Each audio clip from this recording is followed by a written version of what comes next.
A guy had been lying in one of the hospitals in Tokyo for a long time. He has been chained to this bed for 3 years now. His body is completely motionless, and only his mind is still functioning. The guy could neither cry, nor laugh, nor make sounds, only think about what was happening around him. His name was Ben, and his only entertainment was watching the TV that hung on the wall, where only boring sports matches were constantly shown. There were often people in his room, such as his mother, who often shed tears as she watched her son slowly die. That night, the doctor said disappointing words to her that his illness was progressing very quickly and her son could stop breathing at any moment. The guy was very afraid of his death, but he came to terms with his situation and had already prepared for it. The device that showed his state of health issued a prolonged squeak, which indicated that the patient was no longer breathing. And before his eyes, he saw only darkness. At that moment, he realized that his time had come. But suddenly, he heard someone's enchanting voice, which told him to wake up immediately. She was a girl of extraordinary beauty. Her hair was thick and bright as the sun, and her body was perfectly shaped. Ben slowly rubbed his eyes, not understanding what was going on here. And then he was horrified because he could not move because of his illness, but now he could easily move his arm. But his shock was abruptly interrupted by the same girl, calling him master, which surprised the guy. She was glad that Ben finally woke up, but the guy was surprised by the picture he saw and asked her who she was. And then the main character fell into a stupor for the second time, because he had just spoken the words out loud. But he was again interrupted by the beauty, saying that her name was Jenny, and today she was his personal security. Ben didn't understand what was going on here. He was embarrassed that such a girl was sitting on him, who was also dressed revealingly. The main character embarrassedly said that he was already 18, and Jenna was so beautiful that he could get an erection. And then he was shocked. Ben's scream rang out throughout the thicket of the forest, and only the deaf could not have heard it. The main character was incredibly surprised that he got erect, and he felt these painful sensations below. It was all like an enchanting dream. He was supposed to die, but for some reason he ended up here. And besides, his illness, which had tormented him all these years, fleetingly disappeared. Jenna was surprised by the guy's reaction and asked if her owner was okay. Having calmed down, Ben replied that he was fine, and he wondered why the girl called him master. She briefly explained to him who she was and what this place was, as well as who Ben was around these parts. The main character did not understand anything from what was said, because the girl said that he was the heir to the Protos, chosen by the heavenly Lord Kel. Jenna explained that the Protos is the only surviving place inhabited by humanity. That is, the king of the Protos is the king of people. The guy grinned and said, waving his hands, that Kel could not have reborn him from another world. This is not scientific and looks like nonsense. Smiling, the girl sharply bit her finger to make her bleed. Jenna decisively said that since the owner did not believe her, she would provide him with evidence. The smell of her blood should attract predators in the area, and then Ben, having met them, should understand everything. Suddenly, throughout the thicket there was a loud roar of thousands of souls. They resembled the growl of a pack of wolves, people, and bears at the same time. Footsteps were heard behind Ben, which barely followed the ground, but at the same time quickly overtook them. The main character turned around and saw a terrible picture. It was a horde of zombies who came here at the smell of blood. Seeing how horrified Ben was, Jenna said that these are the same predators, and now they are filling almost the entire earth. Determination was visible on her face. She added that these pale-faced people had turned our world into absolute horror. At that moment, Ben believed what he was being told and stood in front of the girl, ordering her to leave. Resolutely, the hero went forward, saying that he would deal with them, because finally he could move his muscles, and it was time for him to warm up after many years spent without moving. Jenna asked if he was afraid because there were so many of them, to which Ben replied that of course he was afraid and terrified at the sight of all these zombies. But he was even more afraid of seeing such a beauty die at their hands. The girl felt pleased by the words spoken, and a smile appeared on her face. Suddenly, she flew into the sky and said to herself that Mr. Kel had chosen a worthy heir. Ben looked again at the flock of zombies. In their eyes, he no longer saw anything that reminded him of people, only an animal desire to dine on fresh flesh. Somewhere, all his heroism suddenly disappeared, and he thought that since they were corpses, they were moving slowly, so the best solution would be to run away from them. But the corpses didn't think so. They were quite nimble because their hunger gave them strength. Suddenly, everything disappeared somewhere, and Ben heard a divine voice inside himself that told him that he had seen his courage, and that the guy should stop being afraid. Surprised, Ben asked what this place was and who was talking to him. The divine voice spoke to him again and said that this was his inner strength and they had the same soul. Meanwhile, Jenna, watching the battlefield, thought that if Kel's consciousness really still remained in this world, then it should manifest itself right now. The one and only power, the endless darkness, it must appear at this very moment. Suddenly, a purple light began to leak from the crowd of zombies, which illuminated the gloomy clearing. The zombies surrounding Ben felt that emotion that reminded them that they were human. It was pain. The purple ball that surrounded the main character began to scatter zombies in different directions, like the wind sweeping leaves from a tree. In the center of the zombie crowd, only our hero remained, surrounded by a purple glow. This was his hidden inner strength.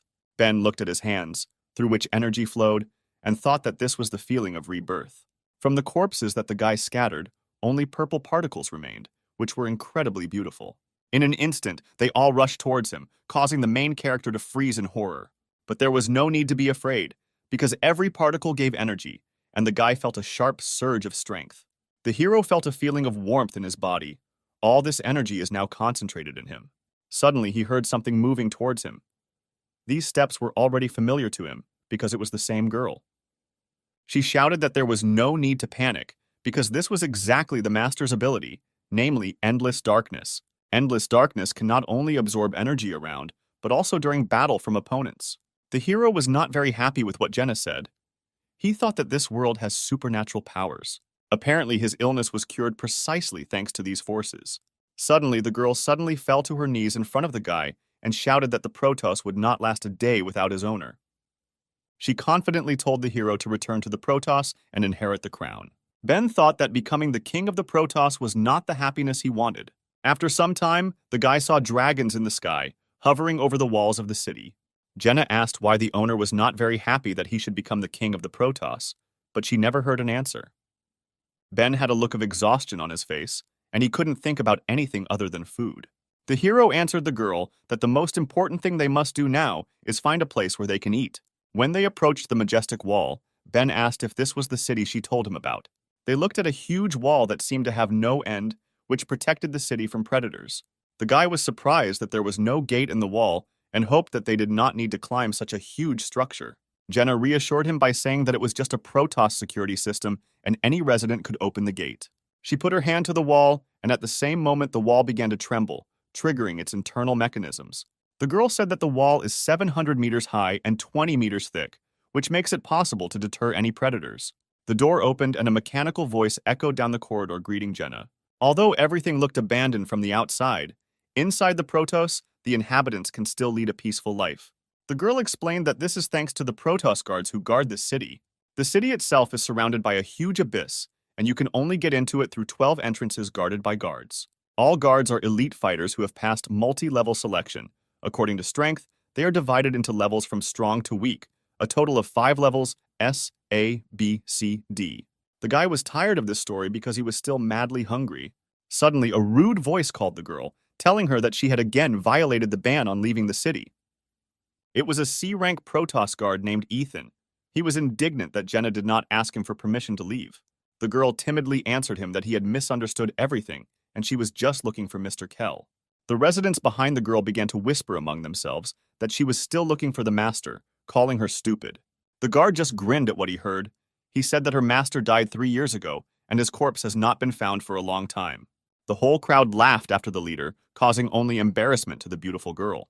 She was angry at what she heard because she was already tired of enduring these bullying. She remembered that very day, how she ran to that same battlefield in the pouring rain to help her master. But it was already too late because her Lord Kell died in battle. But then a guy called out to the guard. It was our hero, who advised Ethan to keep an eye on the gate. He boldly moved towards the crowd, wanting to protect the defenseless girl. Coming closer, Ben shamed the guard with a grin, saying that it was not nice for a crowd to offend such a nice girl. From such impudence of some stranger, Ethan jumped out of his chair in rage, and our hero at that moment calmly began to stretch his muscles. The crowd began to whisper again, not understanding why some stranger dared to come out against the main guard at this gate.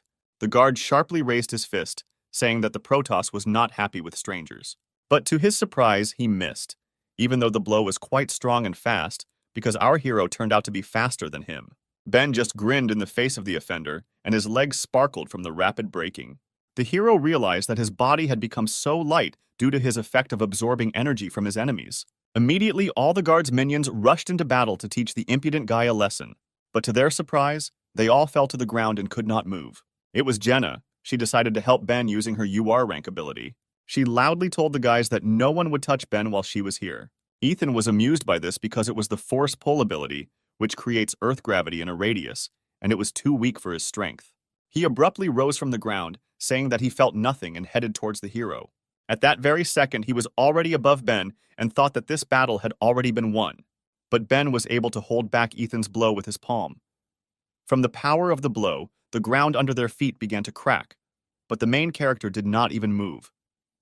The guard did not understand what happened because the arrogant guy was supposed to lose after this blow. And then he began to understand what was happening because his strength began to leave his body. Ben chuckled because he understood how his absorption abilities worked. The guard was horrified and began to beg to stop, but Ben decided to teach the bully a lesson. Jenna was afraid for her owner because she did not fully understand what had happened and began to call him. The entire crowd, including the attackers who watched this fight, were shocked that some stranger was able to stop the guard of this gate.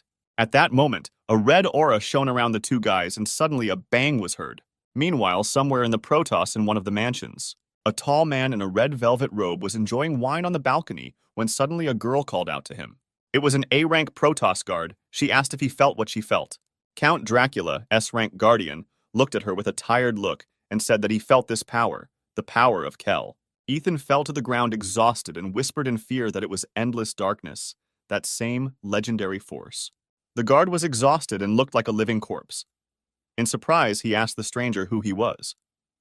Ben looked at the losing guard and said that he was his daddy. The hero called Jenna, who was happy about her master's victory, and asked if they could eat now because he was dying of hunger. They quickly walked through the surprised crowd, talking about how Ben's eating power was enormous, to which the girl replied that he could eat as much as he wanted.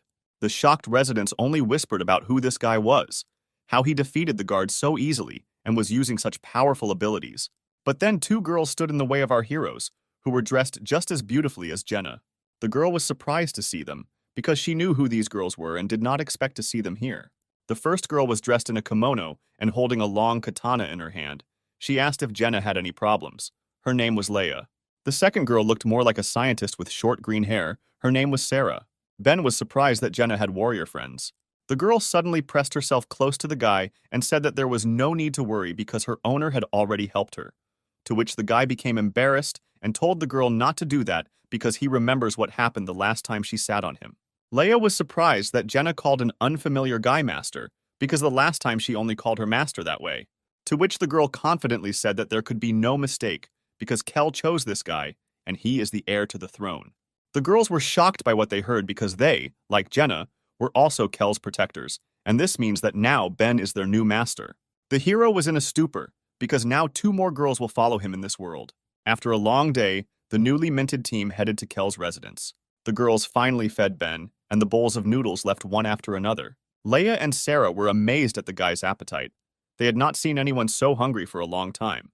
Jenna watched Ben's meal with admiration. She still remembered how he stood up for her today.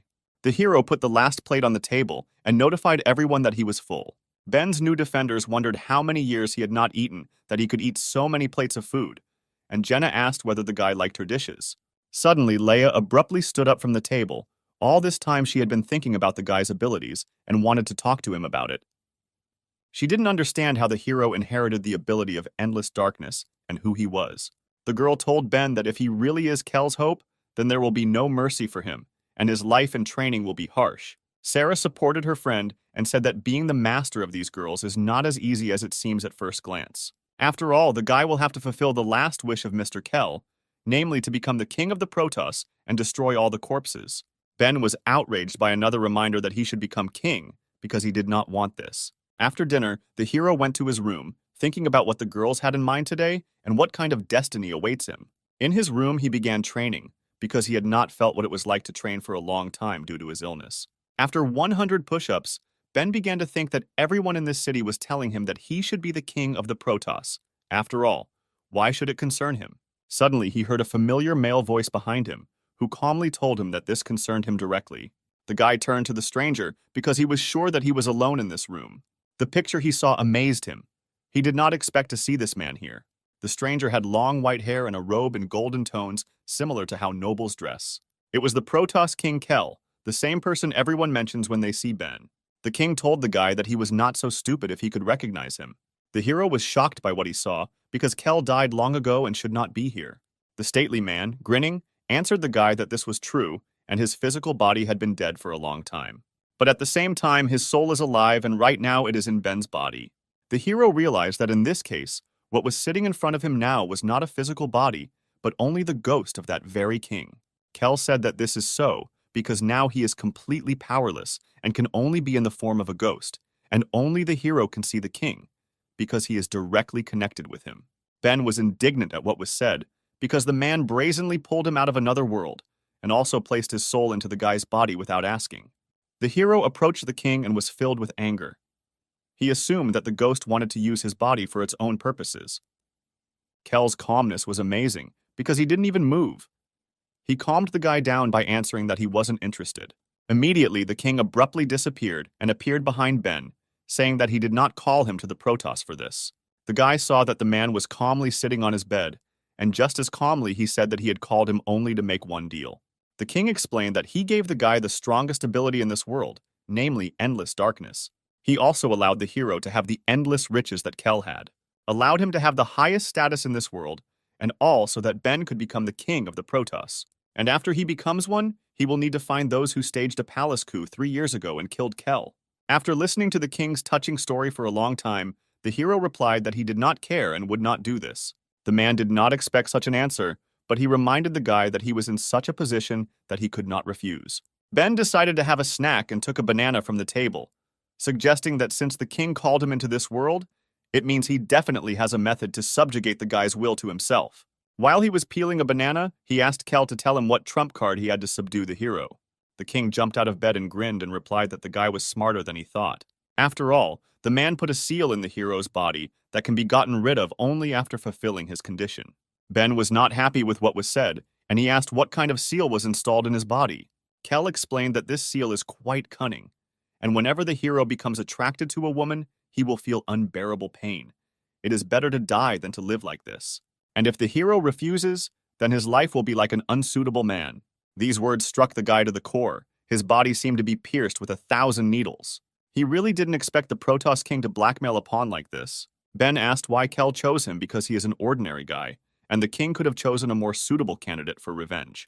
He also suggested that apparently the man could only choose him and not anyone else. Kel was amazed at how the hero guessed everything, because due to an incurable disease, the hero's muscles had completely atrophied, and he was like a blank sheet of paper, the guy best suited for endless darkness.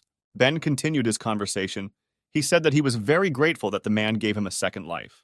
But he is a living person and not someone's toy for revenge. After listening to the guy, Kel, with a grin on his face, said that at first he greatly underestimated the hero.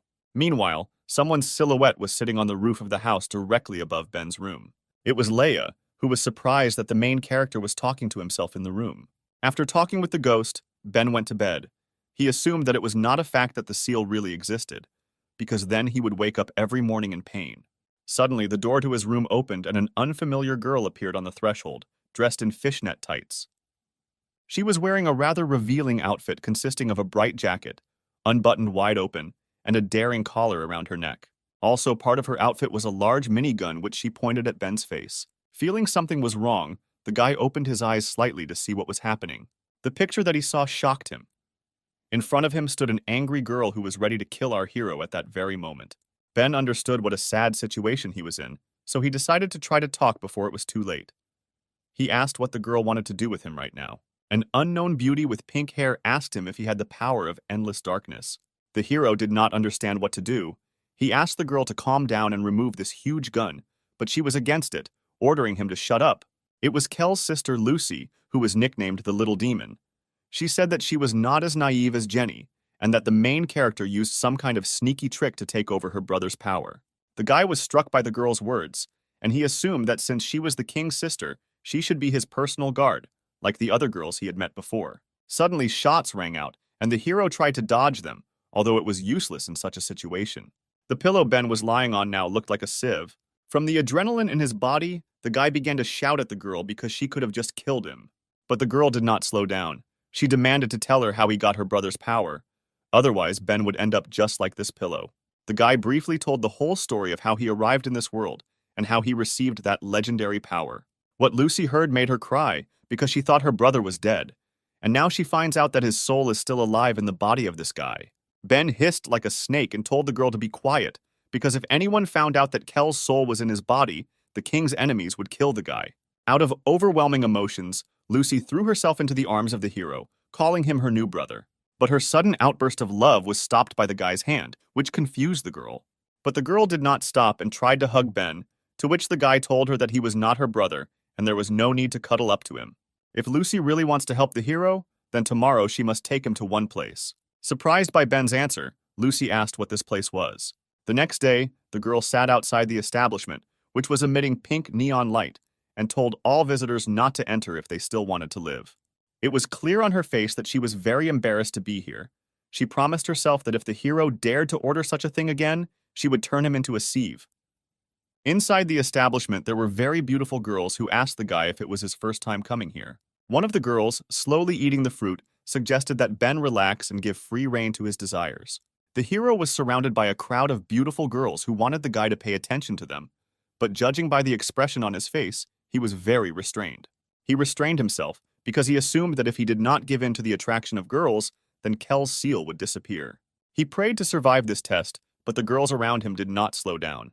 The guy just kept repeating in his head that he had to be persistent and not give in to his emotions. Meanwhile, the girl's passion only intensified. It seems that even the most persistent guy could not resist, and Ben gave in, shouting that he couldn't stand it.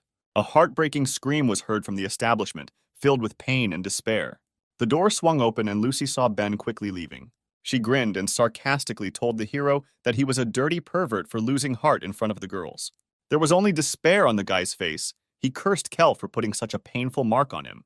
On the way home, Lucy asked whether Ben would participate in the new selection of Protos guards, to which the guy replied that he did not know what was needed for preparation, and he did not want to look after the gates. The girl explained that in order to become a guard, you need to fulfill one condition, and at that moment, Ben turned to her. She thought that he was interested in this, but in fact the guy said that he wanted to go to the toilet because he drank a lot of water. The hero went into the nearest alley because he would not have had time to get home, and then a strange ball, similar to a baseball, fell in front of him, which at the same time had a mouth with teeth. Ben picked it up and thought it was some kind of strange toy that looked very unusual.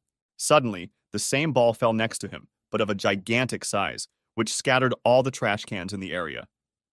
The hero was stunned by such a sight. He did not understand what was happening here. It was a demon devourer, a demonic-level predator, who at that moment was about to attack the guy. At the same time, Lucy, who was waiting for Ben, began to speculate about what happened to her brother and that he decided to make this weakling his heir. Suddenly, from the alley where the guy went, loud screams and noise were heard that were hard not to hear. Lucy decided to see what this boy was doing there that was making so much noise. But what she saw there shocked her. Ben jumped out from around the corner, being chased by a huge demon and trying to eat him. The guy barely dodged him, but so far was still unharmed. The girl was amazed that a predator of a demonic level made its way inside the city so easily. The hero landed on the ground, and from behind the predator, small demon balls flew towards him. He understood that he would not have time to evade them, and apparently this would be the end. But suddenly, all the balls that were flying in his direction were pierced by bullets, leaving only traces of their own blood on the guy. Ben turned around and looked in the direction where his little friends had flown in to see who had saved him. Lucy grinned, throwing her minigun over her shoulder, and asked if this pervert had wet his pants. Realizing what was happening, the guy shouted that she herself was a pervert, like her whole family. But the girl did not pay his attention because she noticed a figure standing on the roof of the house and ordered her to come down because she had noticed it a long time ago. She understood who it was because only one person could control demonic-level predators and also bring them to the city. No one is more capable of this than her brother Kel's wife, Eliza. Ben was surprised by what was said. He asked Lucy if this girl was the king's wife. The little demon explained that this girl had a Protos marriage contract on her body, and at the age of 20, she was supposed to become the king's wife. At first, Lucy thought that she would become her little sister, but now it seems that this girl is just a cheap cookie. Suddenly, the figure on the roof began to move and rush down towards our heroes. She landed on the demon's back with lightning speed and advised Lucy not to joke like that, because she could not marry such a loser as Kel. At this moment, Ben became very embarrassed because of the beauty he saw that had just appeared in front of him. And his heart, it seems, should jump out of his chest right now from such fast beats. The stranger straightened her charming black hair and said that she just needs to kill this guy, and then the marriage contract will be lost. At that moment, a girl flashed through his head, who was very similar to the king's wife, she told Ben to stay away from her because he was not her type. She turned around and left that day when the guy tried to confess his love to her. Ben couldn't move because he saw such a beautiful girl who was part of his memories. He timidly asked the girl who stood in front of them on a huge monster if she was his goddess. Lucy looked at the hero in surprise and thought that apparently this guy had moved his head after all. Ben still looked at the girl with loving eyes. He extended his hand to her and asked her why she came into this world.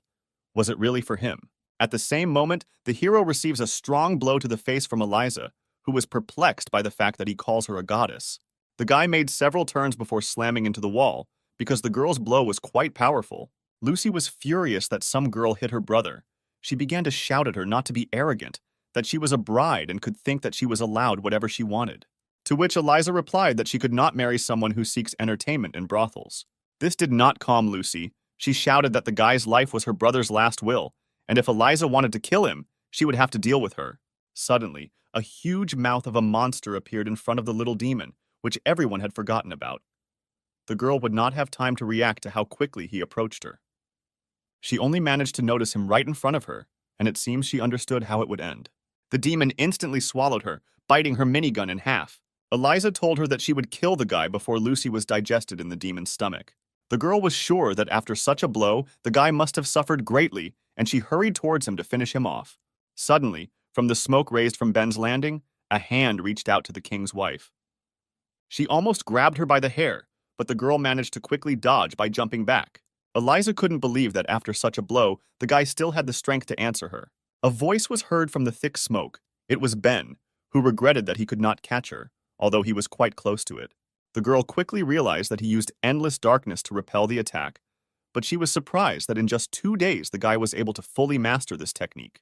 The hero was surrounded by an aura of different colors, and it seems there was not a scratch on him. He told the offender that she could not be his goddess, because she had not visited him for all 3 years, and therefore could not come for him into this world. Because of the blow, Ben came to his senses and realized that Eliza and the girl from the past were simply very similar, and that's all. The girl answered him that since he already has a loved one, then even more so she will not marry him, so today he must die. The guy just grinned when he heard these words, because he hasn't loved her for a long time, especially if he becomes the king of the Protos. Then many girls will want to be with him, including Eliza. She shouldn't hold on to him and she shouldn't be jealous of him just because he went to the hotel. Finally, Ben asked the girl if she liked him. From these words, Eliza fell into a rage. She could not believe that the guy was saying such nonsense. She only came here because she has a marriage contract on her body that she wants to break. Suddenly, the asphalt began to crumble under Ben. He realized that Eliza had used one of her abilities. Hundreds of demons flew out from underground, who instantly lifted him into the air and beat him from all sides. Flying up, they turned around and fell down in order to inflict maximum damage on the guy. From the force of the blow, there was a loud explosion, and the ground around shook. Eliza was sure that this time she managed to catch him. She said after the hero that it was all over, for her demons would not leave even a bone of him. The girl didn't want to kill him at all. The guy was just unlucky to get to this place and be her target. Suddenly, the smoke cleared, and our hero calmly exhaled. A multicolored aura was still visible around him, protecting him. He was sitting at the bottom of the crater that was formed after the impact. Ben agreed that he was unlucky with the place he ended up in. Eliza was horrified. She couldn't believe that this time the legendary power protected the guy. She was also horrified by the fact that her demons now looked like withered corpses. While the girl was trying to understand what had happened, the hero was already heading towards her with the words that in fact he was not going to become the king of the Protos. Everyone insists that he go down a certain path, but no one asks him what he really wants. He had already died once, and it was this life that Ben decided to live for himself.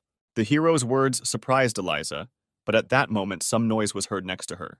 Inside the demon that swallowed Lucy, a girl's voice was heard. He asked Eliza if she knew why the little demon uses a machine gun. All because the girl's power is too great, and if it is not controlled, then no one knows what can happen to the innocent. The two fighters were shocked by what they saw. Eliza thought that the compression force of this demon was 2 tons, and she could not open its mouth. Appearing, Lucy shouted that this was R-rank power. Changing her cells, her power became limitless. The girl flew out of the monster's mouth as if from a cannon and headed towards Eliza. If she hit with her blow, it would be fatal. The ground under the feet of the king's wife split into small pieces from the force of Lucy's blow, but Eliza still managed to dodge it. She quickly climbed to the roof of the building, realizing that she had greatly underestimated these two. Ben was amazed at how hot-tempered Lucy could be, although after what she did with the pillow, it wasn't surprising. Eliza knew that she couldn't defeat them at close range, so she decided to use one of her abilities since the two were standing so close to each other. Her eyes became like two blue moons, and her face became as tense as possible. Our heroes thought that this girl was running too fast, and they needed to come up with something to catch up with her. A huge blue ball appeared behind Eliza's back, which illuminated the entire surrounding area. It was the Blue Moon ability. Ben and Lucy realized that they could no longer move, and it was as if their minds no longer belonged to them. The strength of a blue moon rank SSR, just by looking into Eliza's eyes, she can control weak predators. But if you use the light of the moon, then her power increases significantly, and she can control people for a short time. Suddenly, behind me, I heard the sound of a blade being taken out of its sheath, and someone was quickly approaching. Eliza only managed to see the shine of the blade in front of her. She understood that she would not have time to dodge. The heroes again felt themselves in their bodies. They could not understand what happened to them. It was Leia. With her sweeping blow, she hit the girl and interrupted the use of the ability. Eliza was only able to spit out the blood that formed after the blow. It seems that the battle ended at that moment. Leia calmly told the girl that if she wants to kill Ben, then she should first ask her permission. Due to the strong blow, Eliza lost consciousness and fell from the roof of the house. Ben was not taken aback and at the same moment hurried towards the falling girl. He caught her in flight, preventing her from dying from falling from the roof. The guy started screaming at Eliza to wake up. He didn't want her to die here. But the girl's mind has already become clouded, and it seems she has stopped hearing what the hero was trying to tell her. A little later, our heroes went home, namely to the house of Mr. Kell. Eliza suddenly woke up. She did not understand what was happening because she thought that she had died on the roof. The girl looked around, trying to figure out where she was. There was no wound on her ample chest. Eliza was sure that Leia had pierced her with a sword, but there was not a scratch on her body. The girl tried to remember what happened at that moment and why the battle was lost. Before her eyes, there was a picture of Leia drawing her katana with lightning speed, and it seems Eliza saw a demon behind the girl's back. The king's ex-wife got out of bed to inspect the place. She thought that if Ben's protector was nearby, she would not be able to reach him. Suddenly, approaching the terrace, she saw the same guy who was sitting peacefully and talking with someone. Ben talked to Leia, asking her how she managed to find them. The defender reminded that it was her duty to provide security for the heir, and she must always know where the guy is, because not only Eliza is hunting for his head. Kell's killers are looking for Ben right now, and his every move is under threat, and don't forget about the other two heirs. They are Count Dracula, who has great influence in the Protos, and Kell's older sister, the Archangel Mary. These two are also not happy about the appearance of the hero. Right now, Ben is coming across as a weakling, so anyone could try to kill him, and it would be stupid to let Eliza live. Ben chuckled and replied that he couldn't just watch such a beautiful girl die. Eliza remembered how the guy heroically caught her in the air and helped the girl. She couldn't even think that he was capable of such a thing. The Blue Moon ability had no effect on Leia. She could have easily killed Eliza, but the guy saved her. This touched the girl. Ben still continued his dialogue, saying that he didn't need a wife for nothing, although he was not going to be the king of the Protoss. That's why he didn't let her die then. Suddenly, the door swung open sharply, and Eliza came out onto the terrace, who seemed not to be happy with the guy's words. Ben realized that she heard everything and decided to play dumb by saying that he didn't say anything. Eliza was angry, but at the same time embarrassed. She shouted to the guy that she would not become his wife just because he saved her. Ben, out of shame, did not know where to go, and the girl firmly declared that she would never marry the guy. The hero was shocked by the girl's straightforwardness, once again receiving such a cruel refusal. The two seemed to have forgotten that there was a third person on the terrace. Leia called out the girl's name loudly. The defender was already preparing for battle, drawing a long and sharp katana from her sheath. She warned Eliza that if she wanted to kill Ben, then Leia would not use the hilt of the sword this time. Now the girl understood why there was no wound on her chest. Last time she was hit not with a blade, but with a handle, and only lost consciousness from the force of the blow. Eliza was even more horrified by Leia's strength, and understood that if the defender was next to the guy, then the girl would not be able to defeat him. Suddenly, the girl flew into the air with lightning speed. Her speed was still as high as during the battle. She loudly shouted the name of some creature, which surprised everyone who was on the terrace at that moment. Suddenly, out of nowhere, a huge bird appeared in the sky, heading towards the house. She instantly appeared above the heroes, and her size was so huge that the shadow of her wings covered the roof of the estate. Ben was afraid that Eliza could summon such creatures. This bird was completely different from the demon that she summoned. In flight, the girl did a deft somersault and landed on the creature's head. She deftly maintained her balance, and now it seemed that she had an advantage over the heroes. It was a huge mythical black bird. A blue glow flowed from its eyes, and the air around it shook due to the span of its huge wings. Leia was not afraid of the picture she saw. She knew that, judging by the ancient scriptures, this was a high-level beast. This fight became more and more interesting for her. Having prepared her katana, she decided to cut this beast together with the girl. But at that moment, Eliza turned to the guy asking if he wanted to marry her. If his answer is yes, then she is ready to discuss the engagement with him, but only in private without strangers. The guy realized that the girl wanted Leia to leave and he was a little scared. But he decided to give the girl a chance and talk to her. But the defender firmly replied that she would not leave. Ben confidently told Leia to calm down, because if the girl wants to kill him, she is unlikely to succeed, since she just barely jumped on her animal. The defender looked gloomily at the guy and replied that if he wants to die, then so be it. She sheathed her katana and prepared to leave, and the guy still reassured her by saying that he could stand up for himself. After some time they were left alone. It was a beautiful night, and somewhere nearby they could hear the chirping of cicadas. Ben understood that Eliza was afraid of Leia, so she asked to be left alone. He asked the girl what she really needed. Eliza abruptly interrupted him, saying that she admitted that the guy was not as bad as she thought. But this does not change anything, because the hero relies only on endless darkness, and for higher people he is just a pawn. Ben replied to the girl that her speech was very offensive, and this was not what he expected to hear. The girl continued her dialogue by saying that in a month, the Protos will hold an annual selection of guards before the delegation. And if the hero defeats her and becomes the guardian of the Protos, then she will help him ascend the throne. Ben remembered that he had already been told about this selection of guards, but he still did not understand what it was. It was a competition where heroes fight against predators and often die at their hands. The qualifying round takes place in 2 stages in order to identify outstanding newcomers who will take the place of the fallen guards. So the Protos provides itself with guards of 72 people. This allows the Protos to provide protection and preserve the human race. The guy heard what he needed, namely, that if he wins, then their marriage contract with Eliza will come into force. Eliza sighed and said that it was not enough to become a Protoss guard.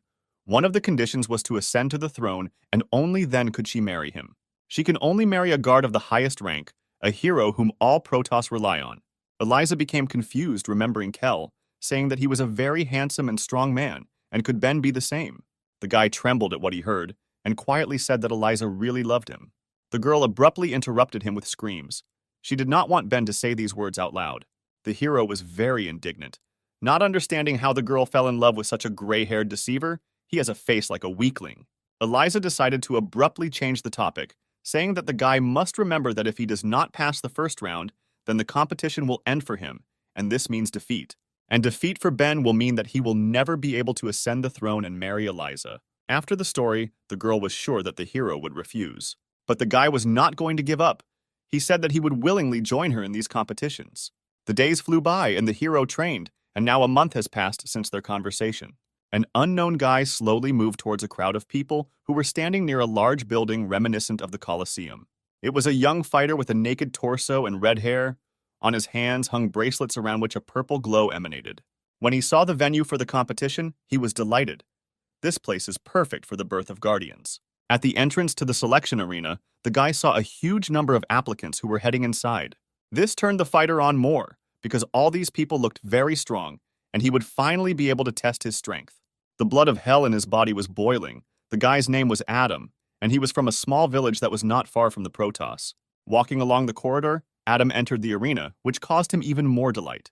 The Colosseum was truly huge. A mountain towered over it, over which dragons flew. Adam considered this place worthy of his fist. His admiration was interrupted by a guy who landed right at the fighter's feet. He was thrown back by a handsome guy with glasses who had ashen hair, and his suit was decorated with 2 snowflakes. The handsome stranger told the fallen fighter to take his hands off his suit, to which the guy shouted that he had unintentionally touched him. The newcomers watching this were delighted by the spectacle, because the selection had not yet begun. But something interesting was already happening. The fighter, who a couple of minutes ago was lying on the ground, flew sharply towards the offender, saying that he was stronger than him and was not afraid to fight him. Ashhair didn't like the peasant's reaction. His fingers were covered with ice, and it seemed that he already understood that the battle had been won. In the blink of an eye, the fighter who had rushed so furiously was encased in a large block of ice and could no longer move. He could still think and regretted touching the man, but it was too late. The crowd was shocked by what they saw. They wanted to know who he was and where he came from. One of those who came recognized this ability. It was an elemental level ability of SSR rank. And if he is not mistaken, then only one person can have such abilities and love for purity. Archangel S rank Daniel, who was the son of a noble family, nicknamed the Icy Soul Eater. All the girls in the crowd immediately noticed the handsome man and began to confess their love to him. But then someone touched his shoulder again. For the second time that day, someone touched him. It was Adam, who noticed that Daniel was a very strong fighter. Everyone was shocked. Did this hillbilly really want to be encased in ice like the last guy? But one of the crowd recognized the peasant. He said that Adam had killed dozens of ghost-level predators last year, and he was a real combat madman. At that moment, the bracelet on the guy's hand began to rotate, and his hand burst into flames. He told Daniel that he also had an SSR rank elemental ability and wanted him to fight him. The ash-haired man slowly turned to the guy and calmly told him to remove his hand. Meanwhile, a girl watching this whole performance, who was slowly exhaling smoke from her pipe, decided to intervene.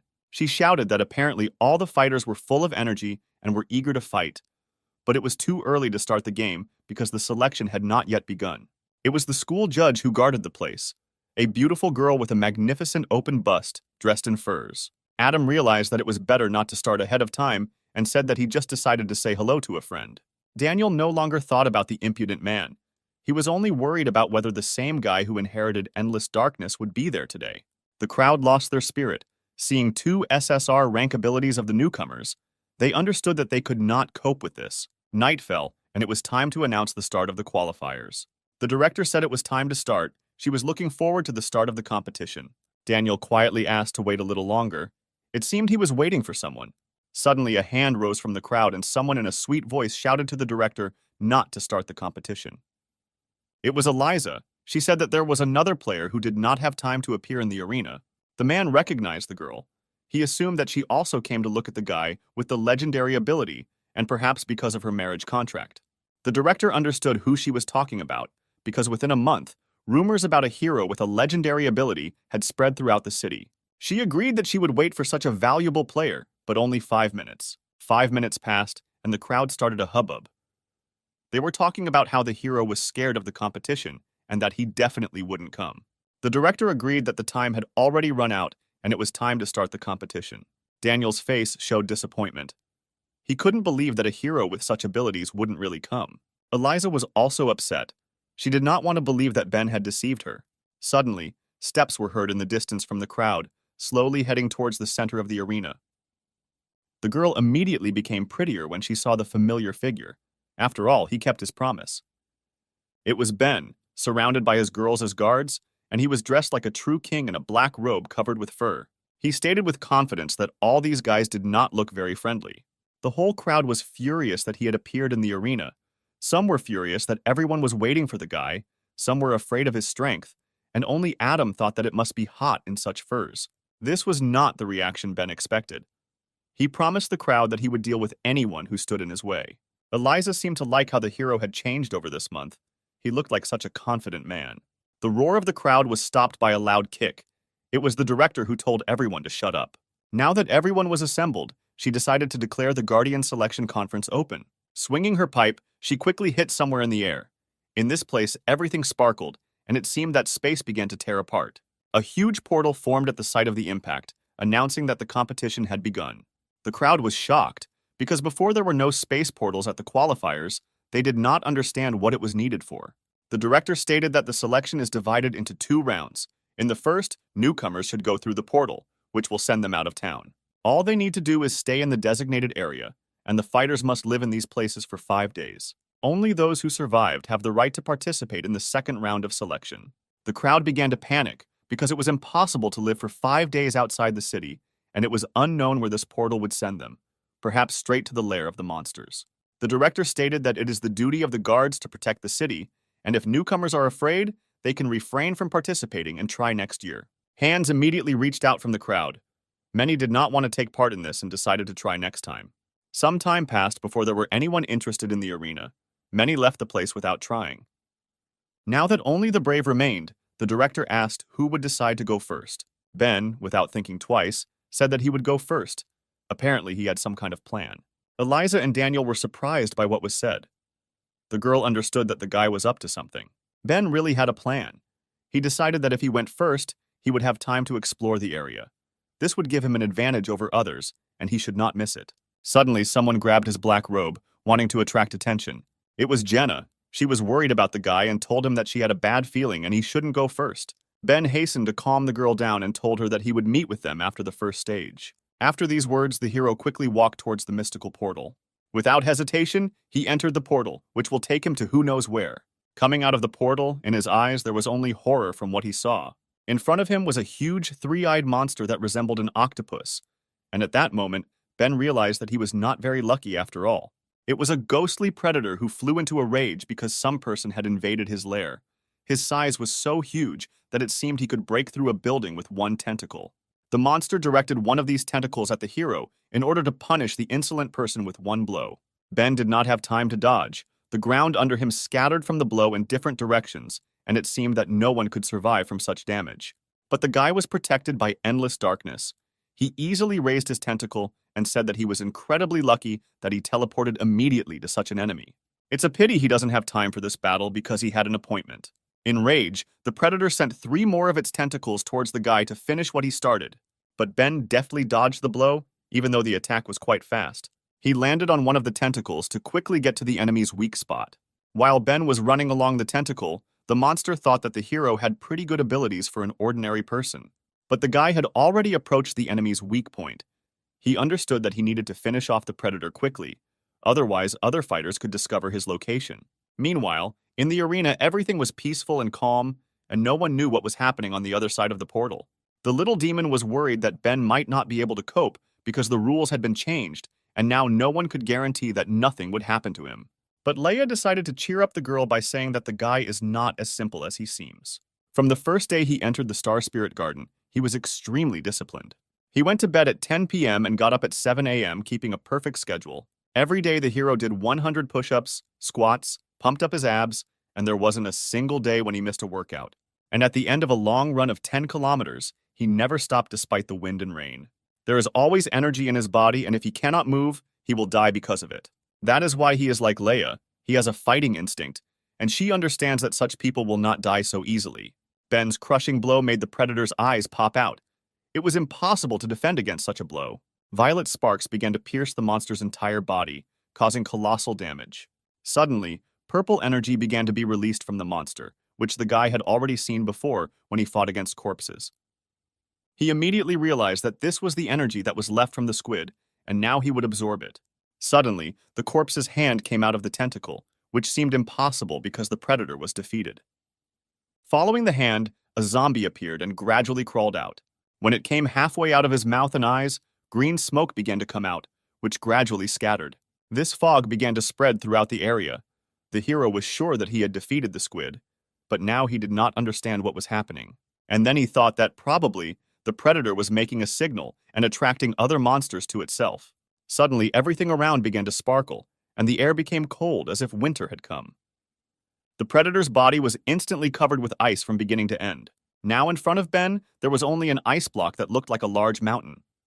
What he saw made the guy frozen in place and did not understand what had just happened. An unfamiliar figure spoke behind him, and the hero turned to see who was there. The figure said that the predator asked for help from his kind. It was Daniel. He explained that originally it was a humanoid predator, but when people eat too much, they become like that. Ben was indignant that the stranger not only spied on him, but also stole his trophy. Adjusting his glasses, the nobleman replied that if he had not helped the guy, he would now be surrounded by predators, and the hero should be grateful to him. The guy didn't listen to Daniel and turned around and said that he didn't have time to fight him because he needed to find the person with whom he had an appointment. Suddenly, the air became cold again, and snowflakes appeared around the hero. The guy had already seen this attack a couple of minutes ago. Ben asked the stranger what he was going to do, becoming covered in his aura of endless darkness. Daniel told the guy that the rules are that everyone needs to live here for 5 days, which means that the rules allow participants to eliminate competitors. Ben turned to him, answering that it seemed that by the word competitor he meant him. Meanwhile, in the forest, one of the participants was running away from a crowd of predators. Something on his hand made a sound similar to an alert on a watch as he approached an unknown blue wall. Suddenly, there was a loud explosion that tore the guy into pieces. The competition was over for him. In the ground could be seen the cooling corpse of a zombie that had been defeated by someone. It was Jenna who dealt with the predators that attacked her. She thought about where her master had teleported because she had to find him. Suddenly, the watch on her hand began to make a piercing sound. This was a locator that is given to the player upon entry, and if it makes a sound, it means it has turned on a warning system for the player. After all, there was only one rule of the game in the competition: to survive in your own area for 5 days. If you step out of bounds, you will likely be eliminated from the competition. Jenna hurried to find the owner. She quickly moved along the branches like a cat. She also understood that she should not go beyond the boundaries of the field into which the portal sent her. Descending from the trees, she went on foot, all this being watched by a mysterious figure in a cloak. It was an unknown guest who was glad to have found her. Moving through the forest, Jenna suspected something was wrong. She had the feeling that she was being followed all this time. She suddenly began to brake in order to turn around and see who was hiding in the treetops. Stopping, the girl shouted loudly for the stranger to come out. Looking into the darkness, she asked why the ghost continued to haunt her all this time. The guy was only glad that she finally noticed him. He had been longing for a fight for a long time. An unknown figure descended from the tree with lightning speed and landed right in front of the girl. The stranger said that she deserves to be Ben's bodyguard and asked when the girl noticed him. Jenna replied that she noticed him at the very beginning and asked what this guy wanted from her. The stranger threw off his cloak in order to show his true appearance. It was an electric god, laughing, and he said that someone wants Ben to die in this forest, so Jenna must take him to the hero. But the girl was determined. She had to ensure the safety of her master at any cost. At that same second, the villain sank into the ground due to the strong gravity that pressed on him. Gravity field, one of the girl's abilities, whenever she counted the numbers, the gravitational force in the radius increased. The guy's legs were already knee-deep in the ground. In this position, he would not have been able to use his abilities against the girl. But he was only amused by the defender's ability. When he began to sink into the ground, he realized that it was a matter of gravity. Meanwhile, on the other side of the forest, another battle seemed to be brewing.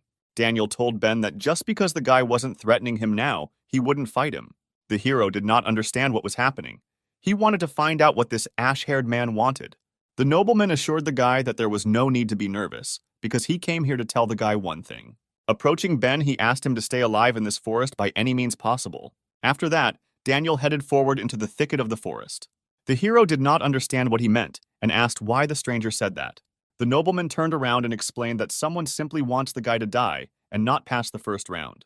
To which Ben replied that many want him dead, but so far no one has managed to kill him. Daniel grinned, because the guy still didn't understand what the nobleman guessed as soon as he heard the rules of the competition. The purpose of the rules has changed because of Ben. We need to make it easier to kill him, and anyone who can change the selection rules is definitely a very influential person. As he left, he added that if a guy wants to be in the Garden of Star Spirits, he must definitely survive the first round. As Ben watched the stranger go, he wondered who it was and why he was helping him. But suddenly he felt a strange force that affected him. The hero had a feeling that he was not moving of his own free will, and he turned in the direction where he was being pulled. He was drawn into the thicket of the forest. Ben immediately realized that he needed to run there. The god of thunder struck the girl with lightning speed, which she did not expect because she slammed him into the ground. He swung and struck another blow at the girl, and flashes of lightning sparkled at the sight of the impact. From the power of her ability, Jenna flew through the trees, breaking each one in her path. The blow was of monstrous force. After flying for some distance, the girl crashed into the ground with a roar. She was covered in bruises and scratches, but still managed to survive the landing. Jenna did not know that the guy had the power of lightning. He used it to accelerate and overcome the gravity that the girl created. Swaying, she rose to her feet with difficulty.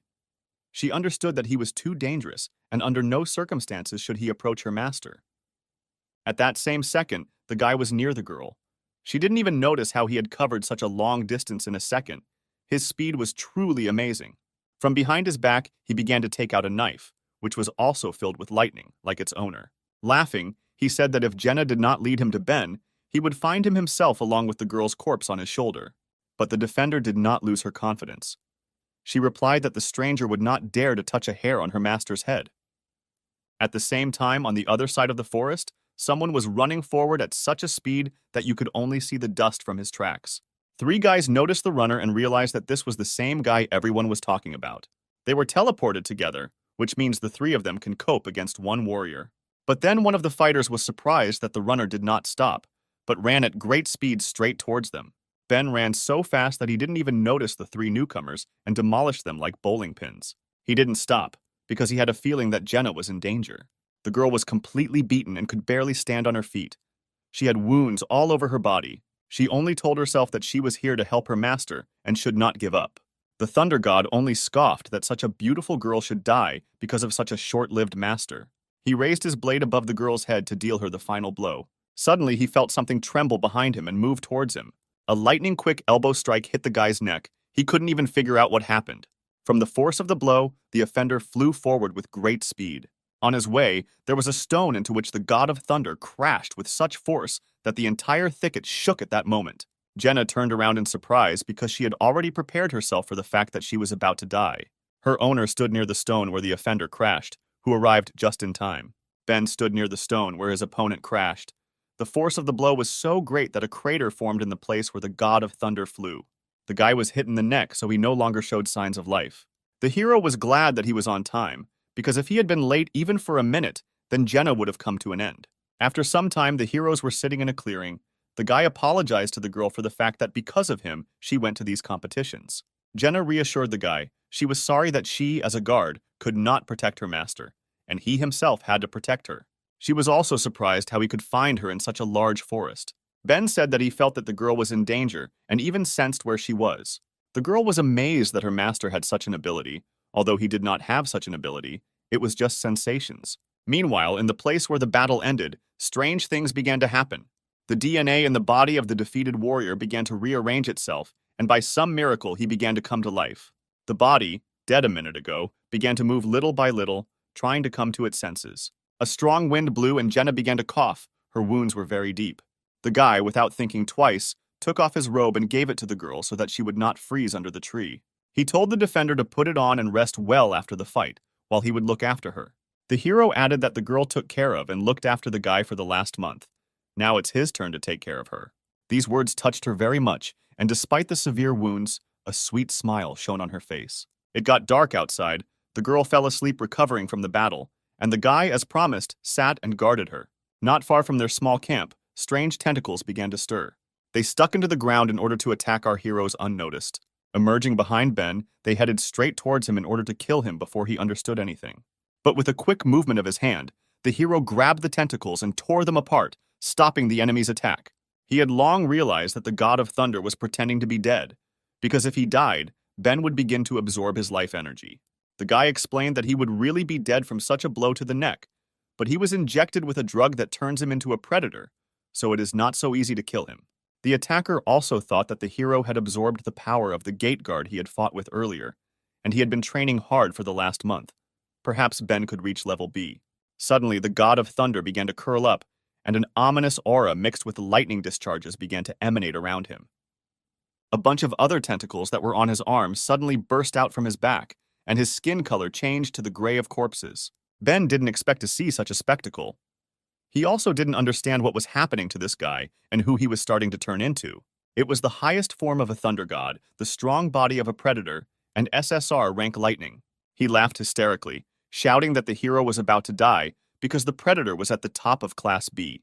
But Ben did not listen to the offender for long and immediately hit him in the face, ordering him to shut up.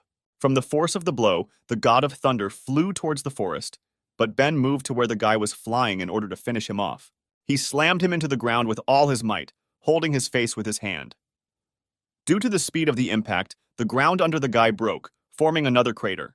This time, energy began to be released from him, which the hero was ready to absorb in order to gain the ability of a fighter. Enraged, he stood over his opponent, saying that if the Thunder God is the best in Class B, then the hero is the top of Class B. But the enemy did not listen to the guy. He only thought that the most terrible ability in the endless darkness is that it drains the energy and abilities of the opponent. He did not understand how Ben was able to master such power in just a month. Life flashed before his eyes. He remembered a man in protective overalls who warned that the drug was experimental and whether the guy really wanted to inject it into himself. The future God of Thunder was chained to the wall. His heartbeat was monitored by doctors so that the experiment was successful. Through severe pain, he grinned and told them to continue because the guy could stand it. After the experiment, the gray-haired old man explained to the guy that he had received the strong body of a predator, but the fusion of cells was insufficient, and he never received any second ability. He was disappointed in this, because despite the fact that the soldier survived, the experiment was a failure. The unknown man continued to say that in order to create an artificial predator body with double strength, they were still missing one thing.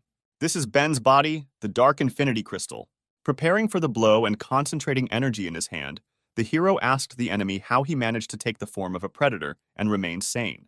He also wanted to find out who the guy's boss was and what their goal was, but the warrior, resigned to defeat, refused to tell Ben the truth. He just said that according to his calculations, the hero cannot be his opponent, and he is very curious why he is so much stronger than expected. Ben only replied that he simply had an extraordinary talent. It seems that the conversation was over. But suddenly the clouds thickened and rain began to fall from the sky, signaling that a thunderstorm was about to begin. The guy was surprised by this phenomenon. He realized that today, God is on his side. Feeling a surge of strength, the predator asked Ben if he knew why lightning strikes when it rains. But the hero did not listen to him. He was preparing to strike the final blow by asking what the guy's last words would be. A crack of lightning was heard in the sky. At that moment, the god of thunder attracted the natural elements to himself and directed his strike. Suspecting that something was about to happen, Jenna headed to her owner. She shouted to her master that it was dangerous and for him to leave. There was a roar and a huge bolt of lightning struck from the sky, directed towards where Ben stood. The lightning did not hit him because something pushed him away, and he fell to the ground without being hurt. A crater formed in the place where the lightning struck. If the hero had been there, his endless darkness would not have saved him. The dust kicked up by the impact began to clear, and Ben began to come to his senses. At that moment, he realized what had happened and saw a terrible picture that plunged him into horror. He saw Jenna in the place where the lightning struck. The girl defended her master by throwing him back and taking the blow on herself. Unfortunately, after that, she showed no signs of life. The god of thunder was already heading towards the hero, saying that the girl ruined his plan because she was ready to die for her master. The lightning gave him enough energy to recover. It seems that even the heavens helped him in this battle. Ben flew into a rage. An aura of endless darkness began to surround him. He could not believe that Jenna gave her life for him. The hero jumped to the offender with lightning speed, shouting that he would kill him. The god of thunder was not afraid of the guy, but only directed his electric tentacles in his direction to protect himself. The tentacles pierced Ben's body. Blood began to appear from all parts of the body, but the guy did not feel pain because he was intoxicated with rage. He was getting closer and closer to the enemy, and the tentacles were piercing more and more parts of his body. The predator thought that the guy was crazy and was still trying to hit him despite the attack of the tentacles. Ben reached his target and his blow, in which he put all his strength, flew right into the face. With the force of the blow, the hero slammed the predator into the ground. At that moment, everything ended for him. Due to the enormous power, Ben traveled some distance along with the enemy, leaving behind only piles of stones that shattered into smithereens. The rain continued to pour, but the elements would no longer help the god of thunder. Because such a blow could not be survived, the guy put all his strength and rage into it. The predator was hanging on the wall of the crater, and its head was firmly pressed into the ground so that it could not get out of there. Finally, Ben told him that it doesn't matter who he is or who is behind this guy. After all, he will find them one by one until he completely destroys them. Purple balls began to appear from the guy's body. This was all his energy. She headed towards Ben so that he would absorb the power and abilities of his opponent. But then he was struck by lightning, which ran through his entire body. The guy trembled.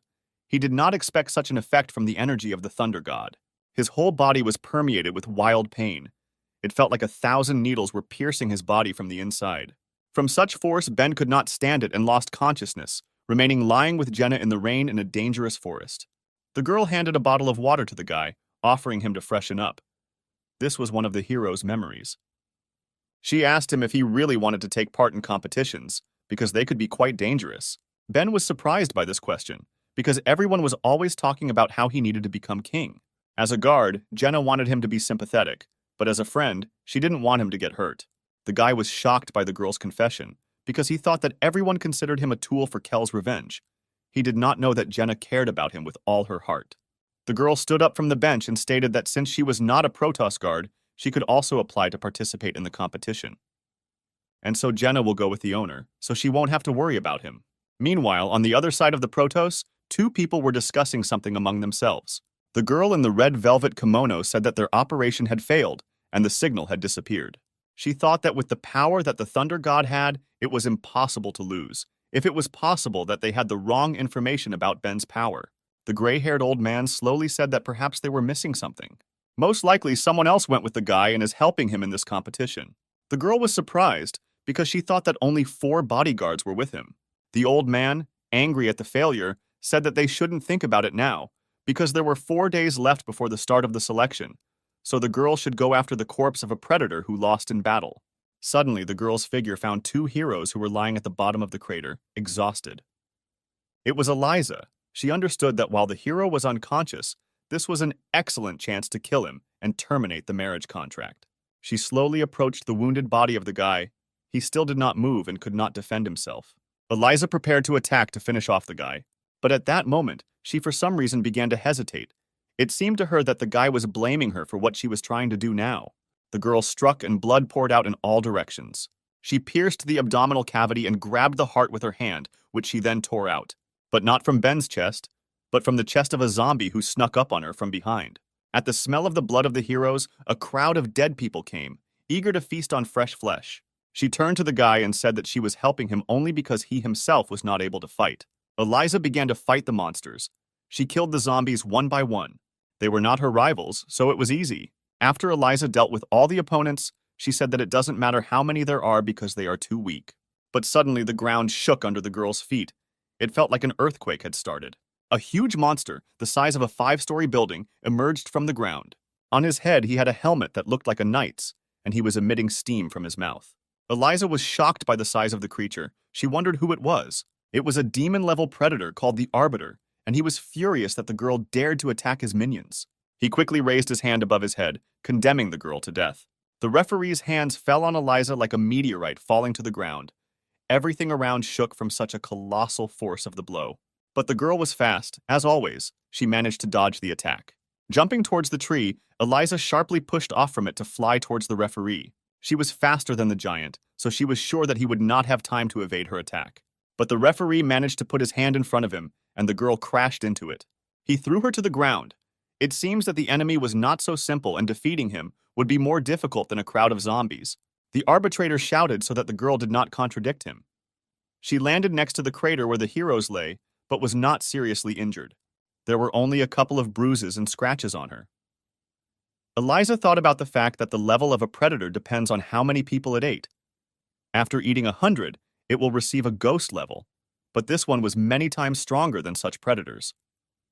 Was he really able to eat 1,000 people and reach the demonic level?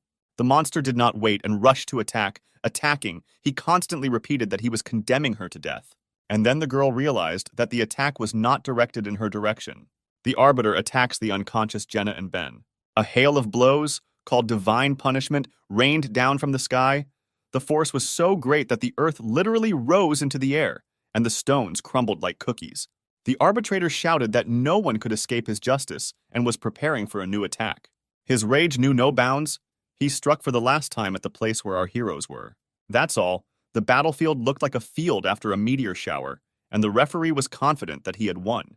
But as soon as the dust settled, he saw the hooves of the creature standing over Eliza, who seemed unharmed by the blows, like the heroes who lay unconscious.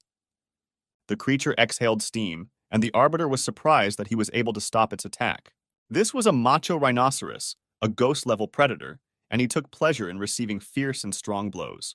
The more you beat him, the more he gets excited after all. He was useful to Eliza. The girl thought that she couldn't leave the heroes here because Ben once saved her, which means now it's her turn to help him. The rhinoceros provoked the predator to attack it more and more. The arbitrator was surprised by such an unusual creature. He immediately rushed to attack. But the rhinoceros just wanted this. He took pleasure every time the predator struck him. Eliza understood that although the macho man is persistent, everything has its limit, and over time they will lose. Therefore, it was necessary to act while there was time. She took out another creature card from her pocket. The referee continued to beat the defender. He longed for the death of the rhinoceros and hit him again. But at that moment, Eliza used the ability of visual exchange, inhabiting the body of her beast. The referee froze, because his gaze was directed into the macho's eyes, and now he was under the girl's control. He understood that he was much stronger than her, and therefore it would not be possible to hold him back for more than 3 seconds. Suddenly, a voice was heard behind the predator's back, shouting that 3 seconds would be enough for them to deal with him. A whirlwind flew into the arbitrator and passed through the creatures. It was Eliza's phoenix, which she summoned while the monster struck at the rhinoceros. He was not ready for this. Now there was a huge hole in his chest, because of which he lost his balance and his strength. The arbitrator fell to the ground with a roar without showing any signs of life. The girl was glad that they had won. It seemed that after such a wound, the monster would not be able to continue the fight. But the phoenix warned that it was too early to rejoice, because the predator simply fell, but did not die yet. Now he is unconscious from his injuries, but it will return to him quite soon. After all, he had a unique ability to exploit. With its help, he can enslave creatures located on his territory and appropriate their life energy. Therefore, if you continue to fight him on his territory, you will not be able to defeat him, because he will constantly supply himself with energy. In this case, it is better to move away while there is time. Eliza did not like what the phoenix said. She was not used to fleeing from the battlefield. The fourth day of the first round of selection for the Protos guard has arrived. Our heroes took refuge in the rock after a difficult battle. Ben woke up with a start, screaming Jenny's name, his eyes still filled with the fight she had fought to protect him. He didn't immediately understand where he was and how he got here, but fortunately for him, he saw a girl lying next to him. Jenny was still breathing, albeit with difficulty. She was covered in wounds, and a green healing aura glowed around her. Next to the girl, there was some kind of animal that was intensively waving its paws. It was a white hedgehog, a low-level predator. He was a very cute, furry animal who was casting some kind of spell right now. Ben was worried about the girl, and he was afraid that this beast was now doing something to her. Suddenly, the little predator jumped up and grabbed the girl's chest. It seemed like he was excited about something. The hero was outraged by such a picture. He asked the animal where he put his paws. But then Eliza appeared and told Ben not to scare the baby, because he had been healing their wounds all this time. The guy asked the girl why she protected them, to which she replied that she did not want to remain in debt to the hero. If she saw them being devoured by predators, she would have nightmares. Ben was concerned about Jenny's condition. He asked if she could be cured, to which Eliza replied that she very much doubted it. You don't usually live with these types of injuries, but her pulse is fine. The wounds are very serious, and even if she can come to her senses, she will not live long. Pain and resentment crept into Ben's heart, because the girl suffered because she protected him. He quickly jumped to his feet, and the air around him became electric. He asked Eliza if she could help him for Jenny's sake. He was filled with rage. He wanted to find those who did this to the girl. A month earlier, Kel told the guy that Ben had little time to train, but the king would tell him everything he knew about his ability. Training will take place in this room instead of sleep. The hero realized that this was necessary so that others would not notice his progress. Kel was surprised that the guy figured out why no one should see Ben's abilities. While eating an apple, the hero said that he became the subject of discussion when he entered the city and used endless darkness. If they see him using it again, a hunt will begin for him. The guy still thought that Kel would tell him to have fun to the fullest and have fun from the heart. Moreover, because of the marriage contract, Eliza also wants him dead. He assumed that the king knew this would happen. If he just goes to sign up for the qualifiers, then the guy's plan will be immediately figured out.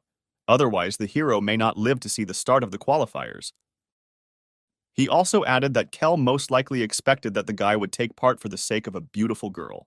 After listening to everything Ben said, the king said that for an 18-year-old guy, he thinks very well. The end of the first round of selection for the Protos guard has come. The hero was sitting in ambush on a tree. He assumed that whoever was behind the attackers would want to remove the corpse and evidence in order to continue to remain in the shadows. His plan was to catch the person who would come for the corpse and interrogate him. And he was right. Suddenly, a refined figure of a girl appeared at the crater. She was wearing a very beautiful red dress, and in her hand she was clutching a weapon that looked like a sickle. It was Vanessa, the master-at-arms, who swung her sickle and directed its chain towards the corpse. The chain wrapped around the dead thunder god and pulled him out of the crater. The corpse fell next to the girl. She laughed at the deceased, because he was turned into a predator, and he was still weak. Still, she admired Ben's strength and wanted to get to know him better.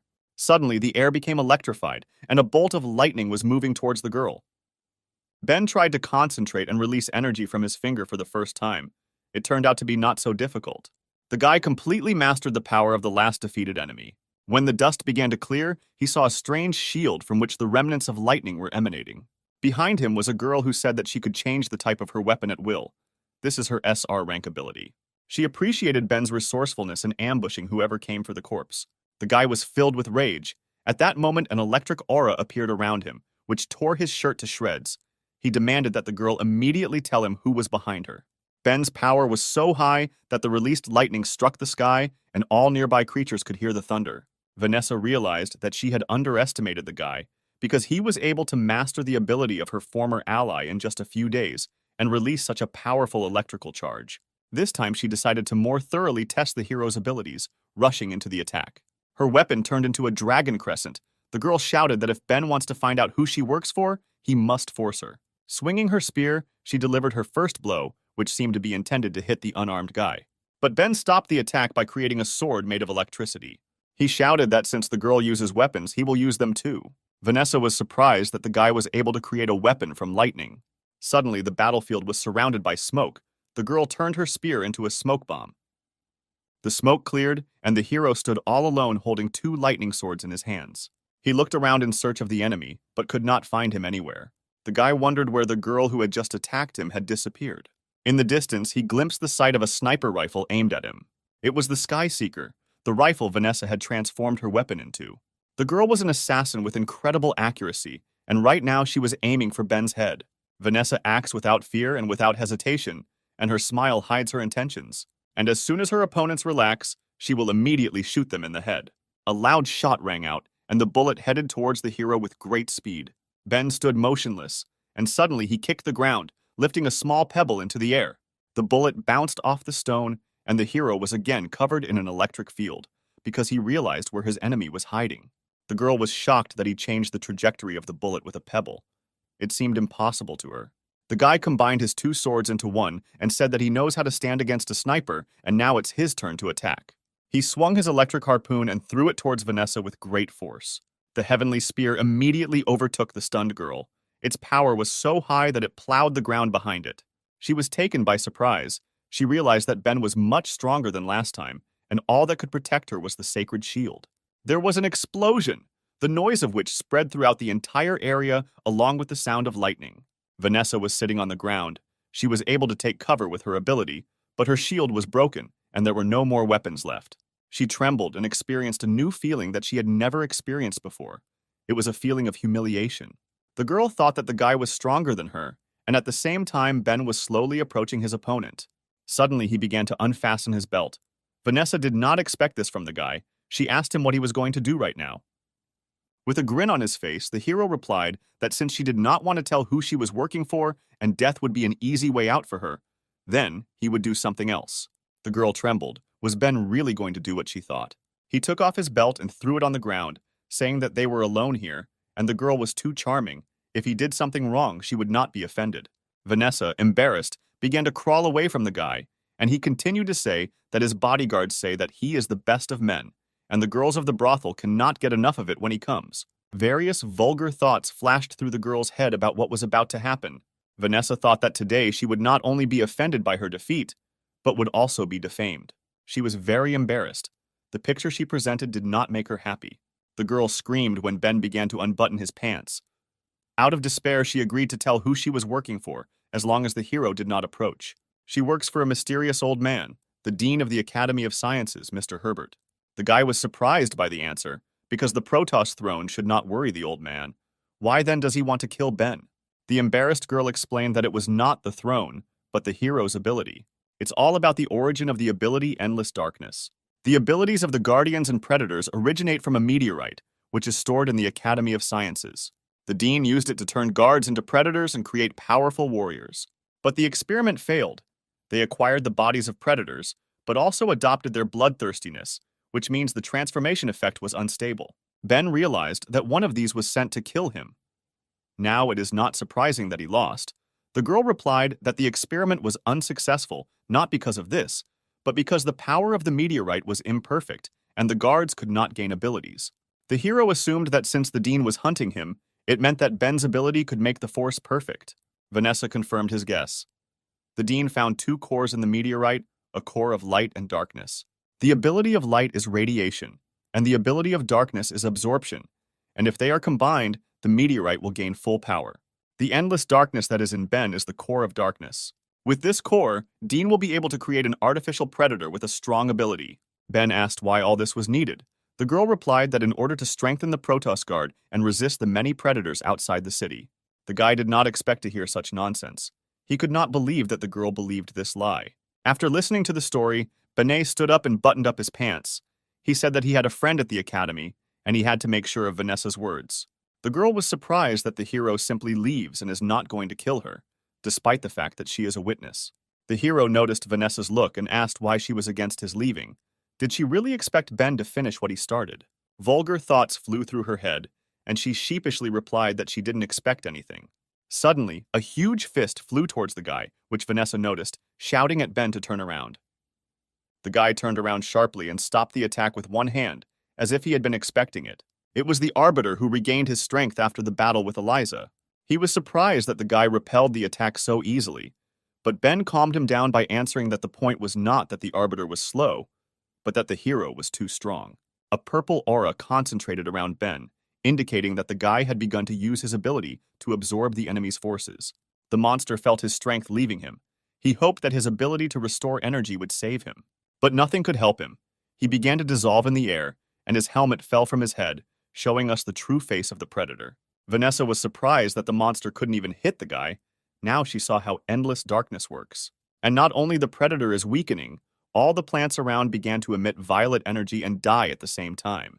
After using the ability, all that was left of the demonic-level predator was his helmet, and the plants in the area withered. An entire section of the forest had been depleted, and Ben had now become many times stronger, which amazed the girl. The guy turned around and began to leave, saying goodbye that he couldn't waste time here because the last day of the qualifiers was about to end. Vanessa jumped up and stopped the guy, saying that she couldn't go back to the dean after telling about him because he would kill her. Now she has nowhere to go, and she asked Ben to take her with him. The hero did not expect to hear this from his former enemy. Now he did not know what was the right thing to do. At the same time, somewhere in Protos, two figures were discussing the qualifiers. The girl said that in the first round, out of 33 people, only 8 remained alive. Count Dracula was disappointed by the result he heard. He expected that more participants would be able to pass the test. The director hurried to cheer up her master. She said that in addition to the bad news, there was also good news. In the area chosen for the competition, 3 demon-level predators were destroyed. The Count was interested in what was said. He asked who these 3 fighters were who achieved such success. The director replied that, judging by the data, the first person to defeat the predator was the Ice Soul Eater Daniel. The second was the owner of the Hellfire ability Adam. Well, the third was Ben, the owner of the ability Endless Darkness, and also the most interesting contender in this competition. There was barely a smile on the Count's face. He was very interested in these people. The clock on the tower made a sound, signaling that the first stage of the qualifiers was over and it was time to bring the fighters back. In the forest where Ben and Vanessa were, a portal appeared. The guy once again asked the girl if she wanted to go with him, to which she agreed. In the cave where Jenna lay unconscious, a portal also appeared. Eliza realized that time was up, and Ben never returned. A portal also appeared in the lost places in front of the Ice Lord, and he slowly walked towards it. In the swamp of the dead on the mountain of corpses sat Adam, who was disappointed that time was up because he had not played enough yet. Suddenly, a strange figure with a tail appeared in front of him, which was covered with designs reminiscent of tattoos all over its body. Adam was delighted with the new opponent. He thought that he was very lucky to fight again before the portal closed. A voice sounded in the guy's head, saying that behind Adam there was a portal leading to the city. The fiery fighter was outraged by what was said. He did not understand what the predator wanted. The voice in his head intensified and asked the guy to let him go through the portal. Suddenly, Adam's entire body was covered with wounds, from which blood flowed in streams. There was an explosion, and the fighter was torn into hundreds of small pieces. Adam fell to his knees from the picture he saw. It was an illusion. He began to choke from the piercing cold and fear that gripped his entire body. The fighter stood up sharply, trying to understand who was standing in front of him. At first, he thought that it was a demonic-level predator, but then he realized that they become larger depending on the people they eat, and this one was similar in physique to a human. Is this really a spiritual-level predator? This level is obtained by those predators who have eaten 100 of their demonic-level relatives. This species is extremely rare. The hero was seized with fear. He destroyed the bracelets that were on his hands. The guy understood that under no circumstances should he be allowed into the portal. Otherwise, the consequences would be difficult to imagine. In the places where the bracelets had recently been, Adam had dragon tattoos that began to glow with red flame. His hands caught fire and formed 2 fireballs, with which the guy rushed to attack. The legendary predator assessed the strength of the enemy. He thought that such power was quite great for such a boy. Adam joined his hands to carry out one powerful attack, and a wave of fire flew out in the direction of the predator. The stream of dragon flame was so powerful that all that was left of the trees in the path were burnt stumps, and the water instantly boiled. All that was left of the forest was a huge burning crater, and the guy was sure that he had defeated the enemy. This was his strongest ability, and no matter who he fought, this technique would turn everyone into ashes. But suddenly a fog began to thicken around Adam, looking like hundreds of ghosts. One of them began to fly into the unsuspecting guy's mouth. The fog dissipated, flying into Adam's body. His pupils turned white and he lost his mind. In place of the human pupils, the pupils of a predator appeared, which attacked the fighter. Now this body belonged to the legendary monster. 5 minutes later, all the heroes gathered in the sacred mountain arena. Adam was the last one to leave the portal. He left as if nothing had happened. A screen appeared in front of the fighters in the arena, on which was Count Dracula. He congratulated everyone on passing the first round, but asked the participants not to rejoice ahead of time. After all, the second test will be much more difficult.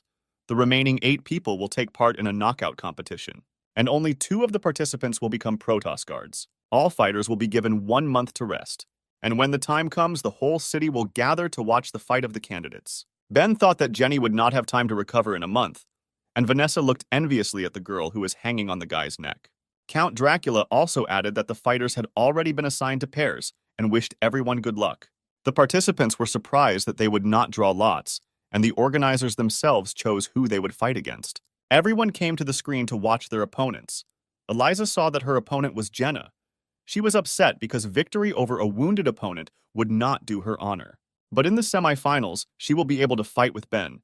He seemed to have become stronger, but the girl believed that he had no chance against her. She also thought that if she suddenly lost, she would have to marry him. She turned around to look at the guy who stood there with a stupid look and picked his nose.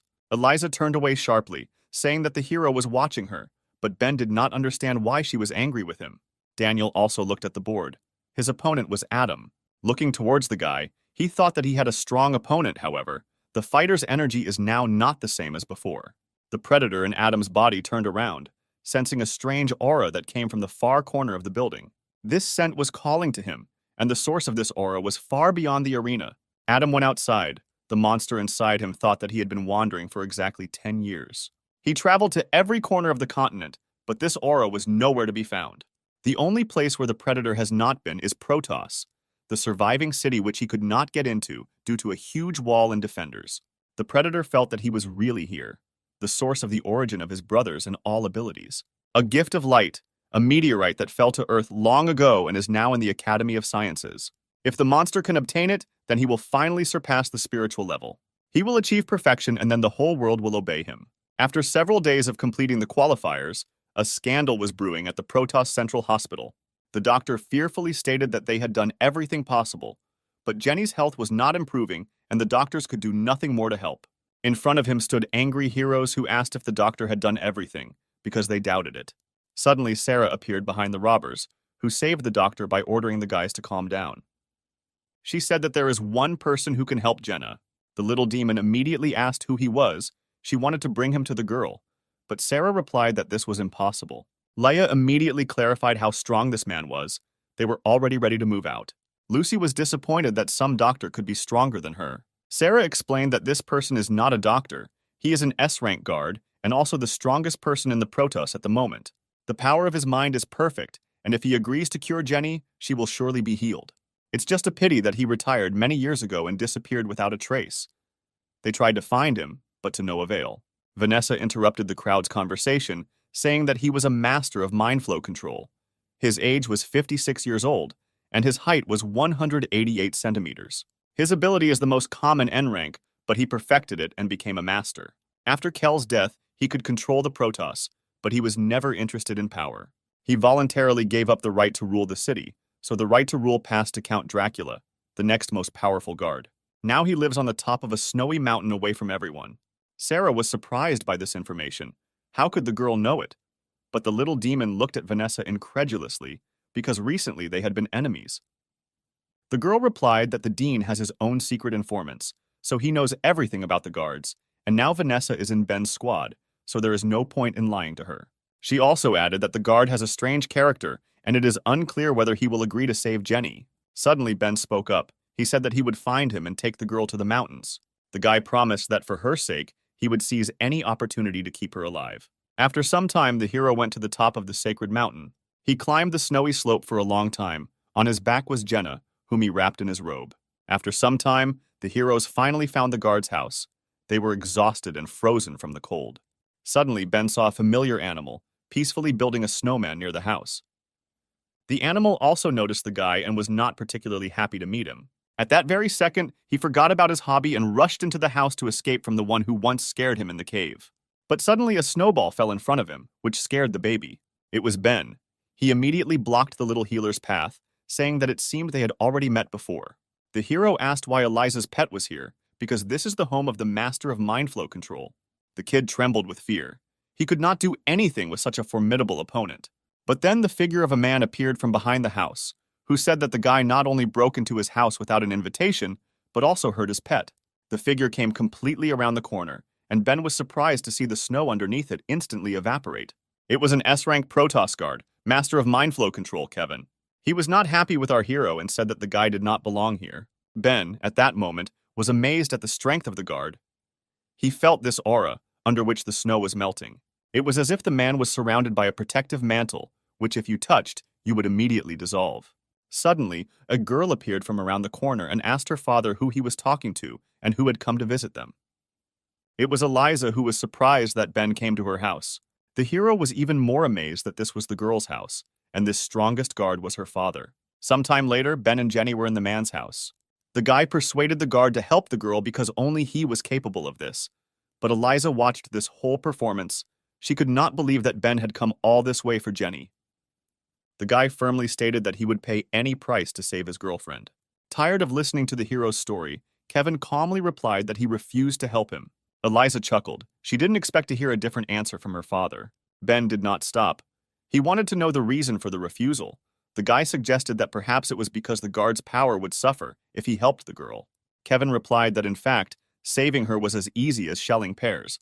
But these two were nothing to him. There was no point in helping them. Now he will help them. Then everyone will start turning to him for help, but he doesn't want that. Suddenly, Eliza stood up for the heroes, asking her father if he would help Jenna if his daughter asked for it. Kevin was surprised, but the girl explained that Jenny is her rival, and she does not want others to consider her victory undeserved. But the only thing that surprised my father was why Eliza was on their side. A couple of minutes later, Kevin and the heroes stood in the room. Jenna was on the bed. The man said that during the treatment, his ability would cause cell regeneration, which would cause the girl's temperature to rise, so she needed to be undressed. Ben immediately blushed. Images of Jenny without clothes flashed through his thoughts. A couple of minutes later, the girl was completely undressed. She was charming, but still unconscious. The master concentrated the energy in his finger and directed it towards the girl. He ordered her to comply and touched her head. At that moment, the girl began to come to her senses, and a green healing aura appeared around her. The guard had a strange feeling. At that moment, he felt that the girl was gifted. After a few minutes of treatment, Jenna began to come to her senses. Ben prayed that Kevin would be able to help the girl, and Eliza kept an eye on the guy so that he would not peep. Jenna began to sweat and began to move her eyes and jaw, looking like she was in pain, but she wasn't. The girl came to her senses and began to open her eyes. She felt that she was very hot, but at the same time very light. And then she saw herself completely naked, and she didn't know who did it. She screamed with all her might to the whole house. If not for the storm, her scream would have been heard in the city. Jenna asked what they did to her and why she wasn't wearing clothes, but Kevin decided to move away from the girl just in case. Having closed his eyes, the master said that Jenna was probably feeling better. Confused, Ben, who tried his best not to look, thanked the guard for his help. The heroes went to their rooms. Eliza showed Ben where he would spend the night, and the guy could finally rest. He turned to the girl and thanked her for helping to persuade her father to cure Jenna. Eliza did not understand why the guy was so tense for the sake of some bodyguard. She asked him about it. Even she cannot climb the mountain without the help of a phoenix, and Ben made this journey on foot, carrying the girl on his back. If a storm had started, he could easily have died. For her sake, the guy risked his future place on the throne. Eliza asked if it was worth it, to which the guy replied that it was worth it. He explained that Jenna is not just a bodyguard, she is his friend. The hero once had several friends, but they all abandoned him. And then he realized that those who care about him will always be on his side, even if the whole world turns against him. Jenna risked her life for Ben, and he did the same for her. Eliza turned around and hurried out of the room, saying that she would help them go down the mountain when the girl recovered. Ben thought that perhaps Eliza was jealous. Meanwhile, the recovered girl stood on the terrace and enjoyed the view of the snowdrifts. She did not expect that her master would do so much for her. The realization of this brought her joy. Looking at the snowy landscapes, she remembered how he courageously carried her on his shoulders. Her fantasies were interrupted by a male voice. It was Kevin, who asked if the girl would catch a cold in such cold weather. Jenna turned to him and asked why he was not sleeping yet. The master replied that he could not sleep, so he decided to drink tea with milk. Suddenly, he asked the girl if she knew who the gifted ones were. Anyone who is illuminated by a meteorite receives one ability, but there is a tiny chance that there will be two abilities. Such people are called gifted. Jenna is the second person in Kevin's memory who had such a gift, and the girl seemed to understand what the master was talking about. With such wounds, an ordinary person would probably have died, but Jenna was able to survive. The man suggested that one of the defender's abilities is immortality. The girl was embarrassed because she was taken by surprise. She replied that she could not die while the person connected to her was alive, but at that time, she was in agony. The master became more and more interested in Jenna's ability. He wanted to find out who this person was. The blonde replied that the ability itself chooses who it will become. It is directly connected with him. The girl senses when this person is in danger and can even sense his location. And since Kevin saved her, she will answer who it is. Only this secret must remain between them. But in return, Jenna will have a request. She asked the master to become Ben's mentor. Kevin was not very happy with what he heard.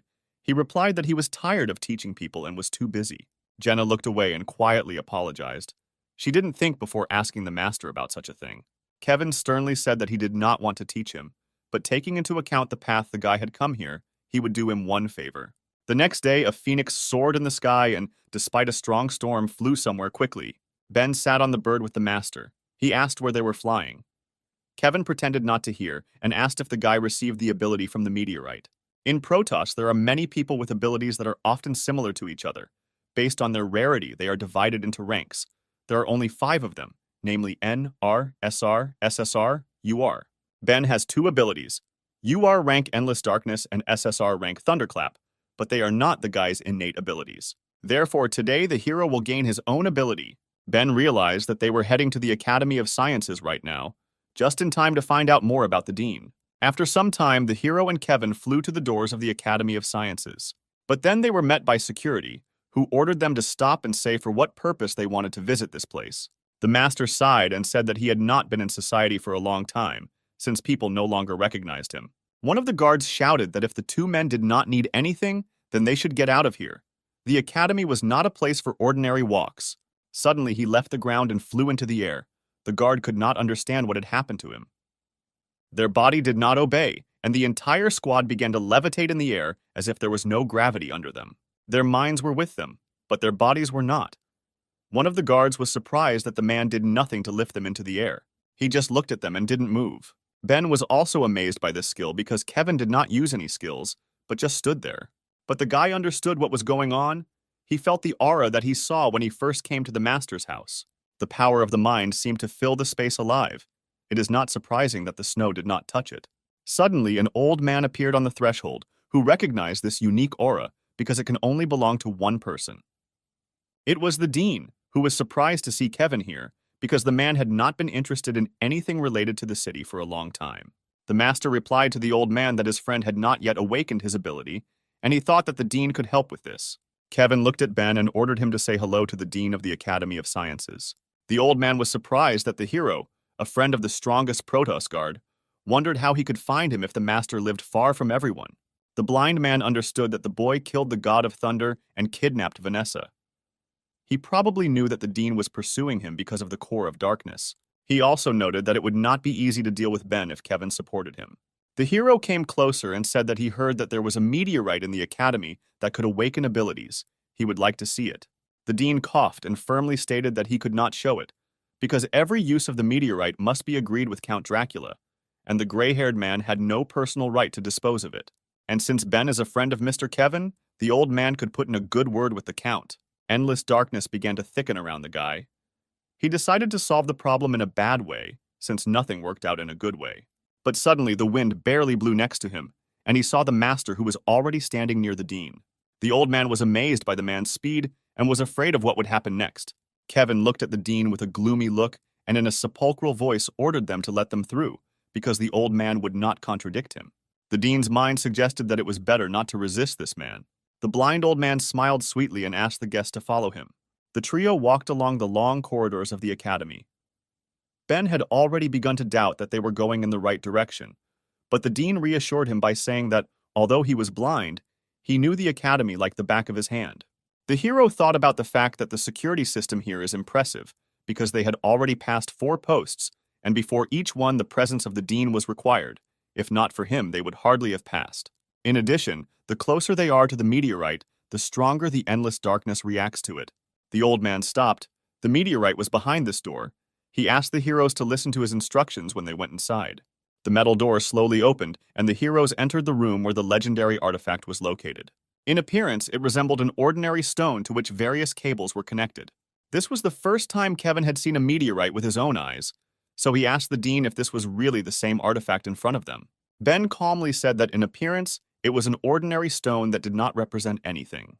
The master turned to the guy and began to scold him for not listening to him when Kevin was talking about the meteorite. While the couple was quarreling, the dean thought that before, light and darkness were whole and attracted each other, and if Ben came into close contact with the core of light, it could react. If the guy loses himself, the meteorite will merge with him, and when his strength is restored over time, the old man will be able to fulfill his dream and create an army of predators with abilities. And all this thanks to Kevin, who himself brought the core of darkness into the hands of the dean. His thoughts were interrupted by a fist that slammed right into the guy's face. The master beat the clueless Ben for flying in the clouds and not listening to his elders. After moralizing, Kevin asked the dean to activate the meteorite. After some time, the cables under the meteorite became electrified, and the stone itself, due to electricity, began to emit a bright yellow light. Kevin was wondering what ability Ben would receive, and the dean hoped that this ability would be rank N. The bright divine light blinded the hero. He more and more ceased to see the source of the light.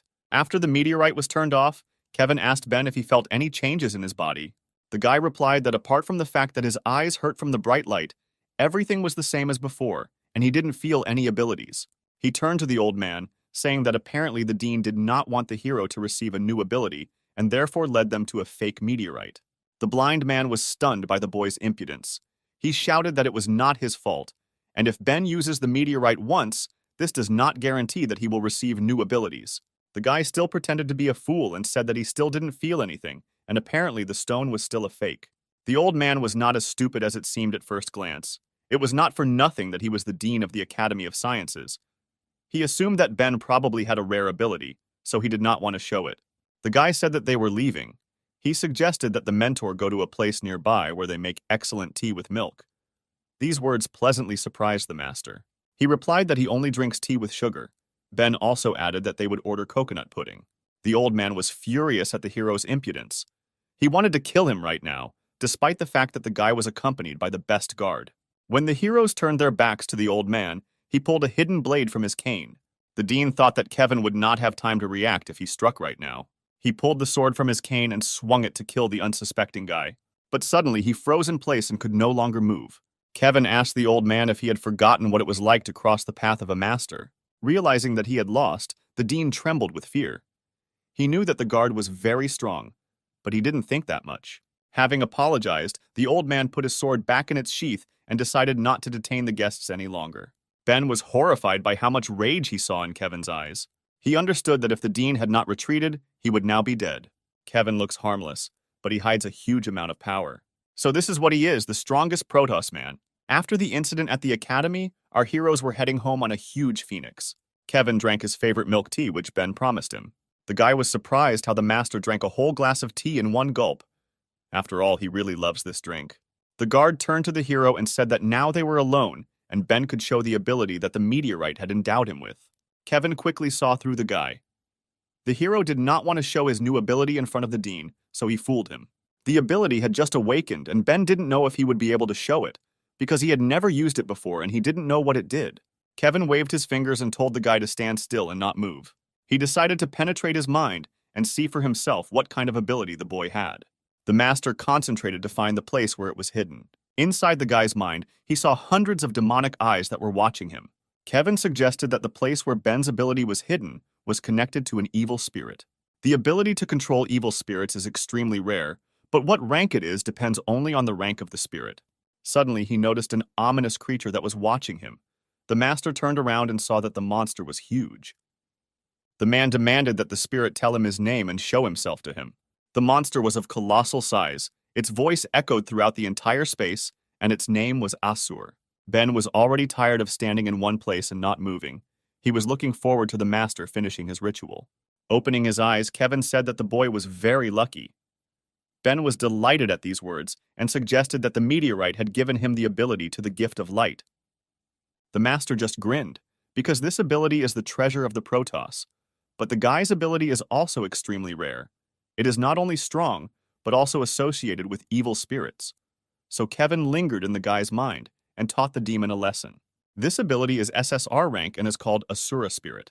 Ben was disappointed by the simple name of his new skill, to which the master replied that it was a cool name. He also added that this spirit is extremely strong, as are his thoughts, and if you resort to its help, he can rebel against Ben.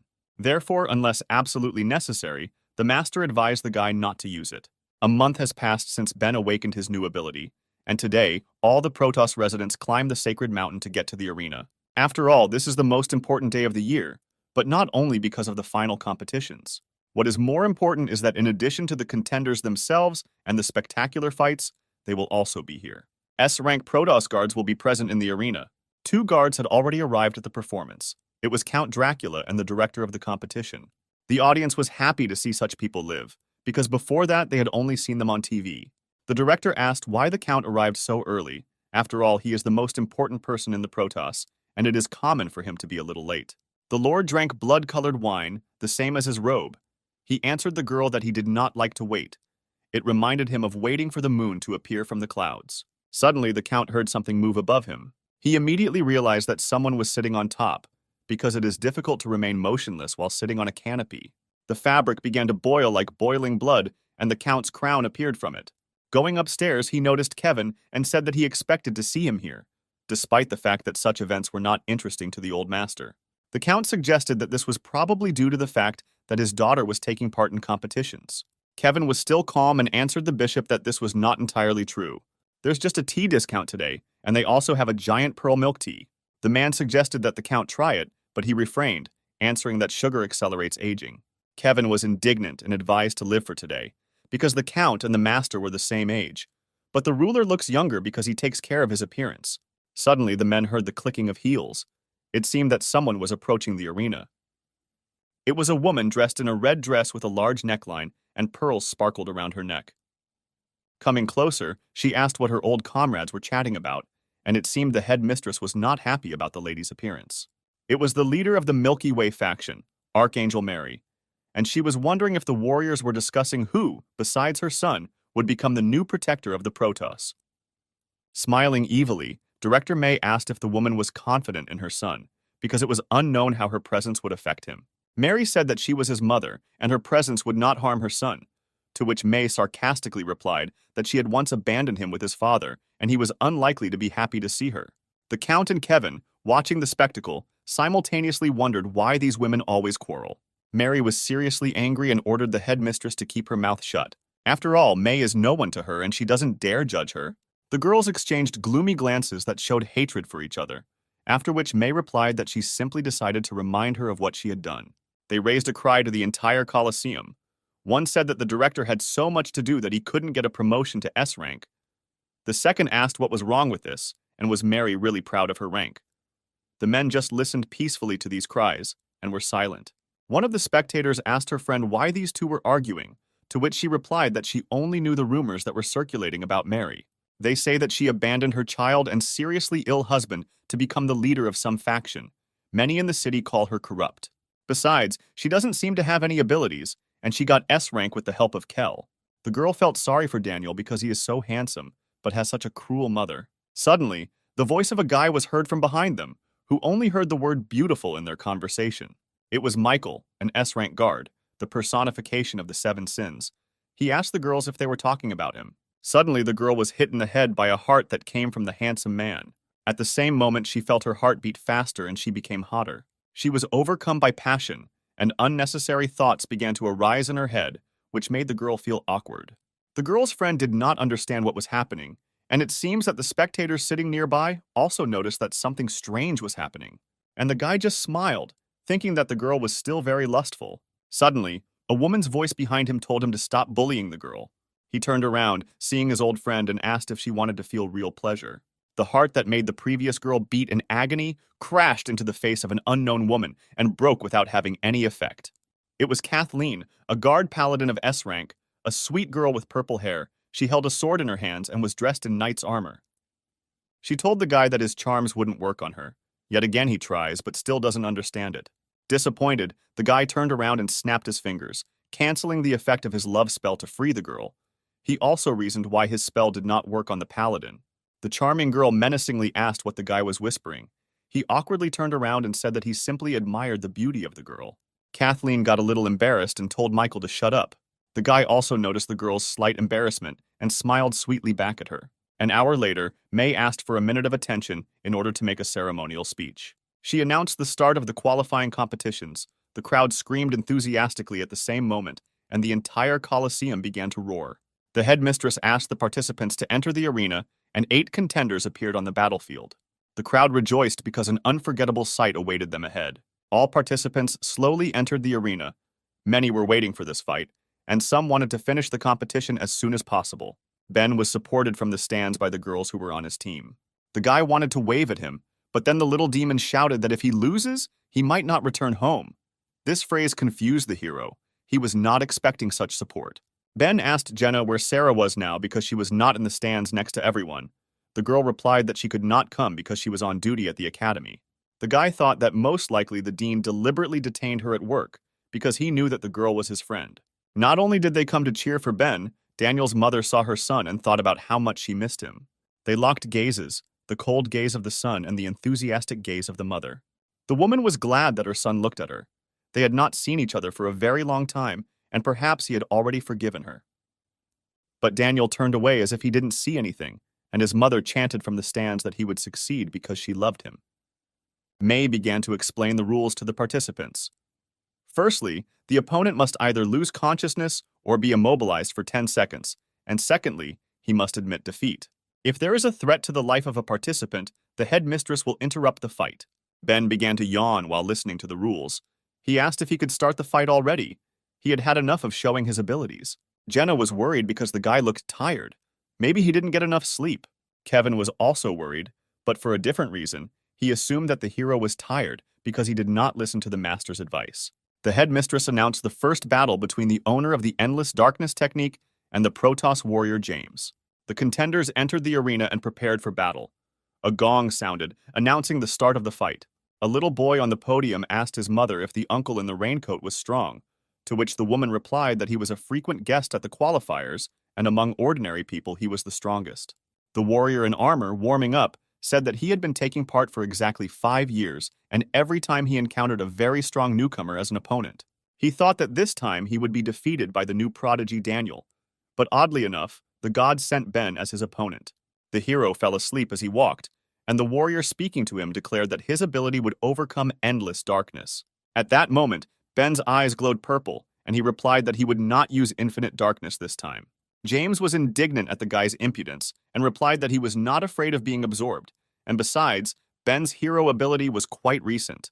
Therefore, he was the first to decide to launch an attack, shouting to the hero that he could not cope with him because the warrior was already battle-hardened.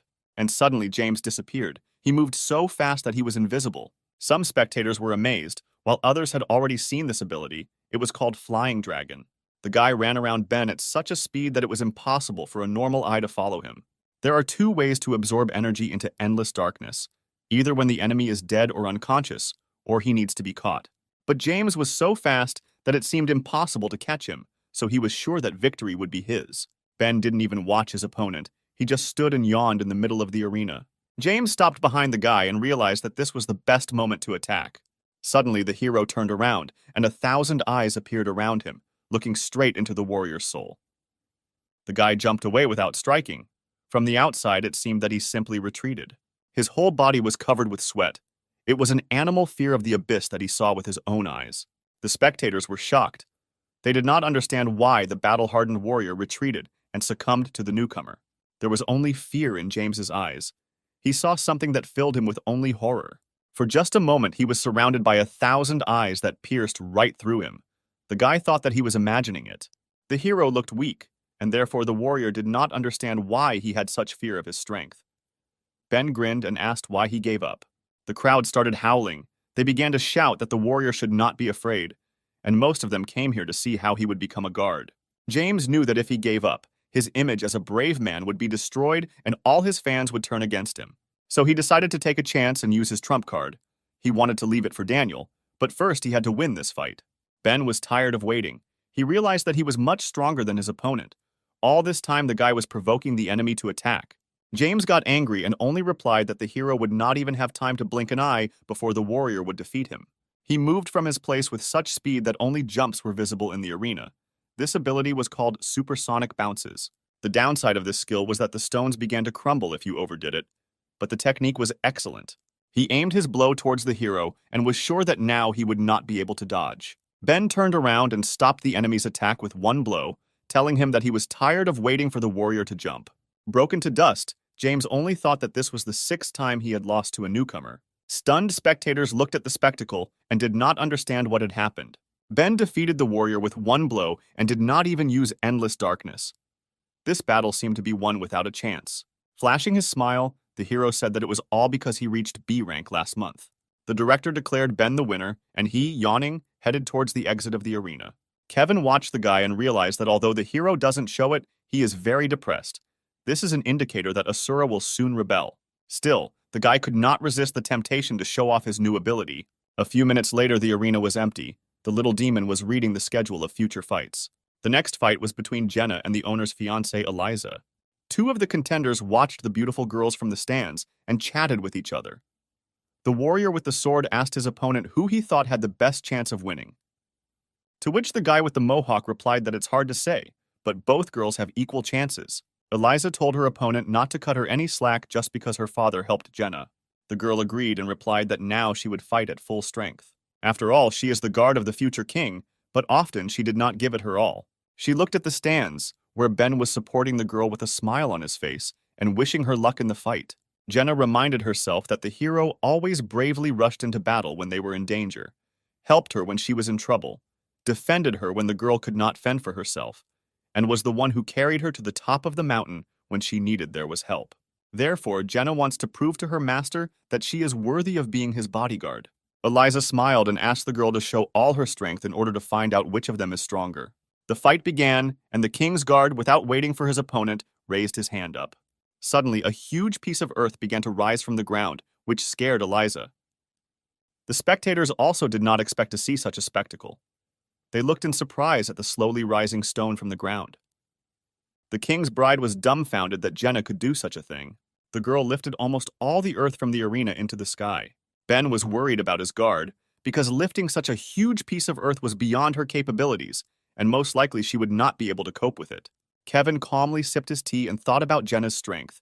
He understood that this was her maximum, and apparently she decided to finish the fight with one blow so that Ben could see her victory. But he was confident that Eliza could withstand such a blow. The bride also understood that the girl had put all her strength into this technique, and even though the area of land was huge, she would have time to dodge. Jenna levitated in the air while controlling the earth, and at that moment, she increased gravity 100 times. Eliza felt as if the whole building was pressing on her. This did not allow her to move anymore. She fell to the ground and understood that the girl had figured out her plan and increased gravity so that she could not move, and admitted defeat until the block fell. Suddenly, the block began to move. It was a meteorite strike, and under the force of gravity, the stone began to move towards the ground. With great speed, he flew straight at Eliza's head, who was chained to the arena and could not move. The meteor crashed to the ground with such a roar that it seemed that the entire Colosseum would now shatter into small fragments. The block broke into small pieces, and they flew towards the spectators who were trying to protect themselves from this colossal blow. No one believed that the girl survived after this. Ben looked at the sky and worried about Jenna, and Kevin at that moment worried about his daughter. The dust from the impact began to clear, and all the spectators could not believe their eyes when they saw the silhouette of the king's bride. Eliza stood up and began to caress herself. She was charming and moaning and insisted that strong and ferocious blows were her favorite and how pleasant it was for her now. Kevin realized that the girl had teamed up with the macho rhinoceros. During the union, she adopted both his strength characteristics and his manner of communication.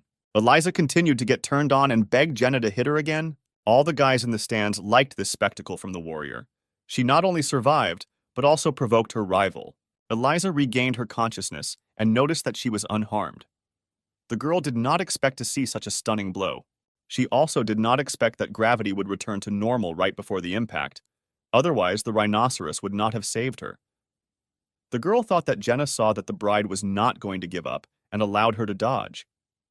However, the King's Guard froze in the air unconscious. After such a blow, she had no more strength left, and so she could no longer hold herself in the air. The exhausted girl began to fall headfirst into the arena. At that moment, she could not help herself. The spectators were stunned. Her friends understood that if they didn't help her now, she might crash. Suddenly, Ben jumped from the stands to try to catch Jenna. Confident in his abilities, he promised that he would not hurt the girl.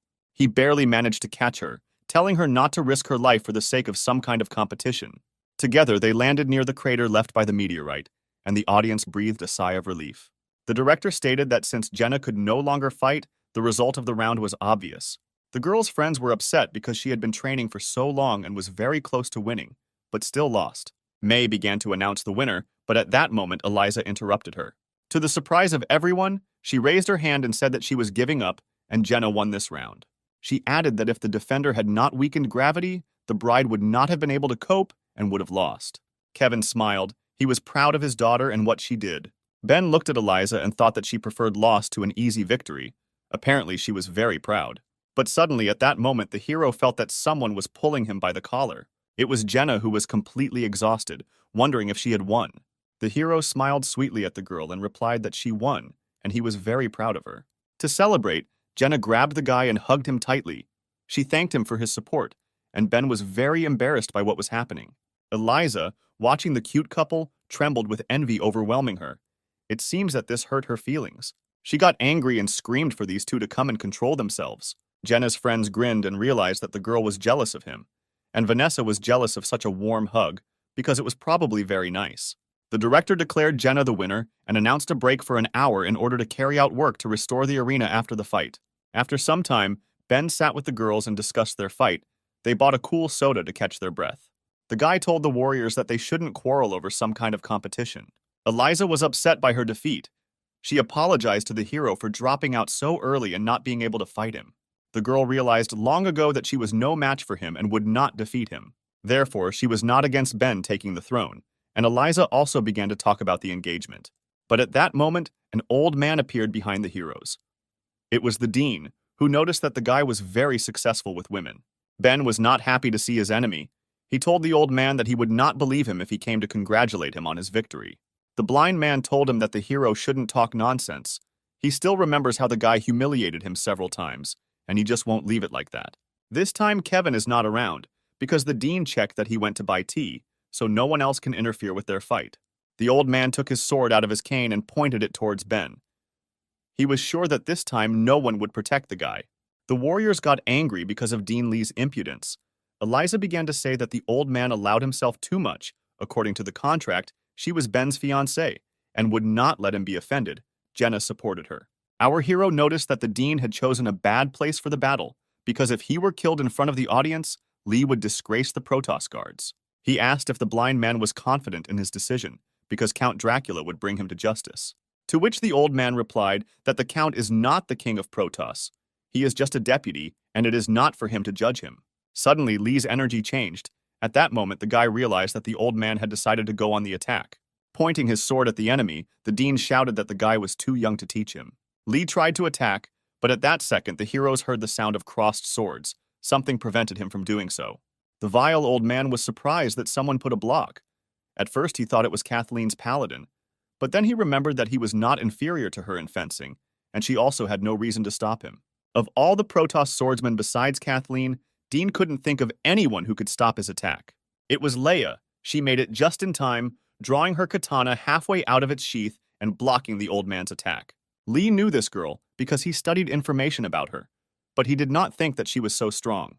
Following Leia, The footsteps of other defenders were heard. The little demon was delighted with the guest, because they had been looking for him for a long time. The pink-haired girl told the old man that they would not let Ben be offended. At that moment, someone called the dean. He recognized this voice, the voice of his subordinate. Vanessa turned to him saying that this time she would not be on his side, because for the sake of his selfish plans, he had destroyed many innocent lives. 3 defenders stood up as a wall in front of the guy and promised that the old man would not kill him until they died. Eliza and Jenna also did not want to stand aside and also promised to protect Ben. The hero was surprised by the resilience of the girls. At that moment, he realized that after a long time, he had real friends. Flowing into a rage, Lee shouted that all these girls would die in vain because they were no match for him and he was not afraid of anyone. Suddenly, someone's heavy hand fell on the blind man's shoulder and a trembling ran through his body. In his head, he analyzed that such a silent step and a touch that made his heart stop could belong to only one person. The dean was trembling, but was able to turn to the stranger. He knew that it could only be him. Someone who loves tea with milk and never leaves his drink for a second. Kevin, the strongest man in the Protos, who asked the old man if he really wasn't afraid of anyone.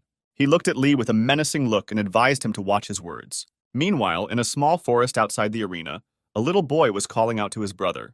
It was Liam, Adam's brother. He was wondering where the guy had been for a whole month because the kid couldn't find him. Adam was resting by the tree, and the little boy continued to pester him with questions. The predator inside the guy was trying to figure out how he should behave with this child in order not to give himself away. Suddenly, Liam's face changed. Something really surprised him about Adam. He asked where the seal of hellfire was, because it disappears only when the guy is in mortal danger.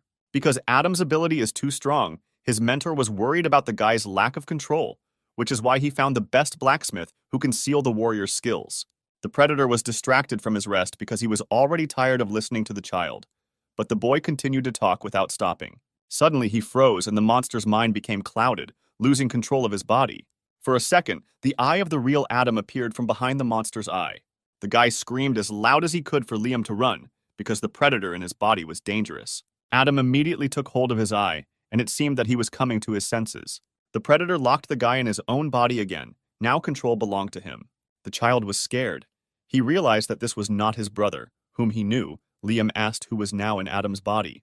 There was a scream, and the clearing was filled with blood. These were the last words that he uttered in his life. Meanwhile, renovation work was completed at the arena, which meant that the competition could continue. Kevin suggested that the dean watch the fights together and not disturb the youth, to which he replied that he was blind and would not see them. The master looked gloomily at the old man again and ordered him to watch the fights. Lee immediately agreed. The director announced that the fight would take place between the head of the Iroquois, Mason, and the owner of Hellfire, Adam. Mason said that he was not afraid of the guy. He heard that many wanted to see Adam fight, but the head of the Iroquois also considered himself a strong contender. After all, everyone would like to have his ability. It is one of the most amazing R-rank abilities. He promised that Adam would be shocked when he saw it. Having finished his monologue, Mason grabbed his hair and began to pull it up with all his might. Suddenly, the mohawk was completely torn from his head, but the guy didn't seem to feel any pain. In place of the old mohawk, a new one grew, and Mason added that in addition to the rapid growth of hair, the mohawks were razor sharp, and that is why he uses them as a weapon. Kevin was surprised and said that this was a pretty good ability, and asked the dean what he thought about it. The old man was not happy. Mason shouted, announcing that the fight had begun, as he would now use his deadly ability. A dry squall. At that same second, hundreds of Iroquois, which looked like boomerangs, flew towards Adam.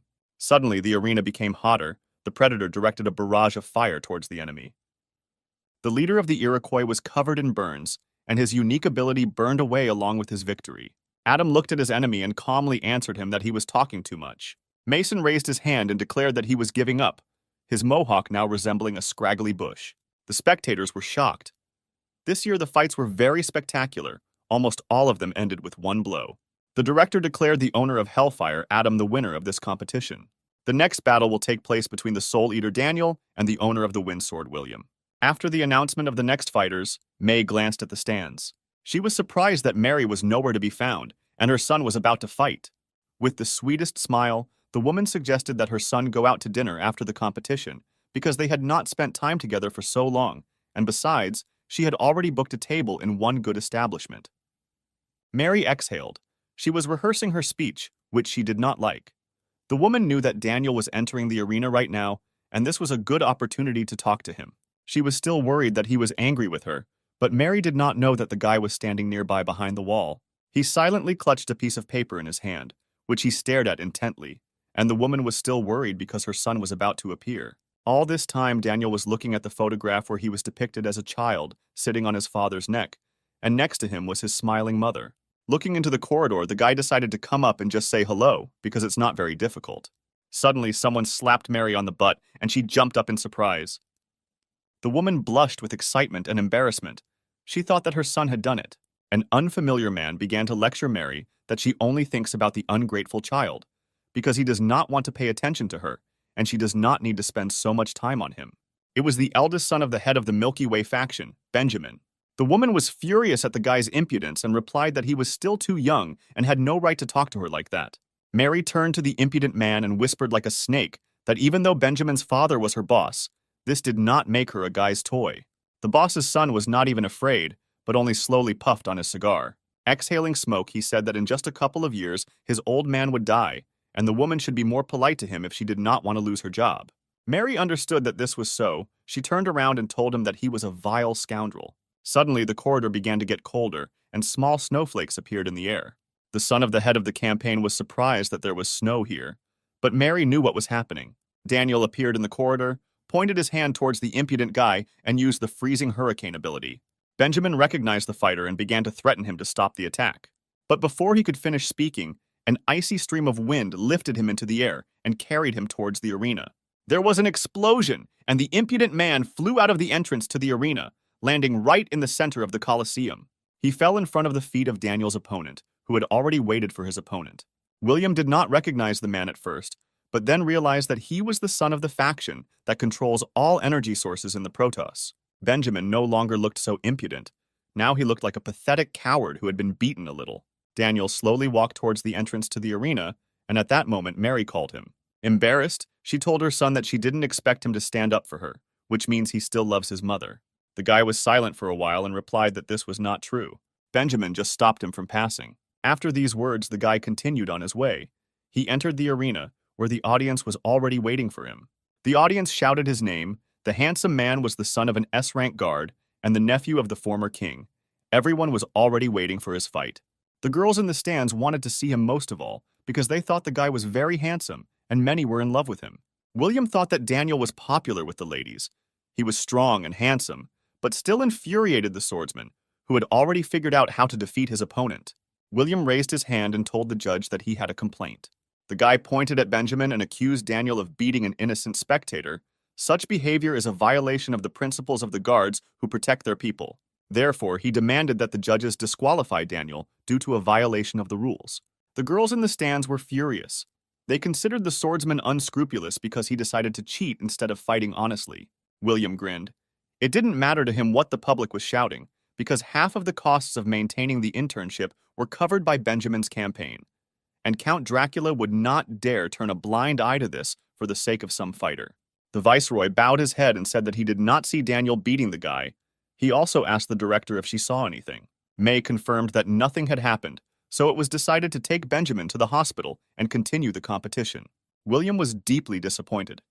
He did not believe that the Count was ready to ruin relations with his sponsor for the sake of some warrior. After hearing the words of the judges, Daniel realized that everything had been settled and began to prepare for the fight. The guy decided to act honestly. Since the swordsman uses weapons, he will also use his weapons made of ice. Having created a huge ice scythe, Daniel decided to start a fight and ran towards his opponent. William was still stunned by the judge's decision and did not have time to react to the attack. He could only ask the guy to stop. But Daniel did not listen to him. He struck his blow at the swordsman, which he called ice execution. The guy looked pretentious and ended the fight with one attack, saying that the fight was over. Ice spikes protruded from William's chest, and the guy himself was shaking from the cold he felt. The girls in the stands chanted the handsome man's name, and his mother became embarrassed when she noticed that her son had grown up. The director announced the semifinal. Ben and Jenna were supposed to fight in it. The guy looked at the girl and asked if she was ready for battle. The defender smiled sweetly and told the owner not to worry about her. Suddenly, she raised her hand. The girl told the judge that she was refusing the fight. Jenna explained to the guy that they were not rivals, and besides, she spent all her strength in the first fight and would not be able to fight. Ben decided that the girl was blatantly lying, and most likely she was planning to retreat a month ago when the opponents were announced. Jenna was embarrassed and replied that apparently nothing could be hidden from her master. She straightened her hair and added that only two can become guards, so the girl wanted to provide an easy exit to the finals for the hero so that he could definitely become a guard. The director announced Ben as a finalist, which meant he would be promoted to guard. James was touched by this act. The guy was jealous that the hero was very lucky because such a beautiful girl lost his victory. May announced the next battle. The Soul Eater Daniel and the owner of Hellfire Adam will fight in it. The one who wins will become the Protos guard. The firefighter stood in the arena and warmed up. Then he raised his hands in the air. This surprised Daniel. He expected the guy to immediately attack and not prepare for battle. Suddenly, a huge pillar of fire flew into the sky from Adam's hands, which was so powerful that the ground under the guy's feet began to crack. A pillar of flame rose high above the arena and began to take on the shape of a dragon. Our heroes were amazed by such a sight, and by the fact that the guy's ability had taken shape. Count Dracula didn't show it, but he was also interested in Adam's skills. He noticed that he released too much energy for a beginner. Only there was no surprise on Daniel's face. He was focused and confident that the fiery fighter started right away with his trump card. The Hellfire took on the form of a dragon, which was aimed at the Ice Devourer. A huge power was concentrated in Adam's body. The Predator began to wonder why the guy sealed it. The battle began, and a huge fire dragon opened its mouth and a red-hot ball of fire began to form in it. The spectators were intrigued. They did not expect to see such power and were afraid that the fire would spread to them. May was also amazed by the guy's strength. She asked her master if she should stop the fight, because the audience could get hurt, to which the Count refused.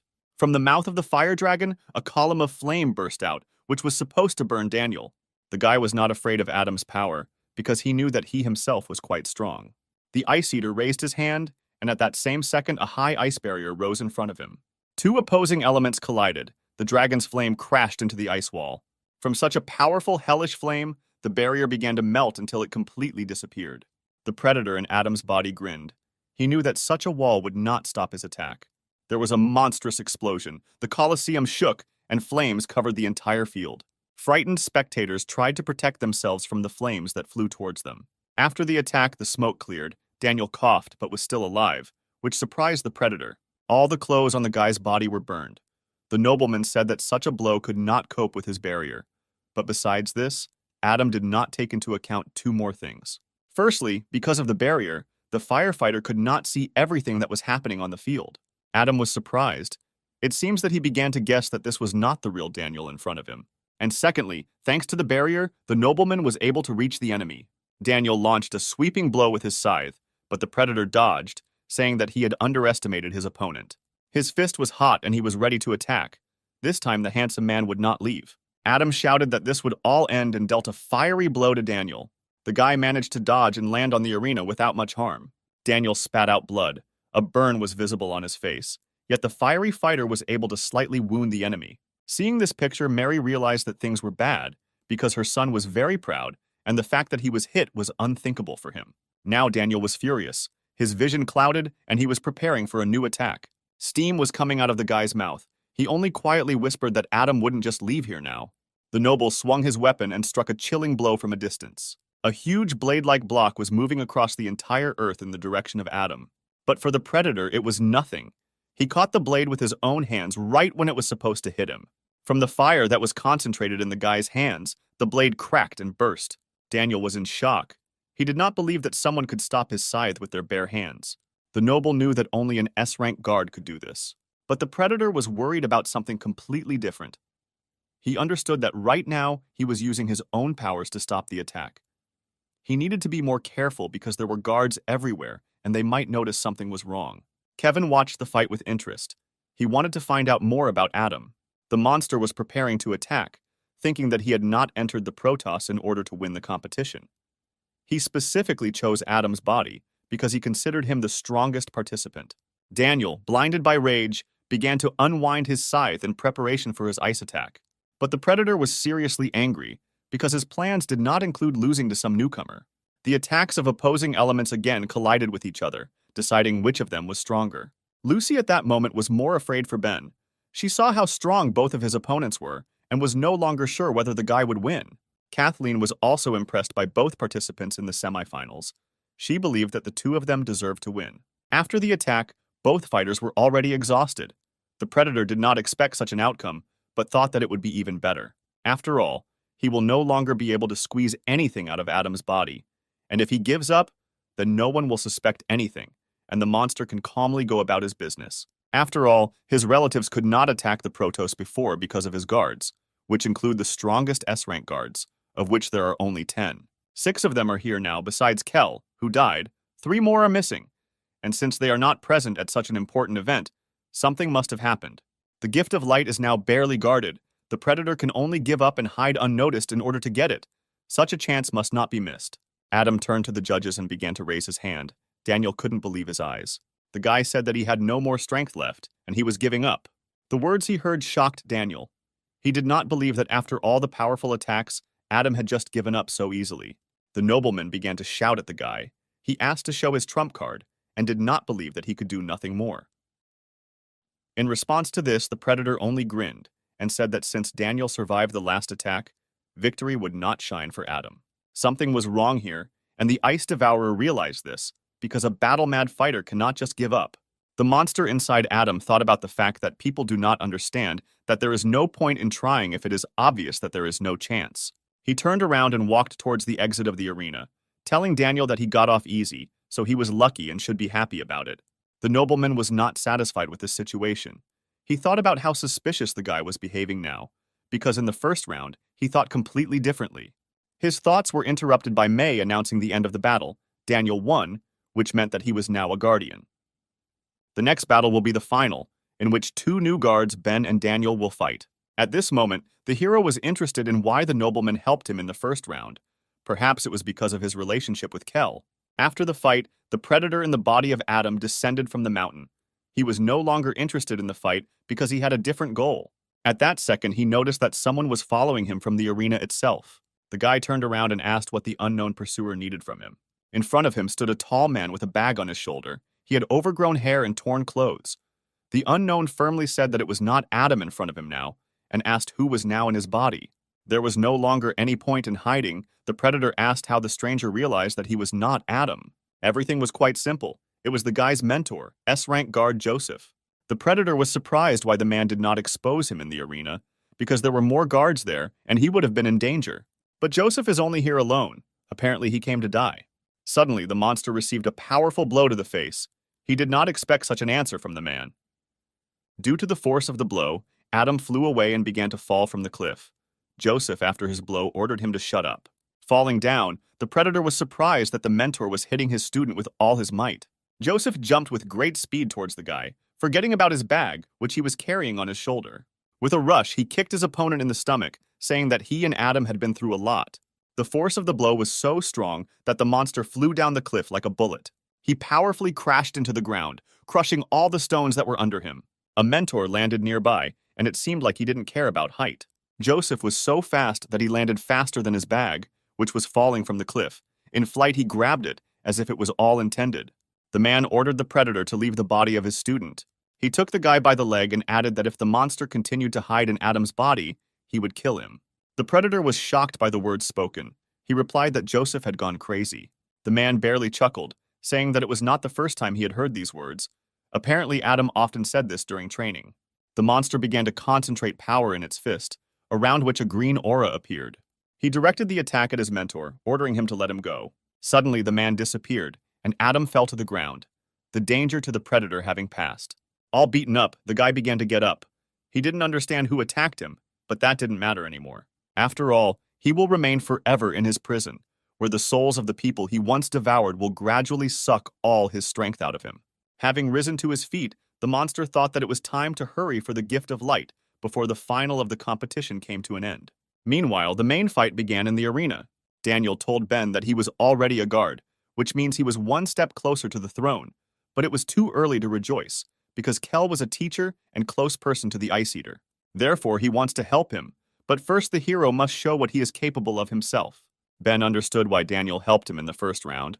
The nobleman just wanted to make sure that the guy was suitable for Kel's place. Therefore, he decided to show all his power. A dark aura began to concentrate around Ben. Black lightning began to appear in the air and hit the sky with a roar. Daniel was shocked by what he saw. He didn't understand how the guy managed to make the lightning black. Ben released all his fury in the form of lightning. His power was felt even in the air. The spectators were surprised by what they saw. They felt some kind of terrifying atmosphere that was accumulating in the arena. James felt this energy again, exactly the same as in their fight, as if someone was watching him. Dean Lee realized that this energy was similar to Asura, which means that Ben received for the ability. The old man asked Kevin if they had already summoned him. The master himself was surprised. He replied that they did not summon a demon, but he had no idea how the hero managed to use this power. Only one thing was clear. Ben was able to combine the energy of Asura and the ability of the god of thunder. The guy's eyes turned a frightening purple color. He asked Daniel if he was disappointed now, to which the guy replied that the hero is indeed special, because in addition to endless darkness, he himself has the ability. Ben was angry. A month ago, the nobleman considered him an unworthy opponent, but now everything is different, because in this competition, he will not use the ability given to him. The battle began, and the hero attacked first, jumping off the ground with such force that it cracked. Having approached the enemy, Ben shouted that this time he would use his ability. Terrified, Daniel used one of his abilities, ice patterns, which created a wall of ice around him. But she could not protect him. The ice around the guy began to crack because it could not withstand such a strong blow. Ben struck a blow called spiritual lightning. The force was so great that Daniel's barrier could not withstand it and burst. The guy flew away from his opponent and thought that Ben was not so strong in the first round. And besides, it was still unclear what the effect of his technique was other than a feeling of severe anxiety. He drew attention to his cheek, from which blood was coming, yet the hero was able to touch him.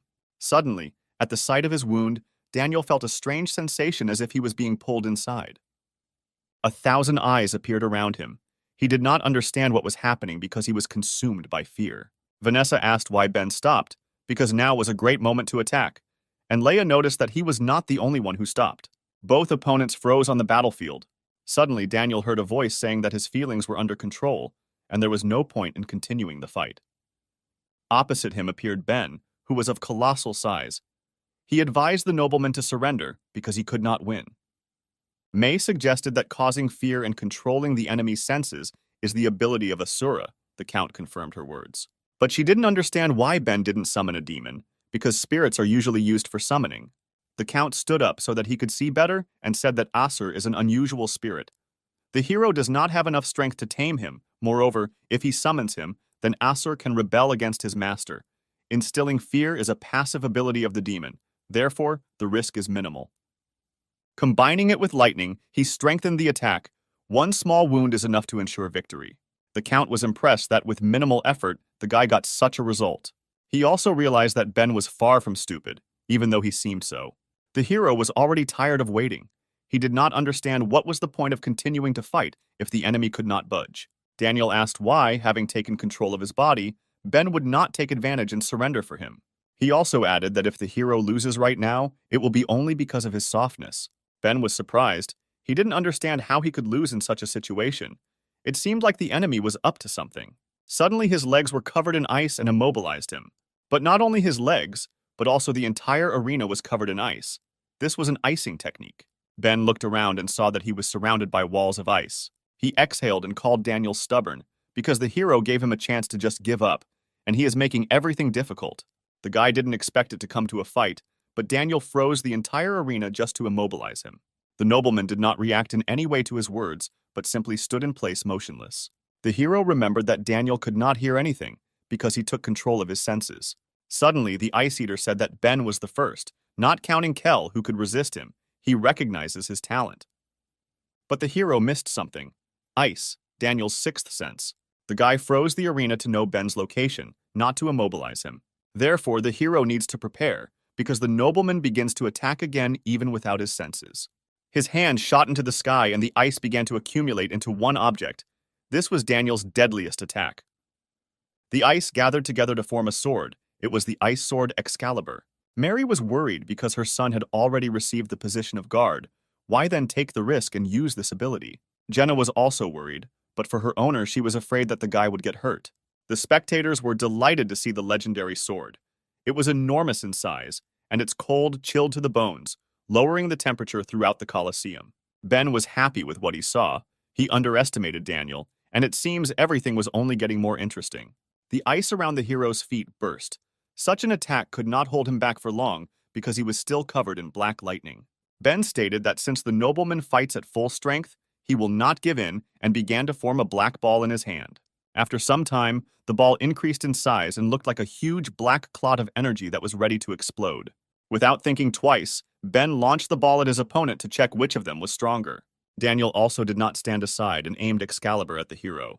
The spiritual realm and the legendary sword collided with each other. Both guys wanted to find out which of them was the strongest with this particular attack. But their strengths were equal, which meant that both could suffer. Even Count Dracula and Kevin were surprised by what they saw. The sphere and the sword began to crack. None of them wanted to give in, and it was not clear which of the guys was stronger. There was an explosion, and it was unclear who won. The spectators were amazed at the power of the skills. But suddenly, something appeared in the sky. Violet energy began to gather into small balls, signaling that Ben would now absorb the energy with the help of endless darkness. Meanwhile, outside the Protos arena, a girl with green hair was watching the fight on a screen. It was Sarah, locked in the academy. She greedily ate popcorn and reasoned that if the guy wins, his rating will be very high. Suddenly, the girl felt a strong push that almost threw her out of her chair. Because of the push, Sarah spilled popcorn all over herself and was very unhappy about it. But what happened? The girl thought it was like an earthquake. Suddenly, behind the glass, she saw the killed guards and a guy with red hair who looked like one of the participants in the competition. Adam walked forward, not noticing the enemies. He felt that his goal was very close. Suddenly, he stopped. The guy realized that the fragment was behind this door. Moving closer to the door, he swung his fist to knock it down. His strength was so high that the metal door with one blow shrank like a sheet of paper. The barrier was destroyed, and the predator was in the room with the meteorite. Adam was happy that he had finally achieved his most cherished dream.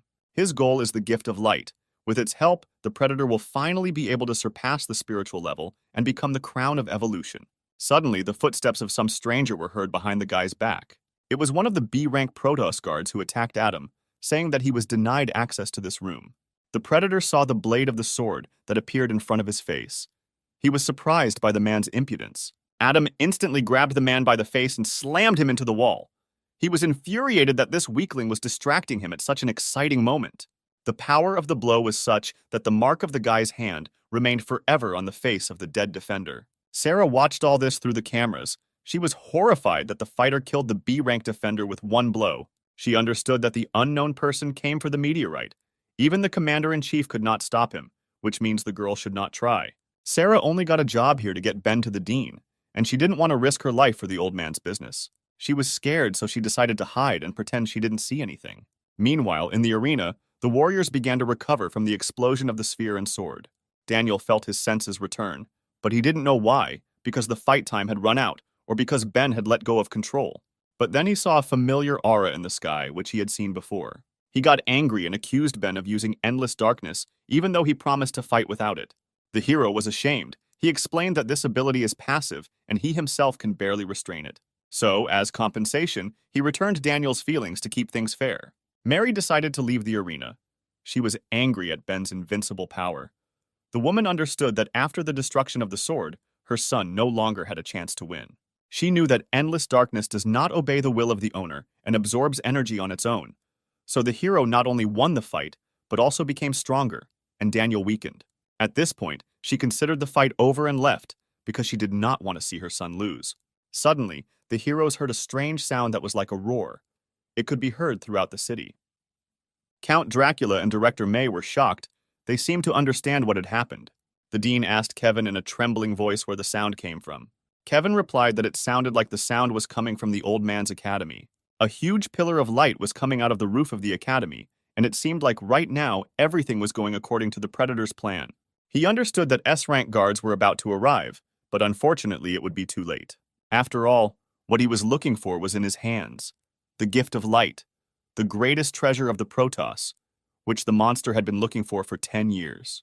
Without thinking twice, he began to absorb what looked like a small fragment, but which contained enormous energy. Suddenly, someone's hands formed a strange sign aimed directly at the fragment. It was Sarah who used the grapple on the gift of light and sealed it. At that same second, the small fragment dissolved in the air as if it had not been there. Adam did not understand where his gift had gone. At the very last moment, it disappeared. He became very angry and looked at the silhouette that stood at the entrance to the room. The guy was outraged that at such a moment the girl simply teleported the gift of light. And besides, he did not understand how she could survive, because he killed everyone in his path. She replied that she did not want to interfere in something that was not her own business, but as a resident of Protos, she could not stand by indifferently to the murder and theft of the greatest treasure. So Sarah decided to fight and not let the predator get him. The girl's words angered him more and more. He once again asked where she teleported the fragment, but Sarah brazenly told Adam that it was none of his business. Suddenly, tentacles flew out of the guy's hands. This was no longer the ability of Adam, but of the predator himself, which was called hellish chains. The girl was surprised by the attack because the guy did not use such a technique at the competition. The tentacles grabbed the girl by all parts of her body. She realized that there was something wrong with Adam's energy. It was not like human energy. In a second, she was completely at the mercy of the monster, which completely enveloped her body with its vile tentacles. The predator said that he would give the girl exactly 5 seconds, and if she did not tell where the core was, she would die of suffocation. Sarah replied that his threats would not change anything because she understood what she was getting into, and besides, if the monster kills her, she will never know where the fragment is. The girl placed a seal on the gift of light before teleporting it, a barrier blocking its connection with the outside world. And if the predator kills her, he may forget about searching for the treasure. Adam himself noticed that he no longer felt the presence of the core, so he decided to torture the girl since he couldn't kill her. The grip of the tentacles intensified, twisting the girl's arms, legs, and neck. She screamed in pain, but had no intention of giving up. Adam once again asked the girl where she was hiding the fragment while continuing to torture her. The girl just laughed in the monster's face, answering that he was where he would never be able to find him. Leia was already running towards the academy because she knew that her friend was there now. She accelerated her pace because she was worried about the girl, but at the same time she understood that everything would be all right since Sarah was on duty. Dean Lee also joined the chase, but he was not worried about the girl, but about his priceless treasure. Suddenly, Leia heard a strange squeak behind her. She turned her head to see what was there. Behind her flew hundreds of bats, the faithful companions of Count Dracula. Leia saw that the Viceroy himself and 2 S-rank guards had also arrived to help. Apparently, something serious happened. After these words, all the heroes rushed to the academy. A few minutes later, Leia landed at the entrance to the Academy of Sciences. The torn corpses of the guards lay around her. She looked around the place in preparation for battle, but Sarah's corpse was not there. Suddenly, she heard the dean's cry. It seemed that he had found the battle site. He trembled and constantly repeated the same words about the gift of light, that he was his. Leia thought that the old man had gone crazy. But when she looked away from the old man, the girl saw someone else in the room besides the meteorite. It was Adam, who lay unconscious, covered in his own blood. The old man continued to rave, and Leia quickly went down to the guy to interrogate him. She thought that the fighter would have problems, because he quietly left after the fight to get here. But then the girl noticed a strange wound on the guy's body. It looked as if he had made it himself. But why? Leia did not understand. She picked Adam up and sat him down and asked him to do her one favor. If the guy is still alive, then let Leia know about it. After these words, she slapped Adam's face with all her might. The fighter coughed, which meant that he was still breathing. The defender asked him where Sarah was now. An angry old man appeared behind the girl, took out his sword, and only asked where his core was. He didn't know what he was doing out of his madness, but Leia managed to block his blow with her katana. The girl said that everything has its time, and let the old man wait until she finishes interrogating the guy, and then they will talk. Lee was angry that this was the second time Leia had blocked his blow, and he didn't understand how he could equate the discussion of the secretary's life with his gift of light. More figures appeared at the entrance of the room. It was the Count, who said that there was no need to fight because the surveillance cameras were broken. Adam is the only eyewitness, and if he dies, they will not be able to find out anything about what happened here. Looking at the heavily early fighter, Dracula said that he knew who could cure the guy. After some time, the heroes arrived at the top of a snow-capped mountain. Adam began to open his eyes with difficulty. Through a cloudy veil, he saw Kevin. His face seemed familiar to the guy, but due to the injury, he had difficulty thinking and understanding what was happening. Suddenly, the fighter jumped up and asked why he was here. The master replied that Adam was a worthy student of his teacher. With such wounds, an ordinary person would probably have died. But the guy survived. Apparently, life-threatening fights were not new to him. Moving with difficulty, the warrior turned to get out of bed. He knew that he had no time to lie down because the predator had sealed his teacher. But suddenly, a wild pain ran through his body, reminiscent of lightning that passed from head to toe. Adam fell out of bed and blamed himself that it was his fault that he could not defeat this creature. Kevin noticed that the guy was an exact copy of his teacher. Suddenly, someone extended his hand to Adam and asked him not to worry about his mentor, because Joseph was strong and would not die just like that.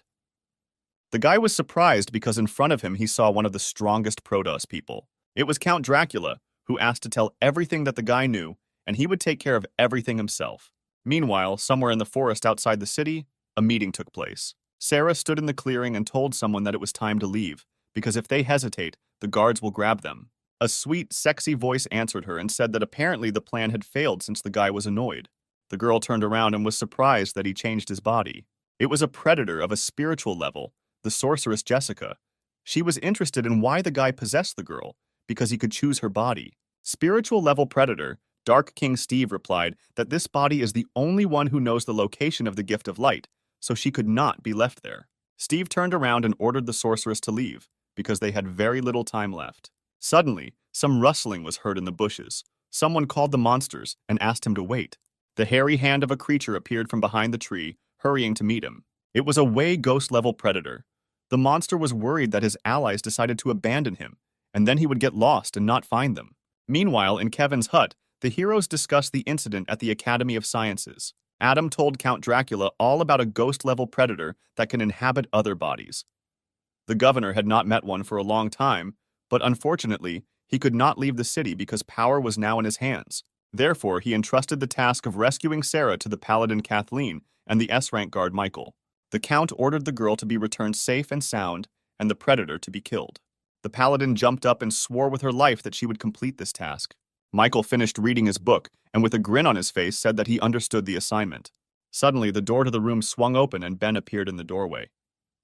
He responsibly stated that he was also joining the task. Leia supported him and also wanted to help. Sarah was the hero's bodyguard, so the guy considered saving the girl his duty. Leia straightened her hair and stated that Sarah was her friend, so she would not leave her in trouble. Kevin was not happy with Ben's statement. Eliza was the guy's fiancée, and the master was afraid that his entire family would be guards and would always have to be watched. The old man was not happy either. He told the hero that his opponent was a predator on a spiritual level, and the guy would not be able to defeat him. Ben answered the old man that all the dean's thoughts are only about the core, and apparently he is not at all interested in the girl's life. Kathleen told the guy that this task was not so difficult, and she could handle it herself. There was no need to risk her life again. Kevin stood up for Ben and said that there was no need to suppress the guy's enthusiasm once again.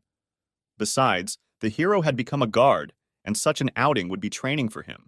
He turned to the count and asked if he was against it. The viceroy was embarrassed and replied that no, which means it was decided that Ben and Leia would go with the guards. Dracula was frightened by Kevin's gaze. He thought that the master was angry with him, and in order to make amends, he would need to send the man a discount coupon to the tea house. Then the viceroy turned to Ben. He proclaimed that because of the rush, they would do without the guardian initiation ceremonies. So now the count names the guy the guardian and protector of the Protos. It also assigns the hero A rank. He will be in the 7th squad. Adam thought about the fact that he did not expect Ben to be able to defeat Daniel. The hero was happy about his dedication and the fact that he could go on a mission. The city door opened and 4 guards set out on a mission. The fighters had to work as a team and save Sarah and the gift of light. During the investigation, it was revealed that the enemy was heading this way, and the team rushed in pursuit. The road was familiar to Ben. After the first round, he studied the map of the area. In addition to the territory marked Not Explored, there was another one marked Entry Prohibited. Anyone who entered this territory alive did not return. This place was called the Cemetery of the Guards. Kathleen was surprised that the hero was able to remember this unremarkable road, because the map shows thousands of paths. Michael told the hero that he was a very interesting person, since he went to study the map in his free time. Ben replied that this was a habit from a past life, but now they need to catch up with the enemy because he is trying to hide from them. Meanwhile, the trio of predators walked through the forest. Wei became bored because he was promised that there would be fights, and that is why he went with them. Jessica notified her allies that, judging by the signal traps, there were 4 enemies, and they would soon catch up with them. But after a couple of seconds, she realized that there were 5 opponents. Wei was pleased with this news. He asked permission to detain them, because the monkey was already tired of the fight.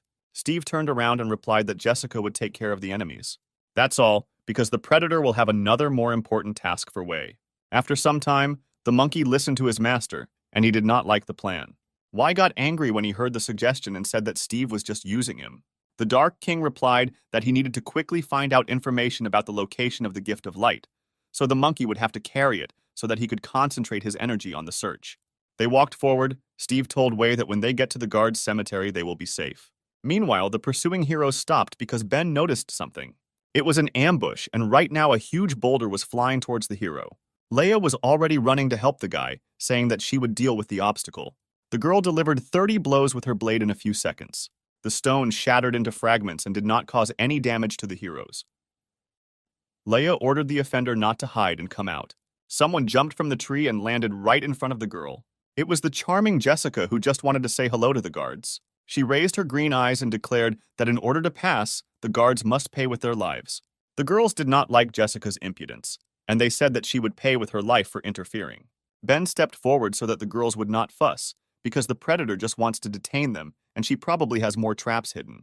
Therefore, the hero had a new plan. He had to detain the enemy alone and let the rest of the squad move on and catch up with the remaining enemies. Ben understood that he needed to catch up with the predators before they reached the guard's cemetery and save Sarah. Kathleen was surprised that the newcomer analyzed the situation so quickly and came up with a plan. The strategy was good. Suddenly, Leia jumped in front of the guy. She said that she would delay the enemy and let the rest of the squad look for a way to move on. The girl added that if this is all to detain them, then it is better that heroes stronger than her continue on their way. Leia also noticed that the predator was 1 against 4, but was completely calm. Apparently, she was very dangerous. The girl waved her sword over the demoness's head, preparing to strike. She did not want Ben to risk his life in this battle. Leia launched a series of consecutive strikes with her katana, attempting to distract Jessica.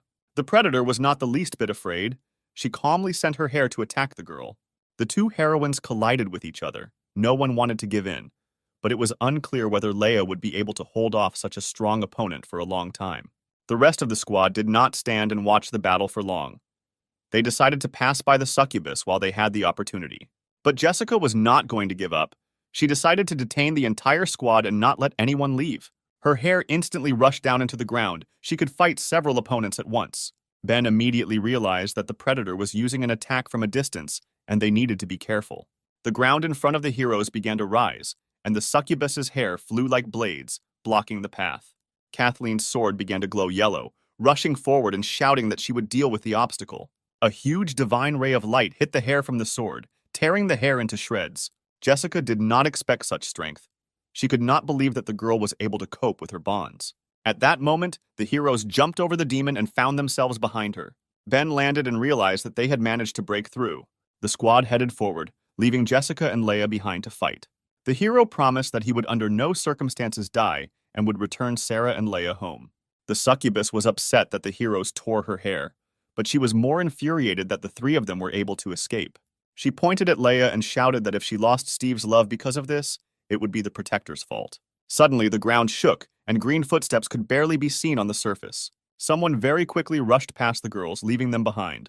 The speed was so high that Leia didn't even understand who it could be. She assumed it was Dean Lee, and was surprised that the old man had been following them all this time. Jessica forgot that there was a 5th pursuer. She was afraid that if the plan failed due to her fault, then Steve would no longer have fun with her. Leia was serious and threw her katana sheath to the ground.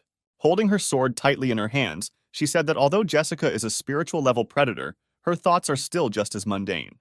The girl became sad. She replied that she couldn't understand, because all this time while Steve was in the Protos, he was thinking only about the gift of light. He wasn't with her for a whole month, and it really upset her. Jessica began to cry with all her might. Leia could not know how bad she felt without him. Due to the loud crying, waves of sound emanated from the succubus, which scared away all the birds in the area. Leia was not at all moved, but only noticed that Jessica was screaming like a cat at night. But suddenly she felt that something strange was happening to her body. It was not just a scream, the sound waves affected the brain, and now the girl could not control her body. Jessica was surprised. She didn't even realize that she was capable of this. The sound waves of her scream can affect a person, causing him to lose his fighting ability. Taking advantage of the moment, the succubus went on the attack.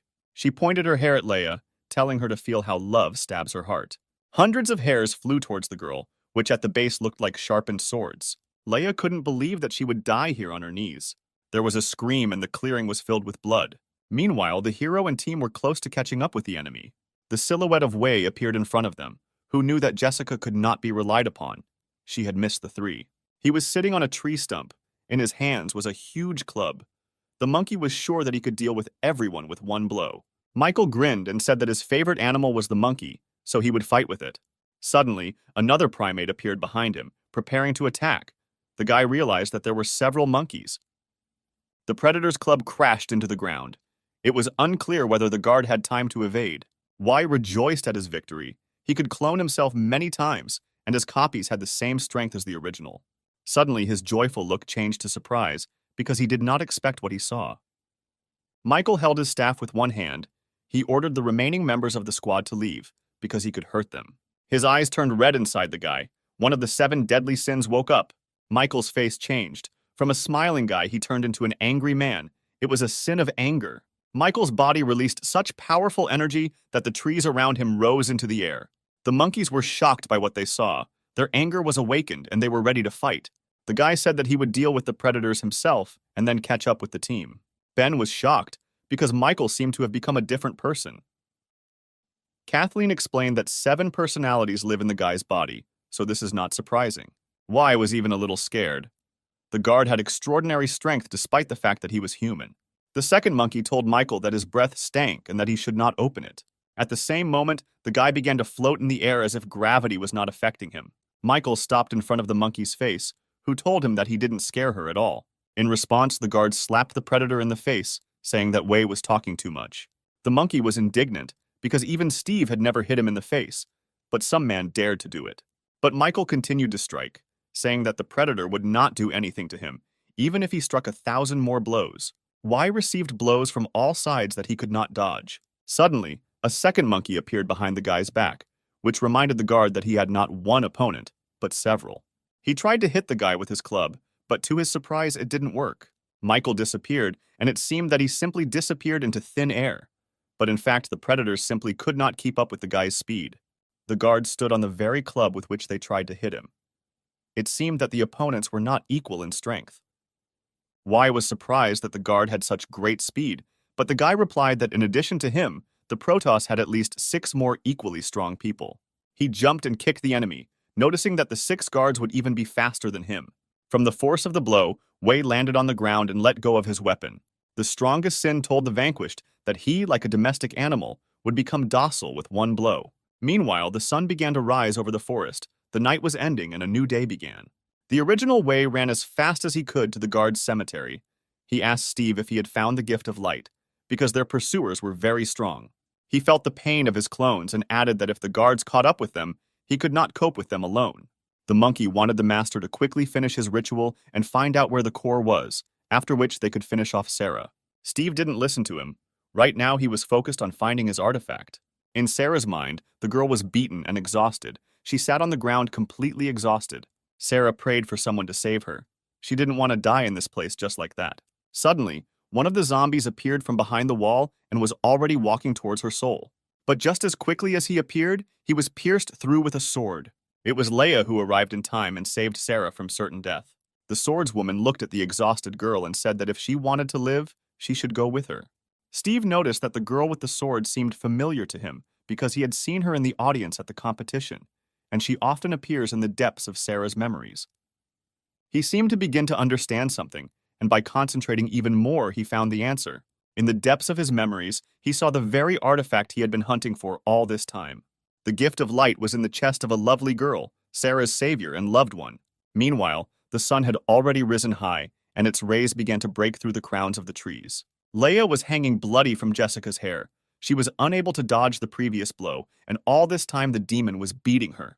The guard tightly clutched her sword in her hand, along which her blood flowed, and did not want to give up just like that. The succubus blade pierced her chest. The girl no longer had the strength to hold on. She asked the enemy if she wanted to end her life. Jessica was amazed at how stubborn the girl was, because even despite such critical wounds, she still continued to hold her sword in her hand. She answered the girl that the point is not that you can't resist her scream. It's just that it's difficult to deal with her because she's very strong. But she was tired of playing with her victim, so it was time to strike the final blow. Jessica aimed her hair for the final blow, saying she wanted to hear Leia scream in pain. At this moment, the guard accepted her fate and mentally apologized to Sarah. She closed her eyes, preparing to accept her death.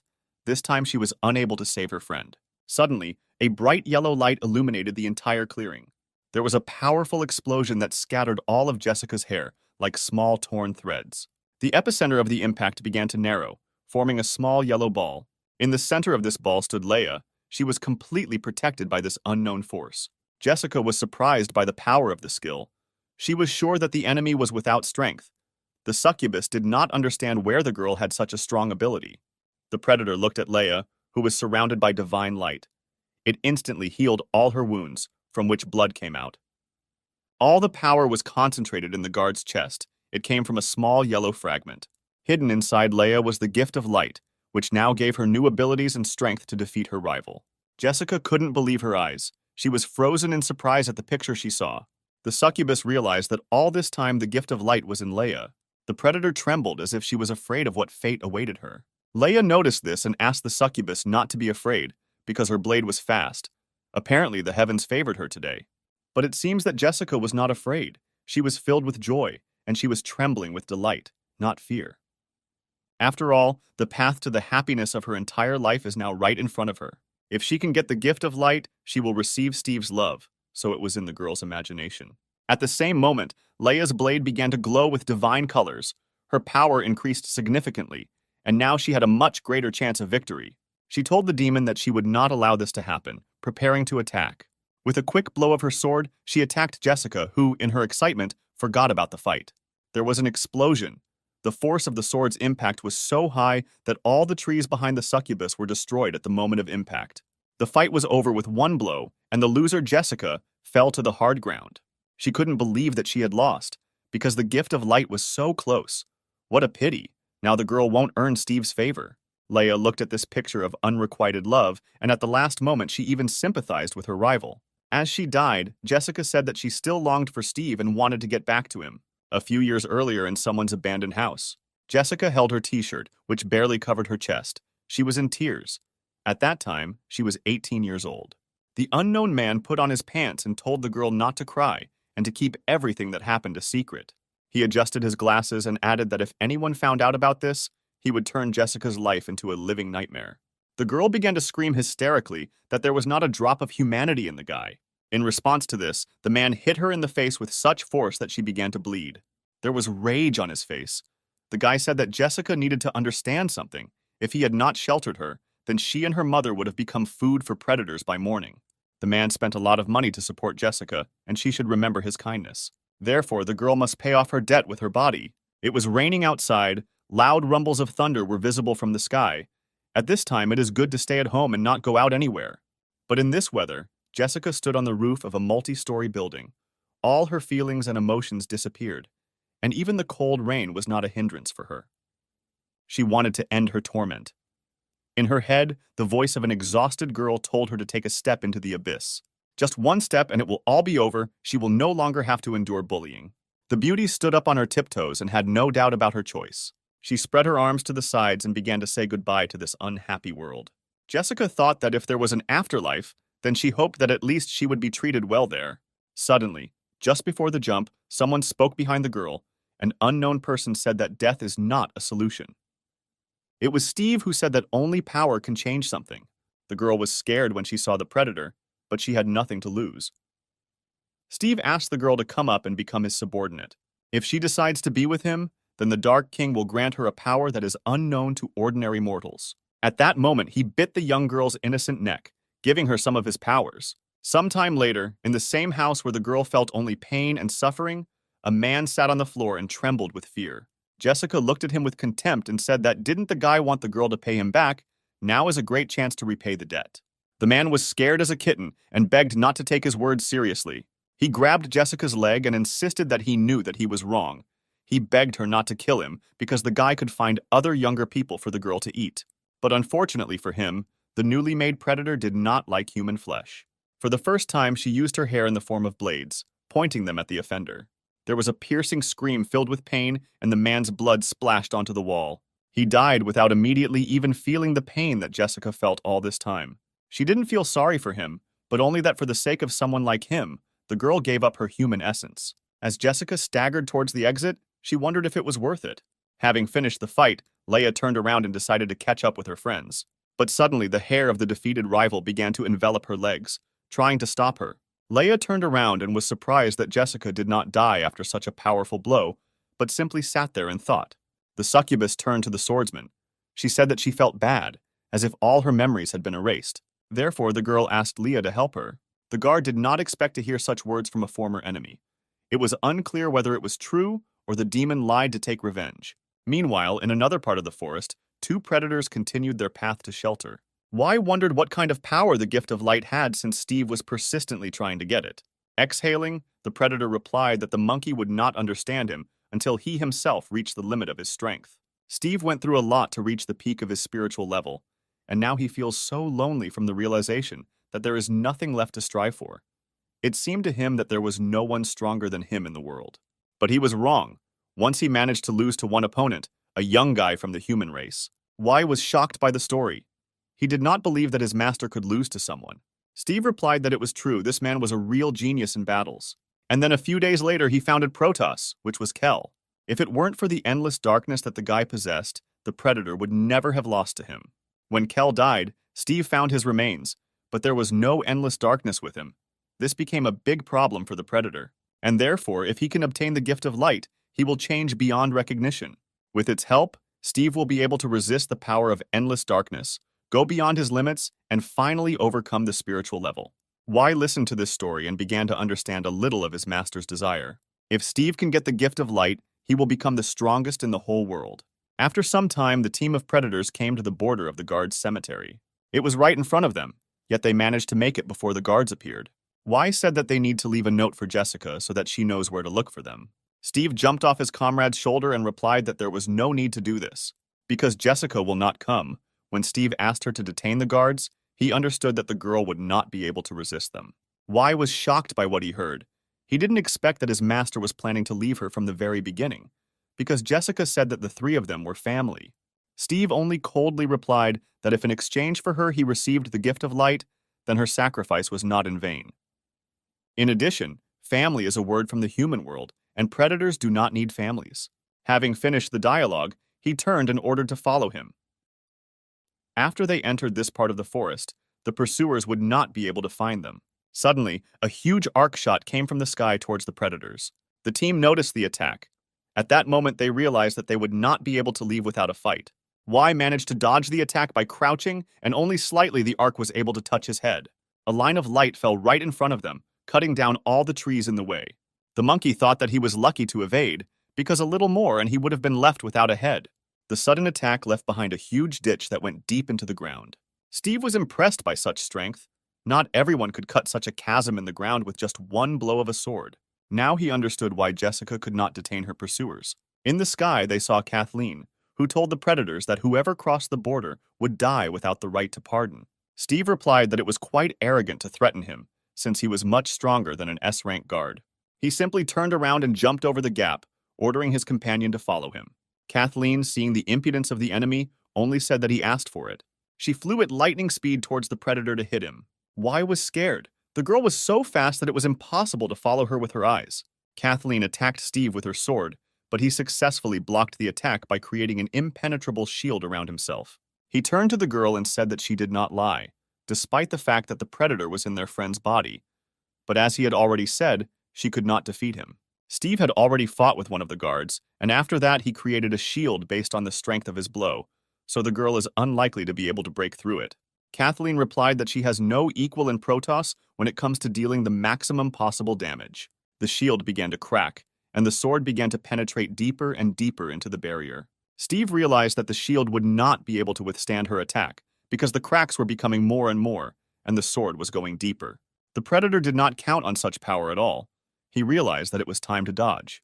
He turned around and tried to jump away from the sword after his shield burst. Steve didn't have time to escape the attack, and Kathleen was able to touch Sarah's cheek, leaving a cut on it. All the power of her strength went into the ground. The predator successfully dodged and lost only points in flight. He understood that he was lucky. The girl was good with the sword, but there was one caveat. Kathleen did not take advantage of the moment and change the trajectory. Apparently, they also need information about the location of the gift of light. The paladin stood opposite and took her sword out of the ground. She said that she couldn't hit it the first time because she hadn't practiced with the sword for a long time. Steve understood that this was a lie. She pulled the sword out of the ground and a small crack appeared in the place where it stuck. Everything around began to shake, as if an earthquake had started. This surprised the Dark King. The paladin's attack was so powerful that the small crack from the blow split into a huge abyss. Kathleen noticed that Steve could not fight at full strength while he was in this body, so he needed to return to his own because her next blow would hit the target. The girl provoked her rival to leave his body. She said that she wanted to see the real power of a spiritual-level predator. She began to taunt her opponent, saying that apparently his only ability was to possess others. Steve grinned at the girl's words and did not succumb to provocation. He replied that while he was in this body, Kathleen would not kill him because this man was important to people. The predator added that the paladin was using childish tricks to try to deceive him. Y stood up for his master and shouted that there would be no mercy for the girl because she had ruined the monkey's hair with her blow. Steve was ashamed of his ally because he was stupid and did not understand that he was much weaker than the paladin. Y waved his fist, preparing to launch his attack. He shouted that there were two of them, and she was alone. There was no way she could win. Kathleen turned to the predator and replied that she did not come here alone. Suddenly, a strong kick landed on the monkey's head, causing him to forget all the words he wanted to say. It was Ben who jumped away from the weak opponent and was focused on attacking the main enemy. The guy shouted at Kathleen not to forget that they must act according to the plan. The girl replied that she remembered and prepared for the next attack. Steve heard his words and realized that the guards were up to something. Above him was Ben, who began to summon hundreds of purple balls filled with energy. The guy shouted that all this energy was collected by endless darkness. Using instant destruction, he directed all the explosive energy at Steve. The ghostly spheres hit their target, and it seemed that no one could survive such multiple explosions. But the spiritual-level predator was not so simple. He closed himself with the same shield, saying that Ben lacked experience, spent so much energy and only raised dust. And then Steve remembered that the guy shouted something about a plan, and perhaps he was only distracting attention. The predator completely forgot about the hero's partner while he was watching the spheres. Kathleen was already running to meet her goal. Steve understood that the girl was a greater danger to him. She struck with her sword, but the Dark King managed to dodge it by standing on his hands and jumping away. Dodging the blow, Steve grinned at the fact that he figured out the guard's plan. A weak attack distracts, and a strong guard deals damage to the distracted enemy. Kathleen replied that in fact the predator was wrong, and that was not the plan. Upon landing, Steve saw a dark figure behind him, from which he could not get away. It was Ben, who smiled and said that their plan was a success. The hero grabbed the predator in a human body and began to use a chokehold. Steve didn't understand what was happening because right now he felt his strength leaving him. Purple spheres began to appear around Sarah, meaning that Ben was absorbing energy from an enemy weakened by strangulation. The predator remembered this aura that he once fought with and realized that Ben was the owner of endless darkness. The hero replied that the predator guessed right, and when the guy absorbs all of Steve's power, he will leave Sarah's body. The air around the opponents began to swirl into a whirlwind, and the aura became more and more frightening. There was so much energy coming from Sarah that she began to turn into a large purple sphere. Y watched what was happening and also realized that the endless darkness that Steve is so afraid of is in this guy. Kathleen was worried about the hero. She didn't know whether Ben could handle such power. The sphere began to narrow, and a silhouette became visible in the cloud of dust. Ben emerged from the smoke unharmed, holding an exhausted Sarah in his arms. The paladin rejoiced at the victory. The girl was saved, and there was not a scratch on her. The hero cleverly thought of everything, and his plan was a success. Ben sat Sarah by a tree stump and created a shield around her, which he stole from Steve, so nothing would threaten her. He knew that the girl could not hear, but he told her to rest well while the battle was going on. The guy added that he would wait until Sarah came to her senses, and then they would all figure it out together. Suddenly, laughter was heard from the cloud of smoke. The enemy was still not defeated, but now at least you can fight him with full strength. Steve laughed because he was very lucky, because he not only found out the location of the gift of light, but now he would be able to take away the endless darkness. The predator appeared in his true form. He said that the heavens were favoring him today, so he was having fun.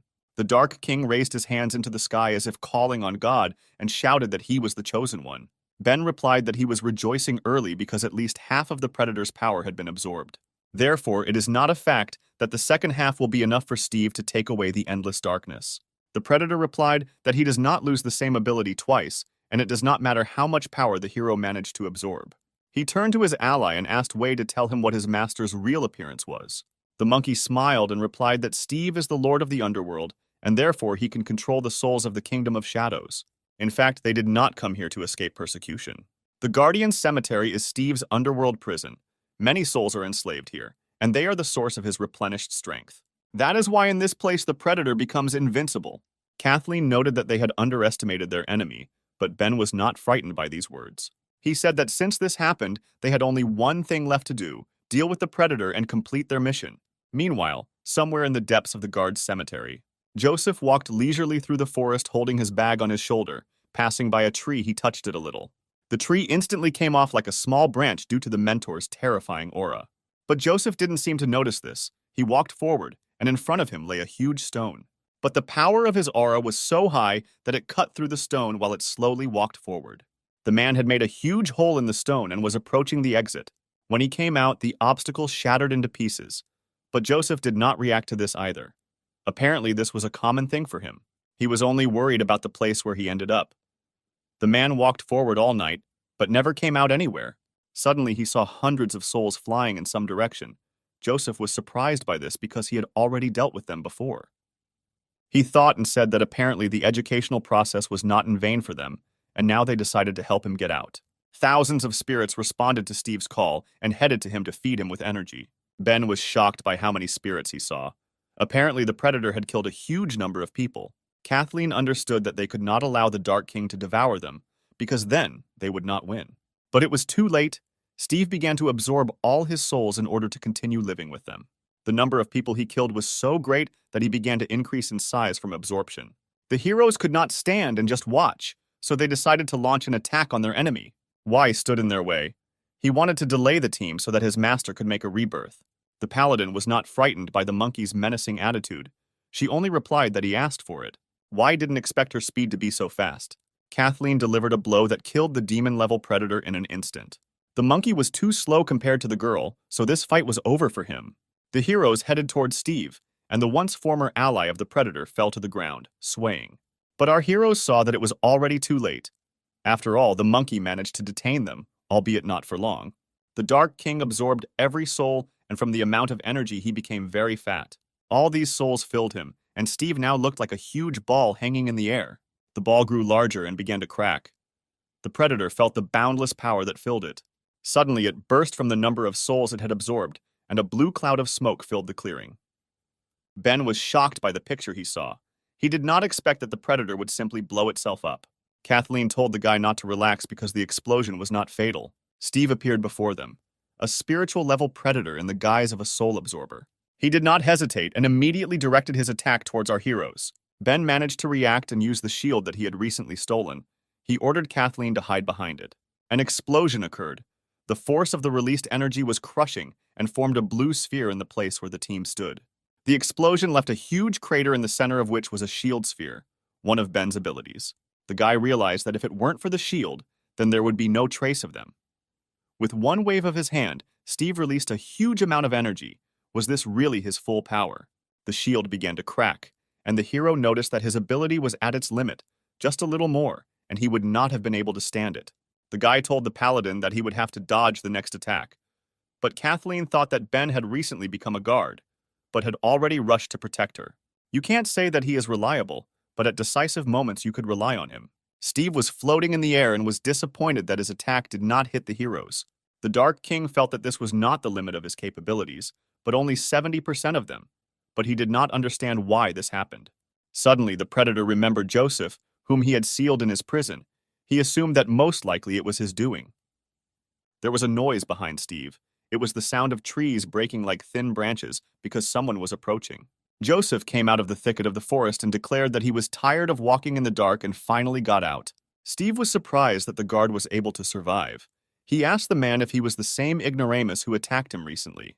There were no emotions on Joseph's face, as always. He simply asked the Predator who he was. Steve grinned and said that apparently the guard forgot him too quickly, to which Joseph replied that he did not understand what he was talking about because they had never met. The Dark King realized that the man was rather stupid and asked directly what he had done with his spirit slaves. The guard replied that if he was asking about those spirits in the forest, then he taught them a lesson and prayed for their peace. Steve was angry. He did not expect that by locking the guard in prison, he would lose so many souls that he had been collecting for years. Out of rage, he jumped into the air in order to attack the one who ruined all his plans. The speed of the Dark King was great, and Joseph did not have time to dodge his attack. Steve struck his opponent in the face with his hand, causing him to fly to the side. The man fell to the ground, but he never let go of his mysterious bag. Apparently, there was something valuable to him there. Steve said that even though he now has 70% of his strength, this will be more than enough for the guards. Joseph rose to his feet as if nothing had happened. This was not the first time he had been hit by an enemy. The man told the predator that he had a rather weak blow, and if he took his time, he would show him what strength is.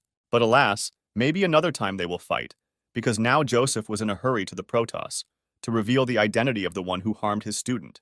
A team of heroes immediately arrived and said that for this, there is no need to go to the Protos because the one the man needs is here. Ben pointed his finger at Steve and said that he not only used Adam's body, but also inflicted a fatal wound on him. Fortunately, Kevin managed to save the guy. Joseph pondered the words spoken to him and decided what to do next.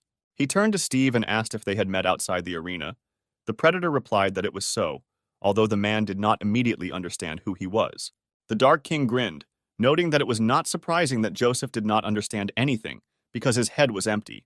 After these words, a bag instantly flew at Steve, which Joseph had not let go of his hands all this time. The predator stopped him with his hand, and immediately his nose was struck by the disgusting smell that came from the bag.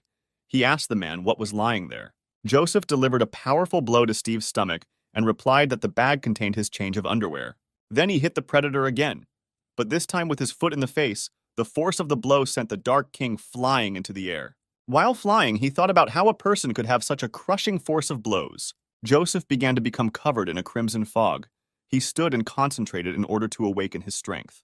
The Guardian screamed as he released his energy. This was the path of a despot, a fighting spirit stance. The strength was so high that his rage could be seen in the pulsating muscles. He shouted that only he could beat his student. After these words, he headed towards Steve, deciding to finish the battle without allowing the enemy to land. His aura, which was flying around, began to turn into the form of a dragon and flew straight towards the predator at great speed. Steve realized that the power of such a blow should not be underestimated since she took the form of a dragon. He put his hand in front of him and shouted that he would hold all this power. Ben was shocked by the strength of the S-rank guard. The guy thought for a second that Joseph was a monster if he had such impressive abilities. After the attack, the dust began to clear and traces of torn flesh appeared on the monster's body. Steve said that this idiot was able to break through his living armor. It will be difficult to restore it because it is armor made of human souls that can block up to 3 fatal blows. The predator became seriously angry and began to gather his energy, shouting that the guard was greatly infuriating him. The man grinned and answered the enemy that it was mutual. Meanwhile, calm reigned at the top of the sacred mountain, and morning began. The alarm clock rang for the umpteenth time. Eliza's voice was recorded on it, shouting that it was time for her father to wake up. The man, with one blow of his hand, destroyed the annoying device that was preventing him from sleeping. Kevin was lying in his bed, half asleep, wearing funny spotted pajamas and not understanding what kind of idiot came up with alarm clocks. The master rose with difficulty, and his face showed disappointment that morning had come, because he still wanted to sleep. Still, it was time to get up, and Kevin went to do his morning ritual, and he started by brushing his teeth. After briefly rinsing his mouth, the man perked up a little. His next morning activity was drinking a glass of his favorite tea with milk. Sitting on the toilet and drinking tea, he shouted to his daughter that he was very hungry and asked if she had already prepared breakfast. He called Eliza all this time, but no one answered him. Having finished his business, the man went out and thought about where his daughter had disappeared. Kevin walked into the kitchen and saw that breakfast was ready, and there was a note on the table. It was a note from Eliza, which said that his father should have breakfast alone. Adam would be with her, so he didn't have to worry. The master took one bun that he had for breakfast and thought that his daughter was very obstinate and cleverly pulled off everything. Meanwhile, Eliza's phoenix raced across the sky towards the forest where the guards had gone. Ben's entire crew and Adam were on board the blue ship, rushing to his aid. Everyone thought about their own. Jenna was worried that the owner and Leia went to save Sarah, risking their lives, so she could not stay away. Eliza did not expect herself to take this step. She was worried that the guy had died, in which case the girl did not know what to do next. Lucy was angry that Ben went on a mission with Leia and didn't invite her. It wasn't fair. Vanessa thought that Dean Lee probably followed them, so the hero should be careful. Adam was embarrassed at the sight of beauties. He envied Ben because he was successful with the girls. After some time, the newly formed support team arrived at the first battle site. Adam was amazed that all the trees were cut down. He asked his allies if Leia's power could do this. Jenna replied that it was most likely not her, because it was not in the guard style. At that moment, they saw Leia, who was happy to see the bird of the king's daughter-in-law. Jenna landed in front of her friend and asked to tell her where the owner was and why they were not together. Leia replied that it was all because she was detained here. Jessica appeared behind the girls, who had been following Ben's guard all this time. Leia asked why the girl was pursuing her because she spared her life, showing leniency. Jessica replied that she was no longer interested in fighting, and it was because of her that she became like this. So now Leia is responsible for the succubus. Jenna was wary, because in appearance the girl looked like a predator, but a completely different aura emanated from her. Leia replied that Jessica was actually a predator, but after she defeated her, she did not die and is now following on her heels. Apparently, it's all about the stone that is in the swordswoman's chest. Because of it, the succubus lost her memory. Eliza descended from the phoenix, interrupting the girls' conversation. She explained that this was a purification effect.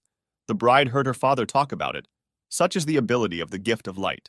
Leia was surprised that the artifact was in her, and Eliza replied that apparently out of despair, Sarah decided to hide it in her friend. Purification removes negative effects, but can also erase memory, so now Jessica has gotten rid of the bloodthirstiness characteristic of predators. It turns out that now the girl is not a purebred predator since she was previously a human. Since now she has gotten rid of the main disadvantage, it would be wrong to call her a predator. Eliza turned to the unfortunate girl and suddenly invited her to go with them. Meanwhile, a snowstorm began at the top of the sacred mountain. Kevin was able to overcome his morning sleep deprivation and slowly walked out of his house. He thought that he would like to retire a long time ago, but there was no peace in his life yet. Meanwhile, the battle continued at the border of the guard's cemetery. Joseph continued to attack his enemy. Due to the high speed of the strike, only crimson sparks were visible in the sky. Sparks appeared at the moment when the man delivered his blow, and the monster blocked it. Kathleen also did not stand aside and tried to hit the predator with her divine attack, but everything was unsuccessful. Ben stood in the clearing and watched. The guy thought that something didn't add up, because at the beginning the predator could barely resist Joseph. But now Steve can calmly fend off the attacks of two guards at the same time. This could become a problem. The hero turned towards the monkey, which Kathleen killed with one blow. Ben realized that he had to come up with something and find a solution, otherwise they would lose the fight. Steve crossed his arms and pressed him to himself, gathering his soul energy for attack. He used a cursed explosion and knocked back two fighters at once that he had previously been unable to dodge. Joseph landed on his feet, barely able to maintain his balance. The man noticed that the monster was getting stronger. The girl deftly landed on her hand and replied that she thought so too.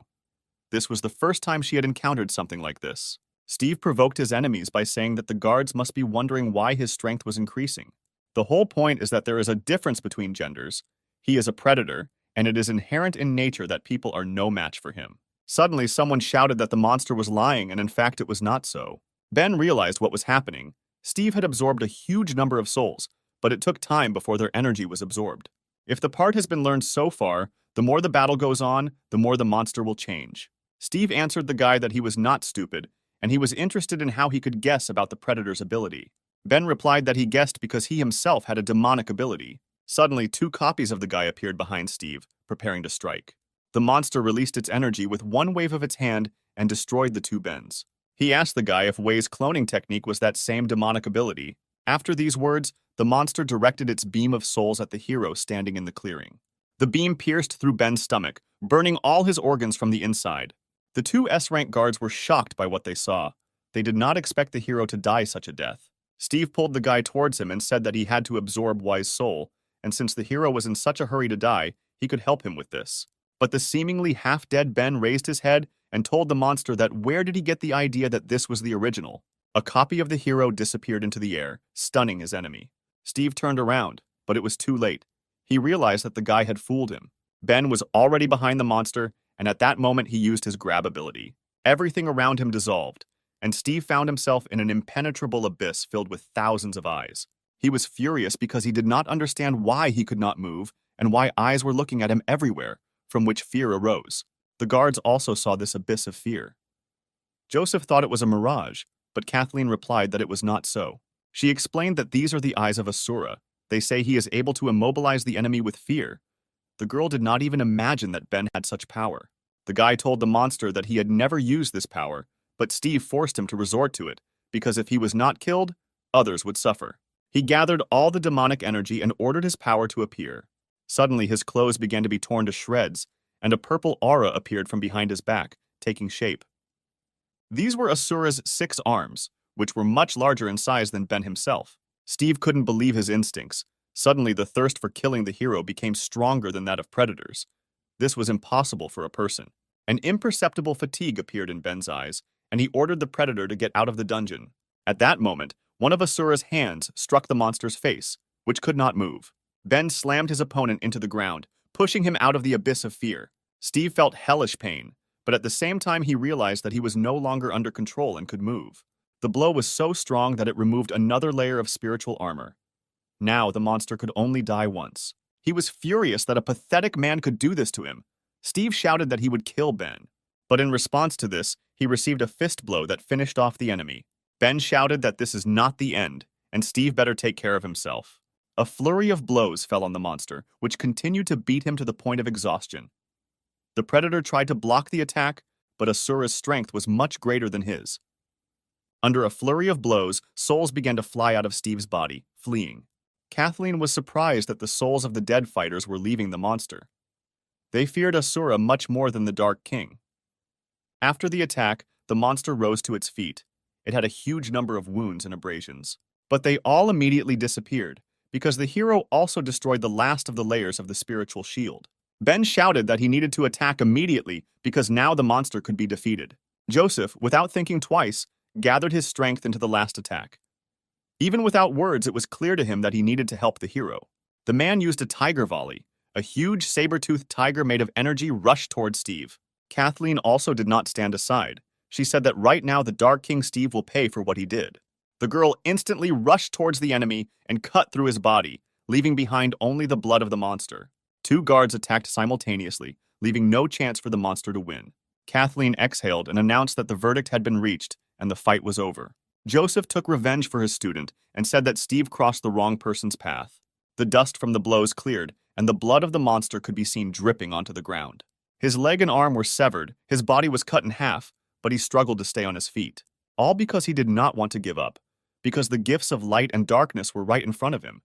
But the predator understood that he had lost in this battle. He fell into the crater, saying that he would not retreat so easily. After that, he no longer showed signs of life. Ben was covered in sweat due to using too much energy. The guy couldn't believe that they won. Kathleen looked at the hero, whose power was gradually beginning to dissipate. She noticed that Ben's fortitude is so great that it seems difficult for him to maintain it. Suddenly, the hands behind the guy's back began to disappear, and he closed his eyes from fatigue. After Asura's hands completely dissolved, Ben lost consciousness and began to fall down because nothing else held him in the air. Kathleen, without thinking twice, jumped towards the hero in order to grab the guy before he landed. She managed to grab Ben, and this made the girl blush a little. Now the guy was very close to her face, and she could take a closer look at him. Embarrassed, the girl turned away and noticed that if you looked closely, Ben was very handsome. Joseph interrupted the awkward pause and asked Kathleen why she was blushing, if she really hurt herself when she caught the guy. The girl, as if nothing had happened, abandoned Ben and replied that Joseph was talking nonsense because she had the most ordinary complexion. The man was stupid, but not that stupid. He noticed that Kathleen couldn't lie at all. Ben woke up from hitting the ground. He realized that he had apparently lost consciousness since controlling Asura's power requires a lot of energy. It seemed that the battle was over, but the hero had a strange feeling. The guy did not understand what could be the matter. And then he finally realized a terrible thing that no one noticed. The endless darkness was not activated, which means Steve is still alive, Ben shouted to the guards to finish him off quickly. The monster opened its eyes, which were directed to the place where Ben was sitting. The guardians were too late, and Steve delivered his final blow, the beam of which emanated from his mouth at the enemy, because of whom he lost. Ben did not have time to react and only noticed how the beam of power was directed directly at him. The energy went straight into Ben's mouth and went deep into his body. Horrified, Kathleen realized that things were bad, and she needed to be more careful with such a difficult opponent. Steve exhaled for the last time to take over Ben's body and gain endless darkness. He laughed. His delight knew no bounds, because in the guy's body there was endless darkness and Asura, as well as other abilities that the hero absorbed. Ben's eyes changed to Steve's yellow pupils, and the worst happened. The predator took possession of the hero's body. Kathleen raised her sword and began to gather divine power. She advised Steve to get out of the guy's body, otherwise he would taste the power of her blow again. Steve just grinned. It was the best body he had ever had, and now he was not afraid of Kathleen's sword. The girl was disappointed because she also understood that she could not cope with the power of endless darkness and Asura. But suddenly Joseph came out to fight. He told Kathleen to control herself. The man had more experience in such matters, and he would sort everything out. The paladin looked at Adam's mentor in disbelief and asked what he planned to do. Joseph rushed to the attack and was already preparing his fist, answering that he planned to simply smash his enemy. But his fist was easily stopped by one of Asura's hands, despite all the power of the guard. Joseph shouted that since Steve blocked his left fist, then he would get his right one. But this attack was easily blocked. The monster replied that now the guard's fists were of no use, because Joseph cannot defeat Asura relying only on physical strength. But suddenly the man attacked Ben's head using his despot way. Smoke came out of the guy's forehead at the place where the blow was struck. Asura's hands began to disappear, and he himself fell to the ground. Joseph said that he most likely would not defeat Steve with his fists now, but the monster did not take into account that the mentor's head is much stronger than his hands. Ben lay unconscious, and now the heroes had no idea what to do next. Kathleen was shocked by Joseph's methods. She did not expect that the mentor would simply hit the guy. The girl asked the man that since he knew a lot about these matters, he should know how to get the predator out of Ben's body. Joseph replied that he had not yet thought about how to do this. The mentor suggested that they could hit the hero again, and maybe then Steve would come out of his body. Kathleen was against this. Suddenly, a man appeared in the clearing and slowly approached the guards. The guy advised Joseph not to do that because there was no point in it. Michael returned to his comrades, who explained that Steve was in a hopeless situation, so it was unlikely that he would give up his tiny hope because of some blows. Joseph asked the guy what he was proposing, to which Michael replied that there was only one way out in this situation. To destroy Steve once and for all, they need to rely on the strength of Ben himself. The hero and the predator were inside Ben's mind. Steve was surprised that he, the Great Dark King, was defeated by a bunch of guards. However, if the monster can defeat the guy in this place, he will have his body forever. Ben grinned. He was not at all afraid of his opponent and replied that Steve only knew how to talk. The guy struck the predator in the face. There were no abilities here, just the usual solution to a dispute with fists. Attacking his enemy, the hero shouted that he would fight off his body and drive Steve out. Having received the blow, the monster fell on his hands, but was immediately able to push off to counterattack. He swung his leg attacking the guy and shouted that the hero still had milk on his lips. Ben should have been a couple thousand years older before showing off to a predator. The guards stood in the clearing and looked at the guy's motionless body.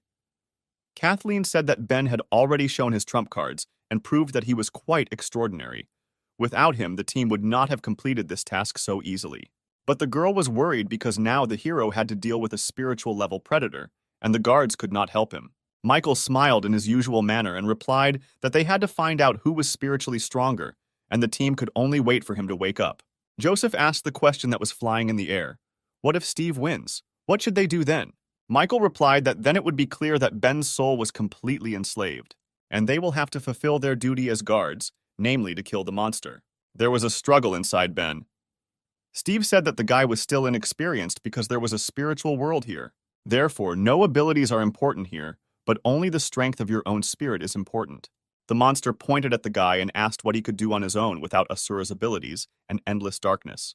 Ben thought about the monster's words. He thanked him for reminding him of this. The guy remembered how his body was paralyzed, and all he could do was think and reflect, and most importantly, fight for his life. Steve was surprised at how the hero's energy began to change dramatically and increase in size. The guy's big spiritual eyes appeared from the impenetrable abyss. Ben told the monster that since spiritual strength is important here, he sympathizes with Steve because the monster ran into the wrong person. The predator was amazed. He had never seen someone's spiritual power be so great. The monster assumed that this was a trick, but this could not be true because in the spiritual world, it is impossible to use abilities. For the first time, he succumbed to fear. Steve didn't understand why the guy was so strong. Ben replied that the monster just didn't know what the hero had to go through. Previously, he could not even dream of moving his arms, and this body was difficult for him to achieve. Therefore, Ben will never allow a stranger to take him away. Steve shouted that he was not afraid of the guy because the monster had done this millions of times and would do it again. The Dark King had never lost in the spiritual world, and therefore he believed that he would win this time too. The huge hand of spiritual Ben fell on Steve. The monster tried to hold back its onslaught. The predator held on with all his might and said that his good name would not be ruined by any person. But Ben was serious. He told the Dark King not to be arrogant. Suddenly, Steve felt a strong pressure on his body that he was having a hard time holding back. His spirit began to collapse, and the monster realized that he could not cope with such power. Ben in the real world rose into the air, and a purple aura began to appear around him. Joseph was surprised that the guy was floating in the air, but Michael seemed to know what was going on. The guard explained that the hero's levitation is a confrontation between a guy and a predator, and now the battle is in full swing, which means that the team will soon find out who will wake up. Suddenly, another person appeared in the clearing, moving at high speed towards Ben. It was Dean Lee, who pointed his sword at the guy and replied that he doesn't care who wakes up because Steve killed his subordinates and Ben is always getting in the way. The old man considered that now he had an excellent chance to finish them both off with one blow. The guards were surprised by Lee's appearance in this place. They did not understand what he was going to do. The dean struck his blow and blood was shed. At that moment, at the other end of the forest, Jenna felt her pulse quicken. The girl became worried and suggested that something was probably happening to her owner. Scarlet blood from the old man's blow flowed onto the dead ground. But it was not Ben's blood, but Kathleen's, who caught the dean's sword with her own hand. The girl saved the guy and said that after they left the Protos, she had the feeling that someone was following them. The paladin did not expect that the old man would decide to appear right now. Her face was stern, and she asked Lee why he needed to kill the guy. The old man thought that Kathleen risked herself to save the hero. Apparently, not only Kevin is able to fight back the dean, Lee had the feeling that Ben, for some enchanted time, everyone was helping him. He shouted that the guards call themselves S-rank, but still believe that the boy is capable of defeating Steve. Instead of letting the predator get endless darkness, it would be better to finish him off while there is an opportunity. The old man continued to insist that the team kill the guy and complete their task, and Kathleen's hand clenched the sword more and more from these words. The dean's blade could not stand it and broke from the paladin's strong grip. Her hand was bleeding very much, but she was furious after hearing the old man's words. The girl replied that Lee was wrong and Ben would not lose. After the guy wakes up, the dean shouldn't lay a finger on him, otherwise he'll have problems. Meanwhile, the battle in the spirit world was coming to an end, and the clothes on Ben's body began to dissolve into thin air. The guy thanked the girl for her words, and Kathleen heard this and blushed. The girl realized that it was Ben's voice and began to turn to look at him. Still, he was able to defeat Steve, but then she saw a charming picture in front of her. Standing in front of her was Ben, who had a completely naked torso. He looked like a strong man from fairy tales. The guy turned and asked what condition the girl's hand was in. At that moment, in her eyes, he was the most handsome young man. Kathleen became very embarrassed and replied that it hurt a little, but in her head, she did not understand what was happening and why she involuntarily said what she thought. Ben bandaged the girl's hand with the remnants of his clothes, showing concern. The hero said that it was a small bandage, but it would do for the first time. The girl replied that he shouldn't worry so much because she was a paladin and could take care of herself. Joseph and Michael watched the cute couple. Hero told Kathleen that if she didn't like it, then let her take it off. She refused. Michael was amazed that his ability did not affect the paladin, but Ben did it. It was the first time the man had seen a girl so embarrassed. Joseph said that he was already preparing to bury the hero, but it's cool that he managed to win, because his mentor didn't believe in it. The dean thought that the guy had no chance of winning, and it was just luck. Ben turned to the old man and asked why he wouldn't leave him alone, because Lee kept saying that he needed to kill Steve, but in fact it turned out that he wasn't worried about him. The hero invited the guard to settle old scores once and for all since he came. Suddenly, the dean stepped back. He didn't understand why he wanted to deviate from his will and was afraid of the guy's aura. The old man assumed that it was all because Ben managed to absorb Steve's energy. The hero continued to provoke the dean, asking why he was hesitating, because he so wanted to kill the guy. Lee found a weighty excuse. He said that an S-rank guard cannot fight people just like that, because this is already a duel, and at least 10 witnesses are needed so that Count Dracula does not bring him to justice. At that moment, Jenna landed on the battlefield and said that the old man killed people for the sake of his experiments, and now he wants to kill Ben. Does the dean really think that he can avoid responsibility? The hero's entire team was assembled. They decided to act as witnesses, because together with the 3 guards there were 10 of them. Ben was surprised that all his friends came to his aid. The old man was disappointed that the hero's assistants appeared at that moment. This thwarted his plan to avoid the battle. Adam noticed his mentor among the guards. He thought that he was dead, to which Joseph replied that no one could kill him. He threw his bag to the student and replied that he could carry his laundry since he came here. The smell from the bag was still just as disgusting. Michael was interested in watching all this because Ben challenged the S-rank guard and was curious what the dean would answer. The old man realized that he had nowhere to go, and therefore he accepted the guy's challenge. Their enmity would be resolved after this fight. Lee called Vanessa. He was blind, but he knew that she was here. The girl was surprised that her former boss decided to turn to her for help. The old man asked her to give him her sword because Kathleen had broken his own. Lee didn't want to stir up the past, but simply get a weapon for a fair fight. Ben asked the paladin to also borrow a sword, but the girl was surprised by this because the guy had never fought with him, and the dean was no worse a swordsman than Kathleen. The hero replied that he wanted to defeat the enemy on his own field because he had already performed the old man's techniques many times, and besides, the energy of Steve's souls was still being absorbed. He turned to the girl and told her not to worry because the guy was confident in his victory. After some time, the two sworn enemies prepared for their decisive battle. The old man said that he knew that someday this day would come, but he didn't think it would be so soon. It wouldn't be easy to win because the dean considered the guy no equal to himself. In addition, Ben does not know about Lee's real ability because he has not shown it yet.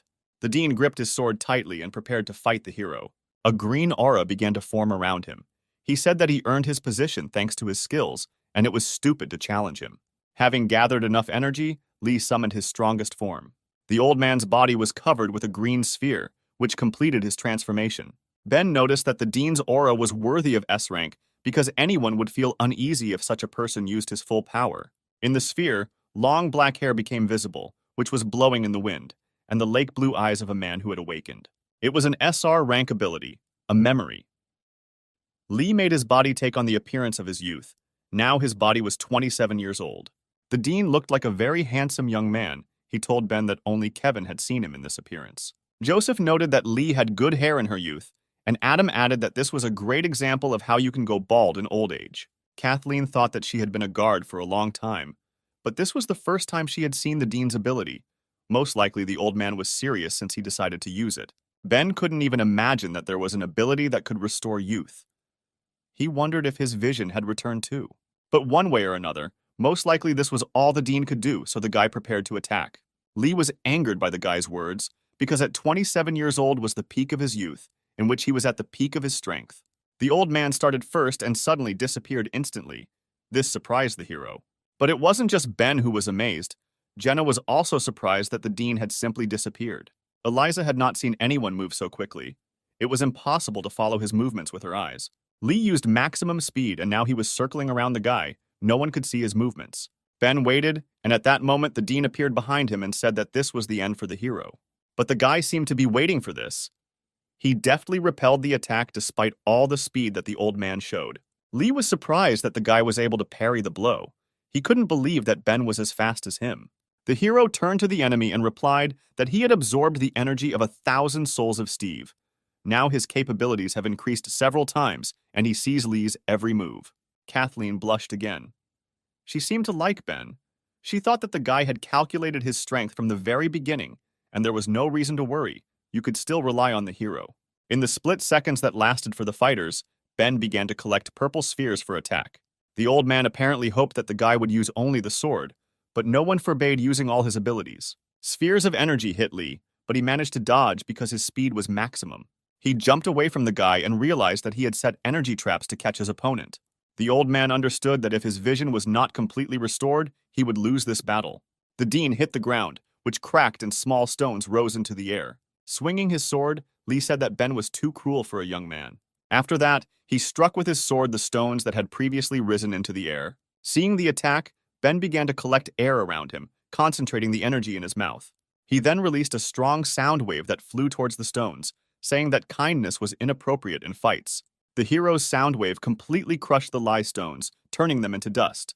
Jenna was amazed by the guy's abilities. She was even a little embarrassed, seeing the hero's strength. Leia also watched the battle and realized that Ben had become stronger while completing this task. The hero held the sword tightly in his hand and told the old man to face the truth. The truth was that Lee, even young, was no match for Ben.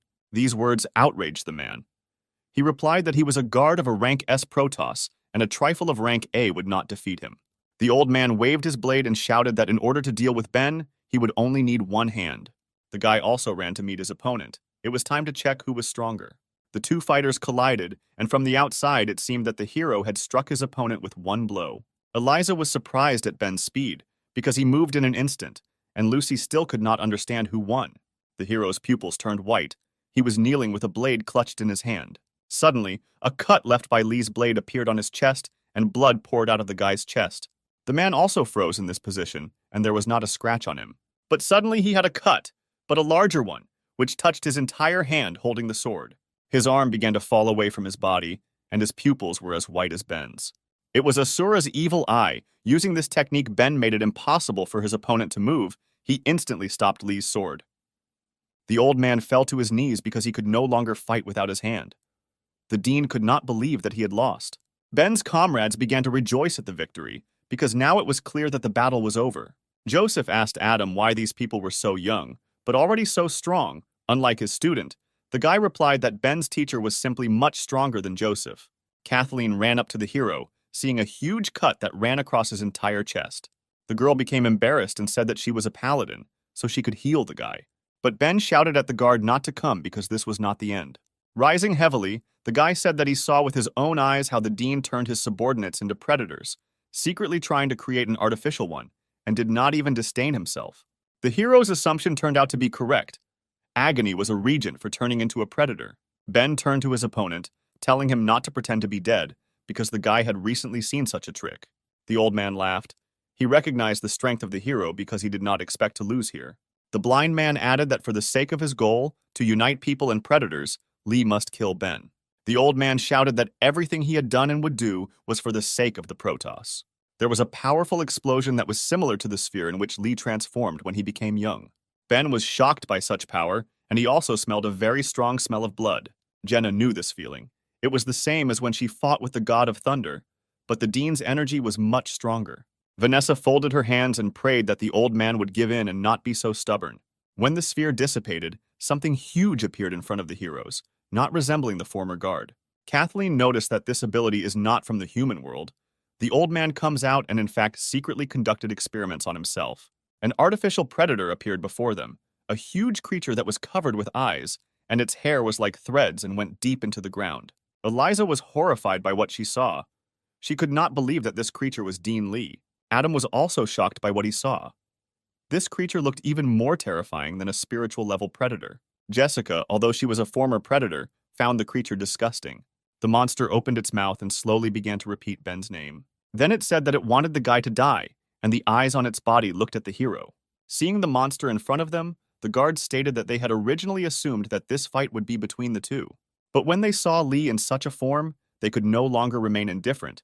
Joseph said that the dean of the Protos guard, but himself, fell to the very bottom. The mentor added that if the old man did not stop, then he would not babysit him. The monster was like a silent statue that did not seem to hear the heroes, but only continued to repeat Ben's name. Joseph was infuriated by the monster's offensive behavior because he did not pay attention to the guard. Ben approached the men and explained that if you look closely, you can understand that Lee has lost his mind. Apparently, this was a side effect of the transformation. But even after losing consciousness, he did not forget the guy's name.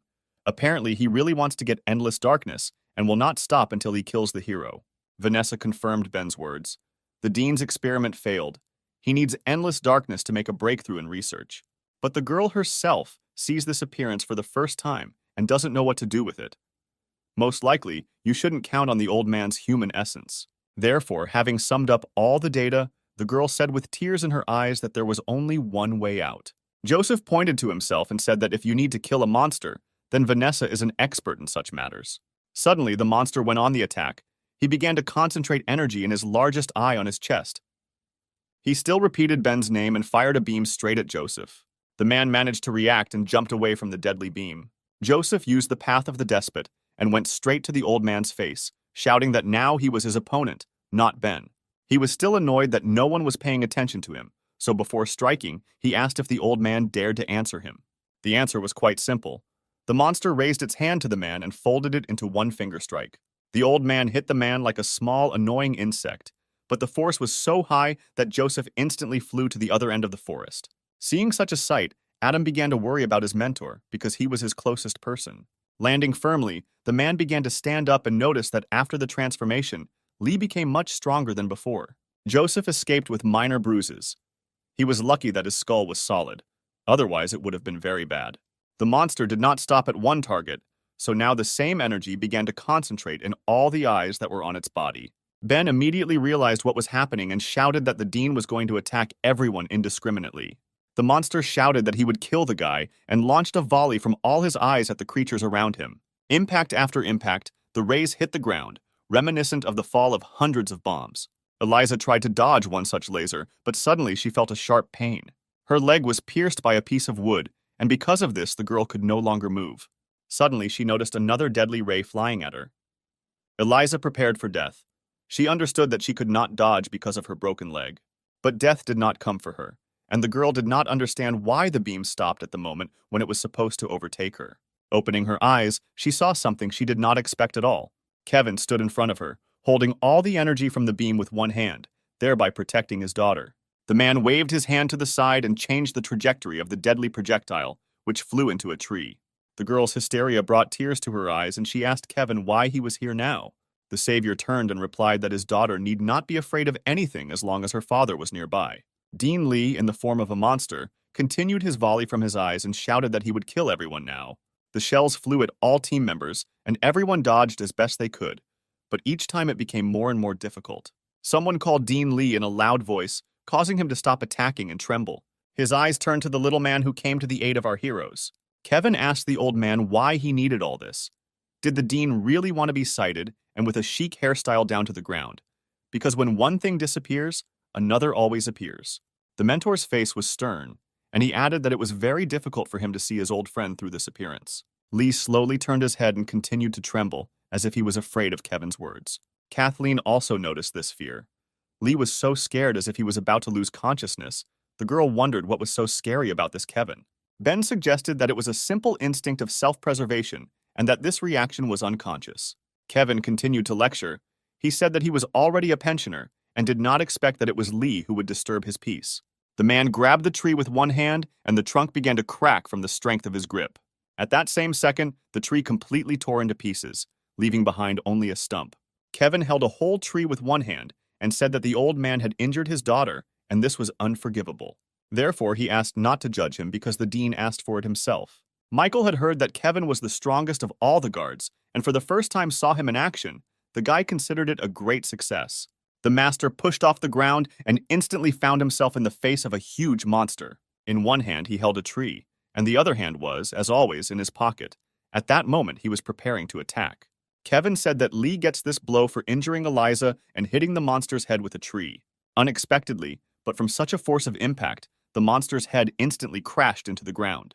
Because of such power, the ground began to crack around the landing of the head, and huge vibrations began to emanate throughout the forest. Joseph was amazed by the master's strength, because with just one blow he slammed the old man into the ground. Michael could not believe his eyes. The guy considered the powers of these two guards to be incommensurable. Eliza looked at her father and smiled. The girl was proud that Kevin stood up for her. Suddenly, a blue shield formed around the girl, which scared her at first. There was no need to be afraid. It was Ben's protective barrier. The guy decided to protect the entire team. He also asked Kathleen to heal Eliza's wounds. The paladin looked at the large cut on Ben's body, because of which the guy could hardly stand on his feet, and thought that he needed help more than the others. Suddenly, the monster rose from its knees after the blow and began to concentrate energy in its eyes. It furiously wanted to kill everyone who was here. At the same moment, the tree that Kevin was holding flew into his main and largest eye on his chest. The man was floating in the air after the throw. He asked his friend if the old man had regained his sanity. But apparently this was not the case. Kevin looked sternly at the monster and said that now he will help Lee learn from his mistakes. The master went on the attack. His blows and movements were so fast that outwardly it seemed as if a huge whirlwind was spinning around the monster. Michael was an S-rank guard and had high speed himself, but even he couldn't keep up with Kevin's attacks. Within a couple of seconds, the monster felt terrible pain and screamed, each eye on its body bleeding from the blows. Leia was amazed. The master was able to destroy every eye of the monster at the same time. It was truly amazing. Ben had not seen Kevin's strength before. He was amazed that the man managed it in an instant, which is why he was nicknamed the strongest guard. The master carefully landed on the ground and said that he and the dean were colleagues, so the man did not want to kill him. The monster was on his knees bleeding, and Kevin turned around and told the old man not to do that again. But the exhausted monster did not want to give up. He said that everyone who was here would die. A green ball of energy began to form above his head, increasing in size. when the power has reached its maximum. Lee shot all that energy at Kevin. The sphere was approaching Kevin, who was peacefully walking forward, and it seemed that a couple more seconds and the strongest guard would die. Eliza shouted to her father to dodge the attack. The girl seriously panicked. Suddenly, at the very last moment, the master turned around and spat his straw, which he had been holding in his mouth all this time, towards the ball. The massive attack stopped and looked like a ball that had been stuck with a needle and was about to burst. The guards were shocked that Kevin was able to stop the dean's dying blow with just one straw. Ben noticed more. He saw that Kevin not only stopped the attack, the master also struck back. The energy-filled straw cut the enemy charge and headed towards the monster. At that moment, the creature that once was the dean realized that there was no way for him to evade. The straw pierced Lee's head. The blow was so powerful that only the lower part of the huge skull remained. Kevin exhaled with disappointment and said that if the old man had not taken the wrong path, he would have made a good guard. But alas, the master had to stop an old friend who craved forbidden power. Kevin thought that if he had not done this, the dean would have become like those 5 guards. Having finished thinking about the battle, the master saw in front of him a team that he could protect. Stunned Joseph, Michael, and Adam stood in front of him. The master asked what these 3 were doing here. The heroes saw the guard's strength, and after that did not want to contradict him, so Joseph timidly replied that they were not doing anything. Kevin calmly turned around and replied that since there were no more problems here, he needed to leave because he had another important matter. Eliza was indignant that her father would just leave the girl here. She asked what kind of important matter was waiting for the master. Kevin turned around and replied that Ethan had milk tea at half price today, so he didn't want to make a difficult choice between his favorite drink and his daughter. Flying to get his tea, he shouted for Ben to take care of Eliza. The guy was frightened by the strength of the great guard, so he agreed with fear in his eyes. After some time, Kathleen began to treat Eliza's leg, at which point the bride noticed something strange in the sky. Energy began to be released from the body of the dead dean, so much of it that it seemed as if purple snow was falling. Kathleen said that Lee lived a long life, and this energy contains all his knowledge. If Ben absorbs it, he will certainly become much stronger. One of the spheres landed on the hero's hand, but he blew it away, not wanting to accept this gift. Kathleen jumped up and was surprised that the guy just took it and scattered it. The girl asked why he did it. Ben replied that he had already absorbed the power of tens of thousands of Steve's souls, and it was still difficult for him to assimilate them. His body could not withstand more energy. Besides, all this power is Kevin's trophy, and the guy felt that he had no right to take it. A little more than a month has passed since our hero's first task. He was in his estate. The sun was already rising outside the window. It was 6 in the morning. Someone woke Ben up. The guy rubbed his eyes and asked who dared to interrupt his light sleep. Opening his eyes, he saw a gorgeous picture. In front of him was Jessica's magnificent breasts. The girl was sitting on the guy and wild passion was visible in her eyes. It was she who woke up the hero. Ben was embarrassed and asked the succubus not to overstep his boundaries. The girl moved closer and said that everything was fine. She just couldn't stand it anymore. Jessica had been watching the guy all night and finally had the opportunity to sneak into his bed unnoticed.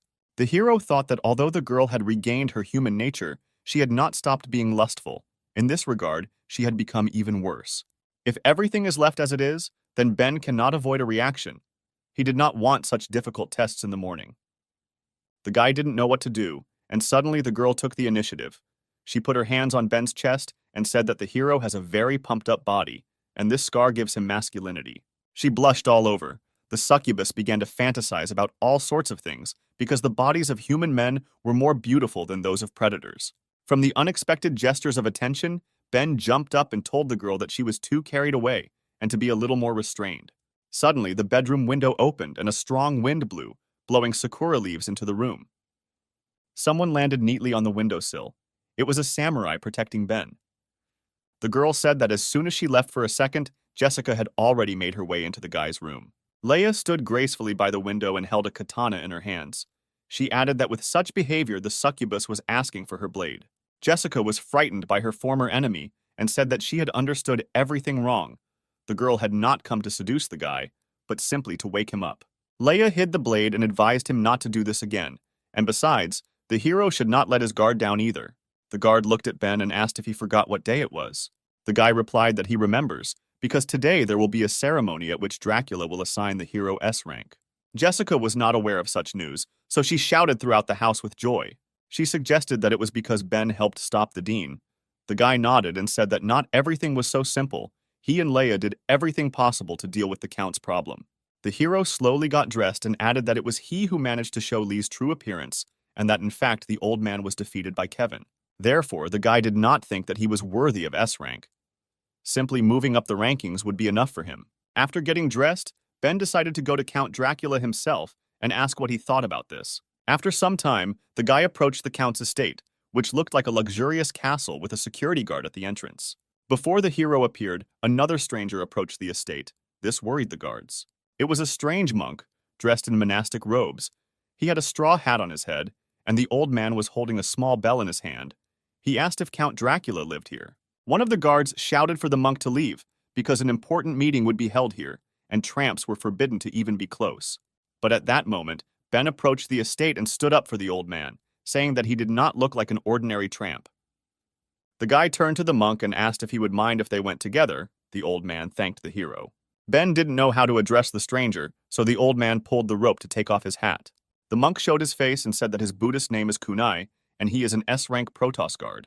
The hero made the same welcoming gesture as the old man, and also introduced himself, saying that he was glad to meet the monk. The guards recognized the master. There were rumors that the monk left the society for several years to seal the sword, and never attended such events.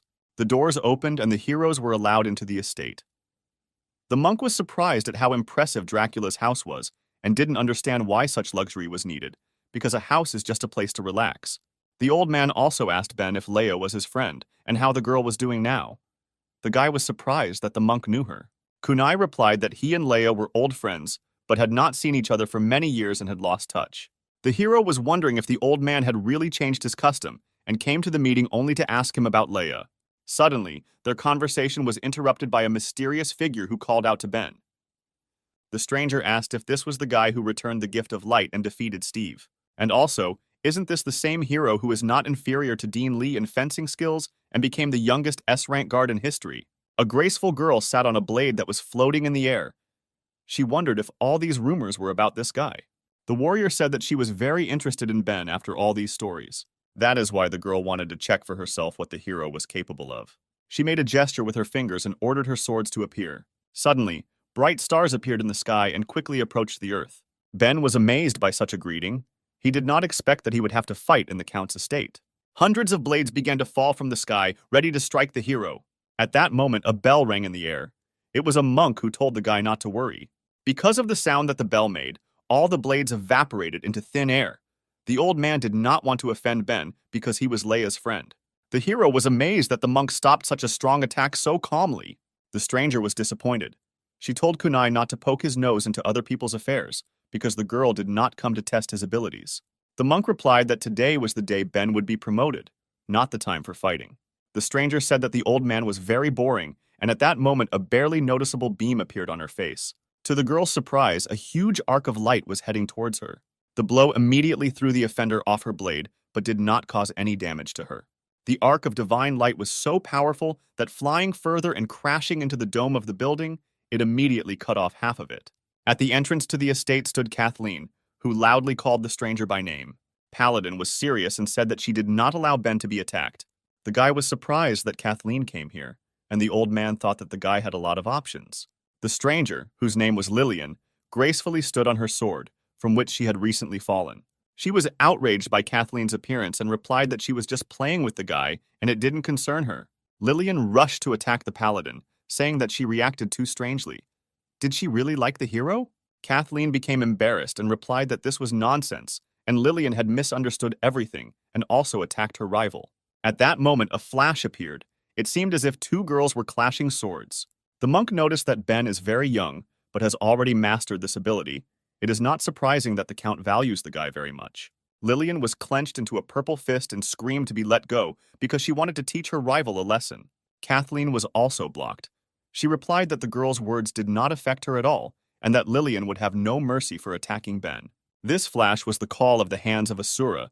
The guy was holding two warriors who were arguing among themselves which of them was better. Ben realized that the girls were old enemies, and he was wondering why this happened. The monk explained that the fact is that Protos is not their home. These two were from two warring countries. The guy turned to the old man and was surprised that there were other countries. He believed that Protos was the only place where people lived. The monk began his story. Once upon a time, there were many states on their continent, but due to attacks by predators, many of them fell into decay and ceased to exist. Several small states remain. Protos supports them financially and also protects them, for which their best warriors become Protos guards. Paladin Kathleen was the strongest warrior in the country of knights. This country looked like a city from the Middle Ages with castles and paladins in armor.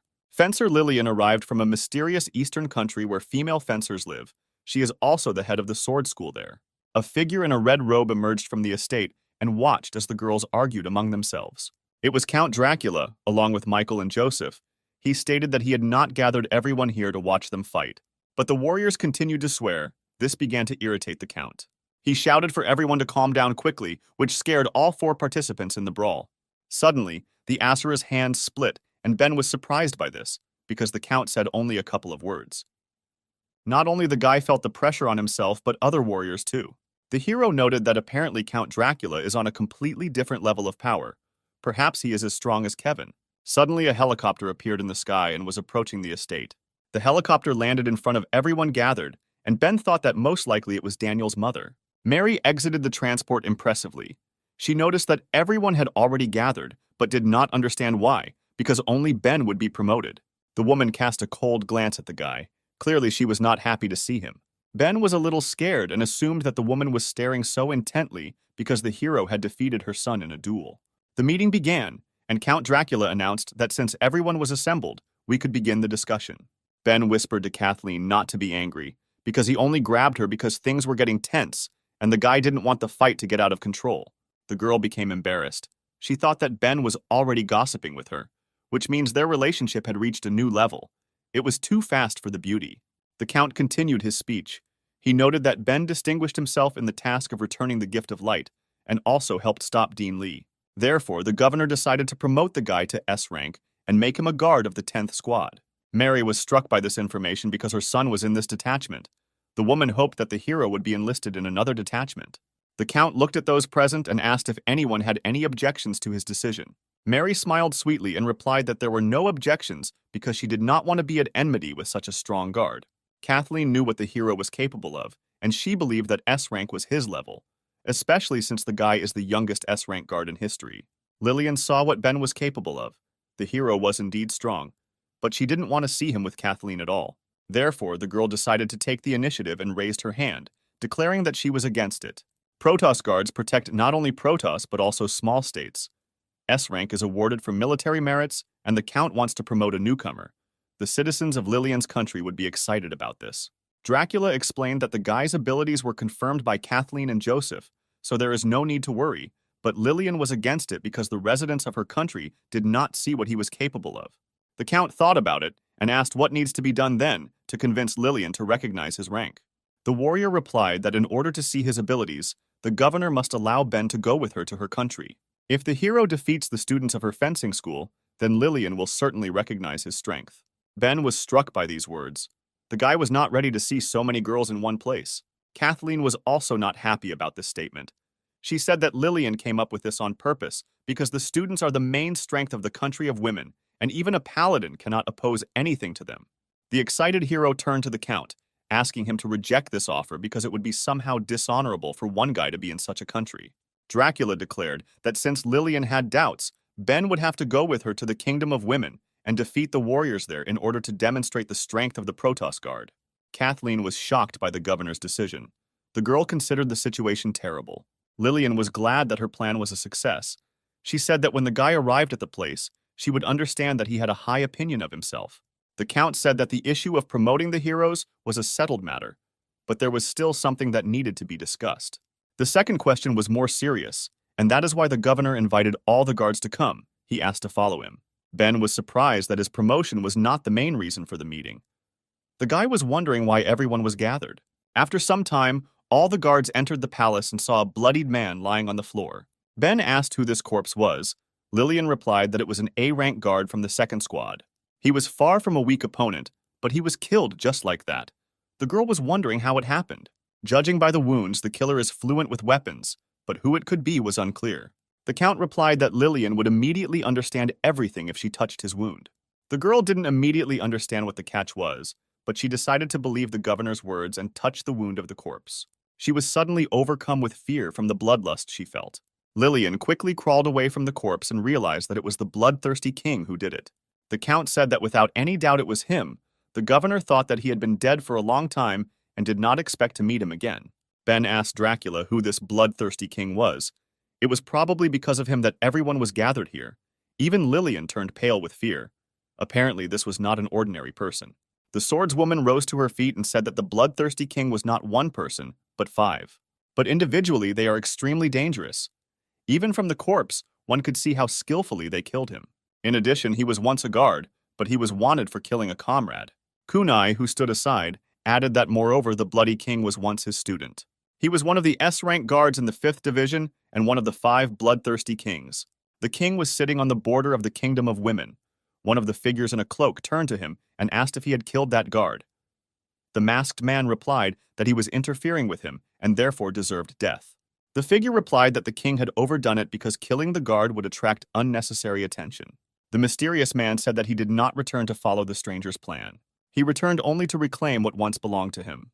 The king returned for the demonic sword, which was now in the room hung with seals. After the meeting, the heroes began to disperse, and Kunai asked Ben to stay behind because he wanted to ask him something. The heroes stopped, and the guy asked the monk how he could help him. The old man clasped his hands together as if he was beginning to pray, and asked Ben to tell Leah that the monk had opened a small temple in his hometown. If the girl is not busy, the old man invites her to come there and talk. Ben bowed before the monk and said that he would definitely convey his words to Leia. Their conversation was interrupted by Lillian, who called Ben. She reminded the guy that after he had talked, he must return to her and not forget what he had to do. Lillian will wait at this place and hope that the hero will not try to escape. Kathleen tensed from the warrior's excessive interest in Ben. The guy replied that he would win and would not run away from her students. The hero conveyed the monk's words to Leia, and an hour later he was already heading with Lillian towards the country of women. The couple flew on the sword of a warrior. Lillian began to talk about her country. She said that their country owes its origin to the ability of SSR rank. This ability is very unique and can be taught to others. But for some reason, only women belong to these others, so after a long time, only they remained in their country. The girl also added that, of course, she had met men in the Protos, but this was the first time she was returning with one of them, so she asked Ben to be more gentle with her. But the guy sat and didn't seem to hear what Lillian was saying and didn't pay attention to her words. The girl was amazed that the hero did not react at all, because she was the first beauty of her country, and the guy could not help but pay attention to her. Ben was thinking about the monk at that moment. He noticed how the master spoke respectfully about Leia, and the guy was wondering what he wanted to talk about with the girl. Most likely this was connected with the past, and did this mean that the old man wanted to talk about his student? But suddenly the hero's thoughts were interrupted by something soft that touched his back. Lillian's lush breasts pressed against the back of the guy, who could not understand what kind of pleasant sensation he was experiencing. Ben was embarrassed and couldn't believe that the girl was clinging to him. Lillian hugged the guy and said that he was very brave once to ignore her words thinking about his own things. She wondered if he was thinking about Kathleen at that time. The girl asked what Ben found in the paladin, because the head of the fencing school considered herself much more beautiful. The hero was very excited. He couldn't believe that Lillian was flirting with him, which means most likely her students are the same. Ben tried to free himself from the hug, but the girl continued to ask who was more beautiful than Kathleen or her. Because of this commotion, Lillian lost control of where she was flying and the couple headed straight into the river. The girl lost control and the couple fell into the water with a crash. Ben emerged from the water and was glad that he learned to swim in elementary school. But then he saw a picture that made him forget about the fall and the cold water. In front of him were mountains and houses of different sizes. The hero realized that he had found himself in the country of women. The girls on the shore began to whisper. They did not understand who it was, a predator or a person. One of them suggested that it was a girl, but for some reason she did not have breasts. Ben saw a very pleasant landscape. In front of him was a crowd of beautiful girls with long legs and magnificent breasts. So this is what the country of women looks like. The guy was glad of his arrival. Suddenly a sword flew out of the water, followed by a bright figure. Ben watched the show as Lillian did a graceful somersault and landed on her weapon. The girls on the shore instantly recognized their leader, who had returned from a long journey. 2 students bowed to greet Lillian. These were her closest subordinates. The head of the fencing school said that so many honors were not needed. Ben noticed that Lillian was behaving completely differently. There was no trace of the previous flirtatious behavior. Perhaps this was due to the presence of the students. The woman pointed to the hero and told her subordinates to bring the guy who fell into the water to her. Tonight, he would be interrogated. The girls standing on the shore unquestioningly obeyed the mistress's order. They turned towards the hero, assuming that he was the guy who fell into the water. Suddenly, they were stunned that the man in the water was a guy. They had never seen a man before. All the students were shocked that the head brought a guy to their country. The girls began to look at Ben like he was an animal in a zoo. One of them was surprised that the guys were people without breasts. Some girls liked the hero. They didn't understand why. When they saw him, a pleasant shiver ran through their bodies. It turns out guys are very wonderful creatures. The girl with blue hair said that men are rare in their area. It's a pity that they have to grab him. But before that, they need to take him to the city square so that everyone can see. The women's excitement was interrupted by the head, who ordered her subordinates not to be fooled by Ben's beauty. Although they flew here on the same sword, once in a foreign country, the guy began to pester Lillian. The hero was outraged by what was said. He shouted that everything was the other way around and the girl was lying. But the crowd believed their mentor more. The girls wanted to grab the guy and make him a eunuch, because all men are debauchees. Ben was outraged at how easy it was to deceive these people. Soon night came and our hero was already being led to the mistress. Ben was tightly tied, and he had a blindfold over his eyes, because of which the guy did not know where they were going. So the hero decided to ask the women about it. The girl in pink said that the head forbade talking to him. Her friend confirmed that all men are dangerous and they are not yet strong enough to contact them. After a couple of minutes, they stopped and told Ben to wait here, and Lillian would pick him up. After the guards left, the hero immediately freed himself from the rope. The guy suspected that Lillian knew that this could not stop him. Apparently, in fact, she was not planning anything bad. Ben took off the bandage and thought about the fact that the head had made a lot of effort to bring the guy here. But he didn't understand why. Suddenly, the hero heard some sounds next to him. This sound was like the splashing of water. The guy decided to sneak up unnoticed and check what was happening nearby. Having approached a small lake, Ben hid behind a stone so that no one would notice him. The hero began to turn around a little to see what was the source of the noise. Lillian, who was completely naked, washed herself in the water. The girl reached out and asked if Ben had seen enough of her body yet. The guy quickly hid and didn't understand how the head of the school was able to notice him. The girl just grinned sweetly. Ben became very worried. He said that he was unintentionally peeping, and because of this, he felt awkward. The guy apologized, who knew that Lillian would wash here. The girl began to swim up to the stone where Ben was hiding. She said that she might not be as innocent as Kathleen, but much more feminine. Therefore, since Ben saw her naked body, he will now bear responsibility. The guy stood behind the stone and was silent. The girl wondered why he said nothing to her proposal. She was a little upset and asked why the hero didn't want to be responsible for her. Was he really one of those who enjoy themselves and immediately leave? Ben thought for a long time and replied that he did not understand what responsibility Lillian was talking about. The girl suddenly jumped out of the water and said that she would not force the guy to marry her. The hero was surprised, and he asked what she wanted from him then. Lillian became embarrassed and replied that she wanted the guy to spend the night with her, and in the future she would not reproach him for this. The hero got excited and replied that he seemed to guess that the girl's words were a trick.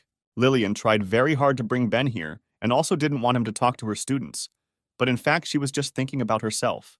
The girl thought through everything well, but it's unlikely that spending the night together is her true desire.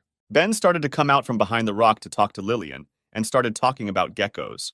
But he was immediately dumbfounded when he saw a completely naked girl in front of him and forgot what he wanted to say.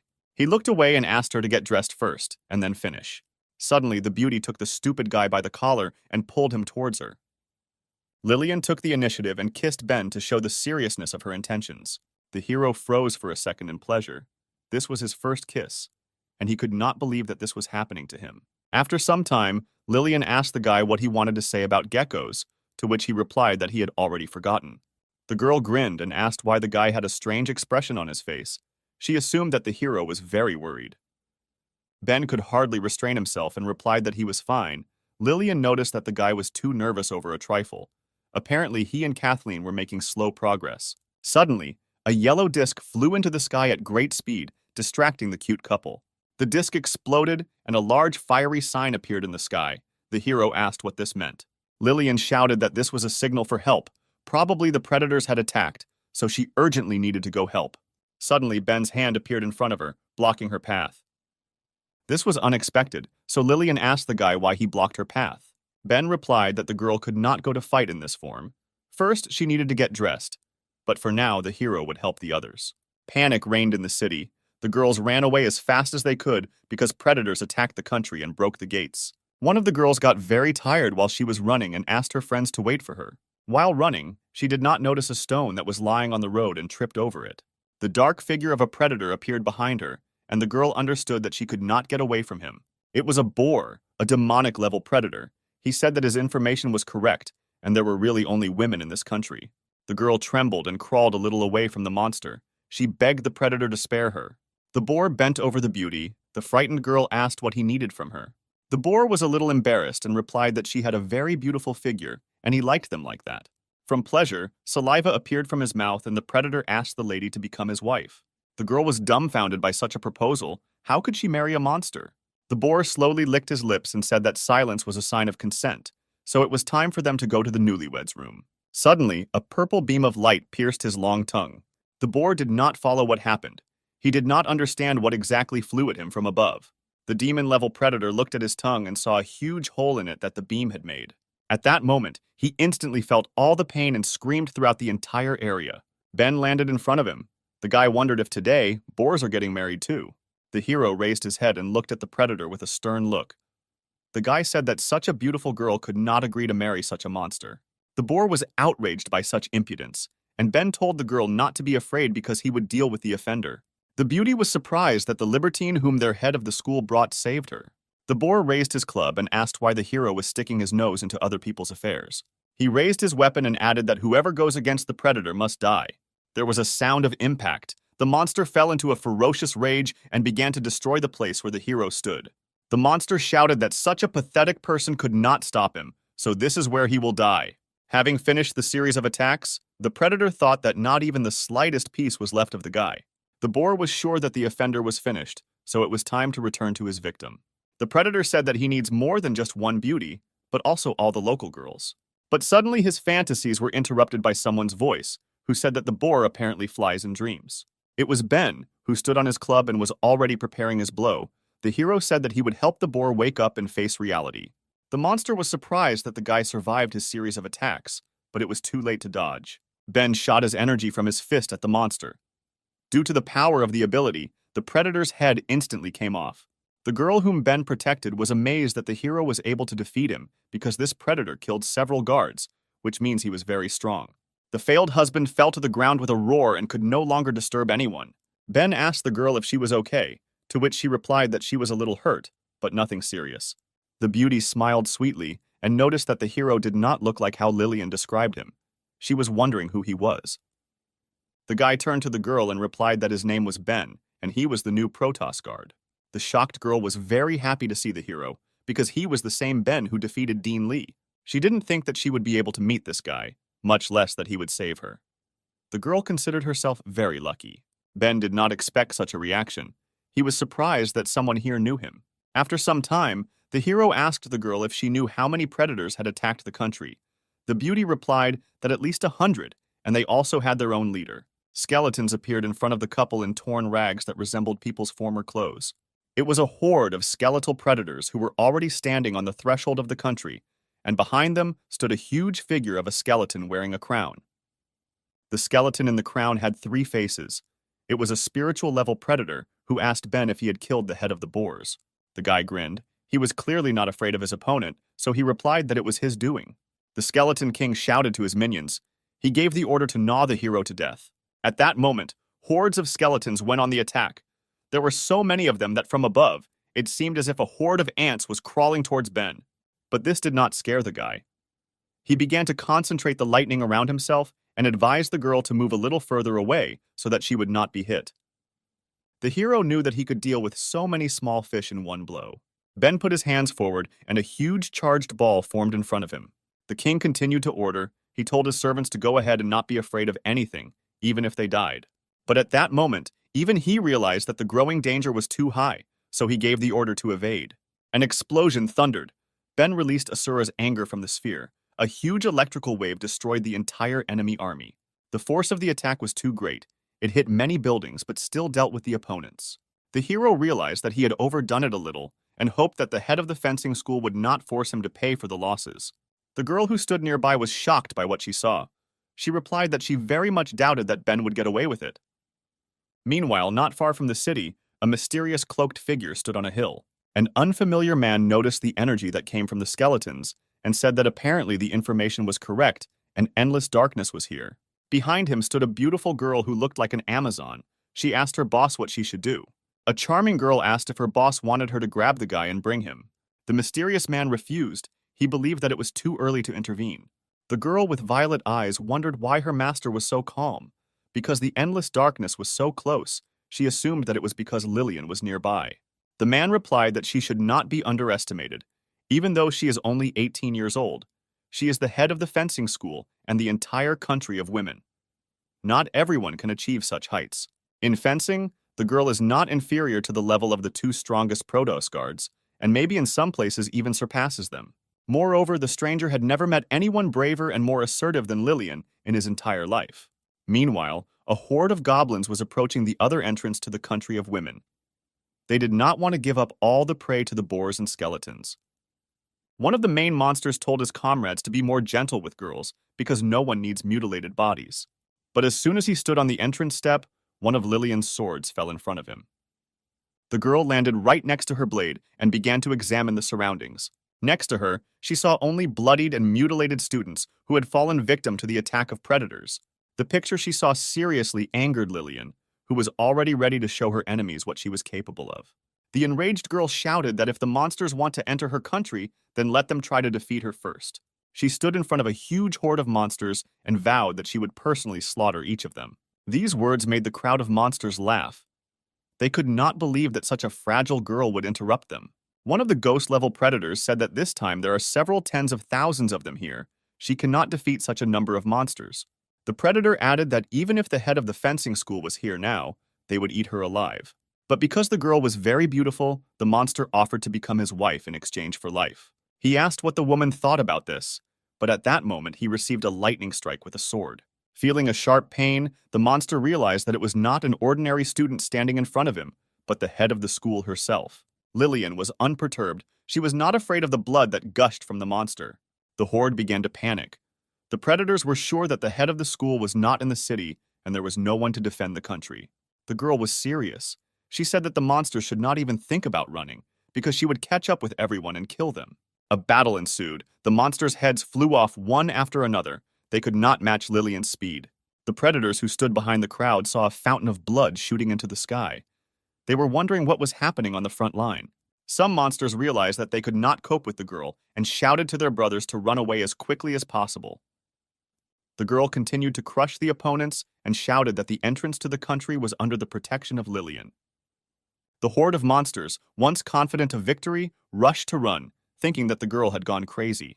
After some time, Lillian stood around a mountain of corpses. She dealt with everyone who wanted to enter her country. In total, she managed to cope with 80,207 monsters alone. Footsteps were heard behind her.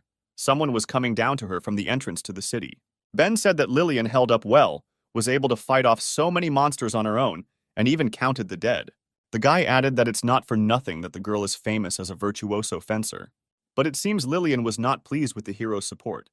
She asked the guy not to flatter her. The girl believed that because of her negligence, the country was now in devastation, and many of her students had died. In addition, the city is full of predators, and you shouldn't linger any longer. You need to deal with everyone who entered the country.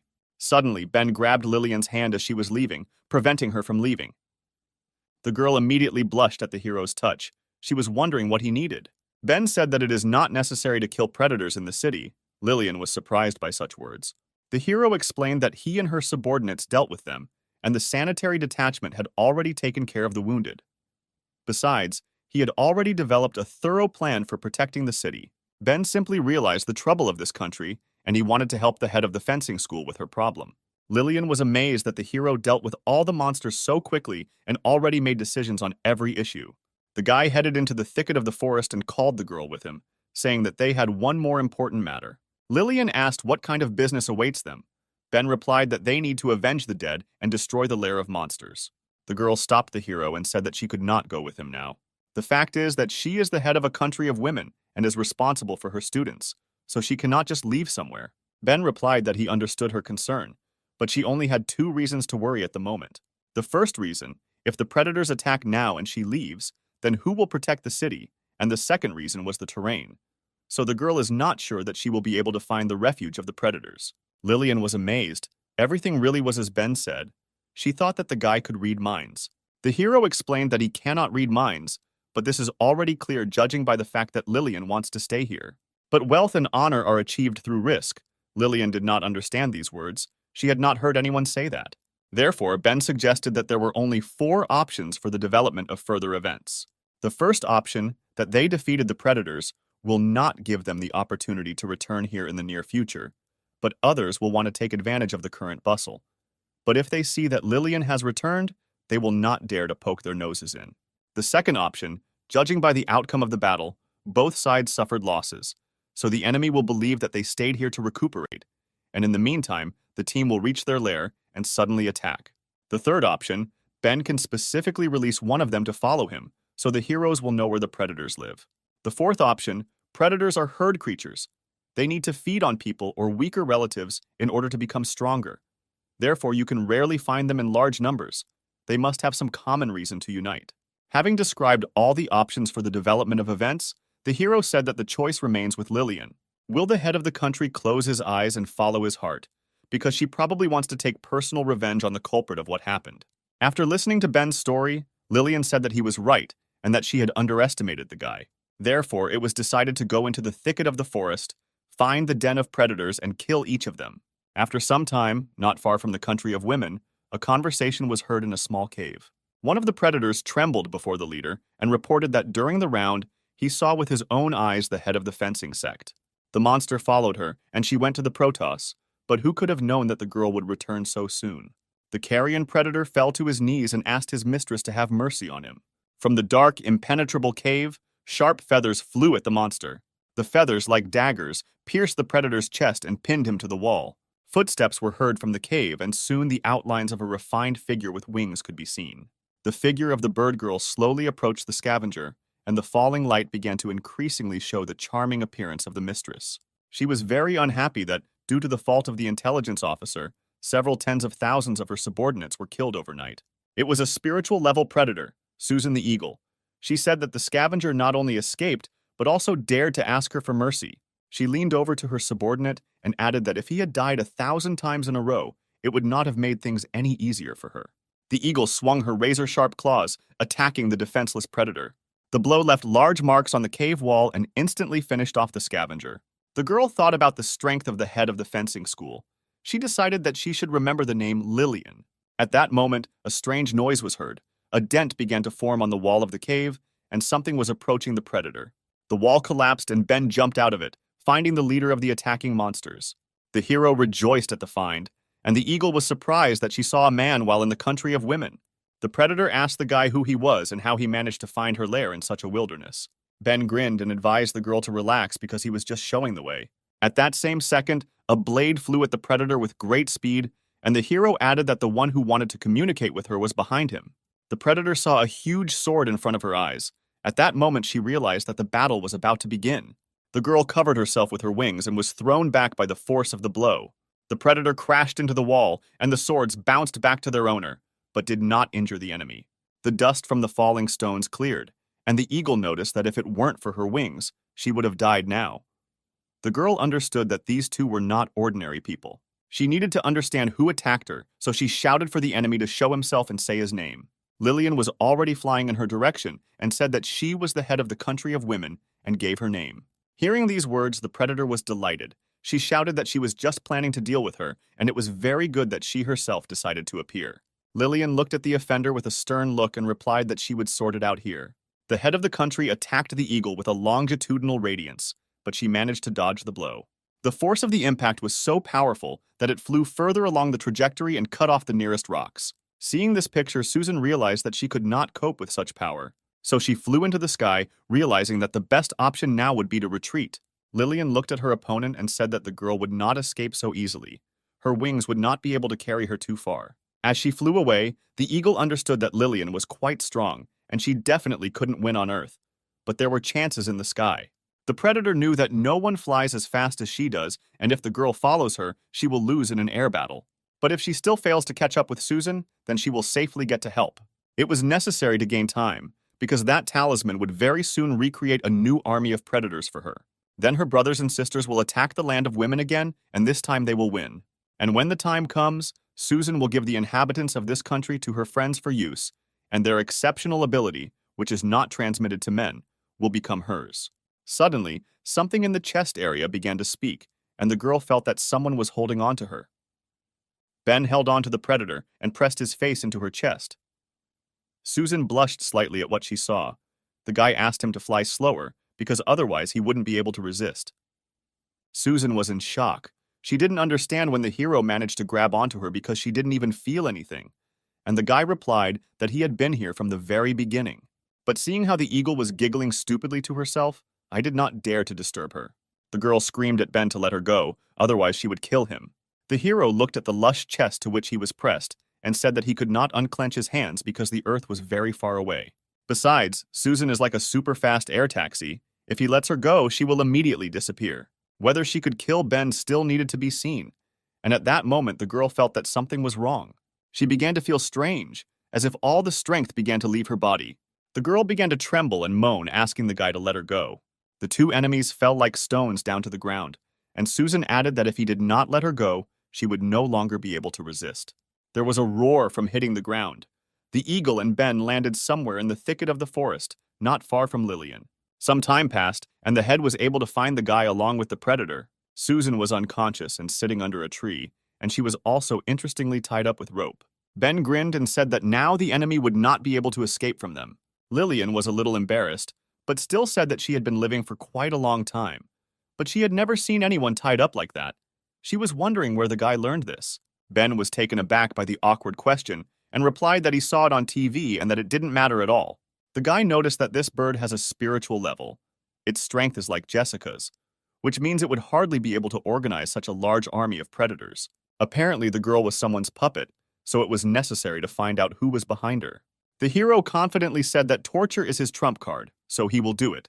Lillian doubted his words. Ben began to wake up the eagle by hitting her cute face. The girl did not wake up, and the guy continued to wake her up, saying that he had not absorbed all the power, so let Susan not pretend to be dead. Little by little, the eagle began to come to her senses and slowly opened her eyes. But suddenly she looked at her chest, and this picture shocked her. The girl saw that she was tied up in a rather unusual way and could not move at all. Outraged, Susan began screaming at Ben, asking what he was going to do with her. The guy smiled flirtatiously and said that he had not done anything yet. He just needed to tell who ordered Susan to attack the country of women, and then the hero promised not to touch her. The eagle calmed down a little, but was embarrassed that she was in such a position. She replied that she would not say anything because it would do her no good. Suddenly, Ben slammed his hand against the tree next to Susan and said that the girl already knew about his ability. As soon as he touches a woman, suddenly her strength begins to leave her, and so on until she becomes obedient. Hearing these words, Lillian was horrified. She didn't know if endless darkness had such an effect, and wondered if the guy had tried it on her. Ben leaned over Susan and said that it didn't matter if she wanted to talk, because he would be able to loosen her tongue. Confused, the girl looked at the guy and a little tears began to come out of her eyes. All sorts of vulgar scenes of Ben torturing her came into her head. She thought that this was the way the guy would get information. Throwing away her fantasies, Susan shook her head. She thought that they couldn't do anything like that because they were from different families. Ben was already bending over the girl, and his expression was both sinister and lustful. The guy said that it was time to start the torture. Susan got scared and screamed that she didn't want this pervert to come near her. The eagle quickly gave up and shouted that she would tell everything, just let the hero not touch her.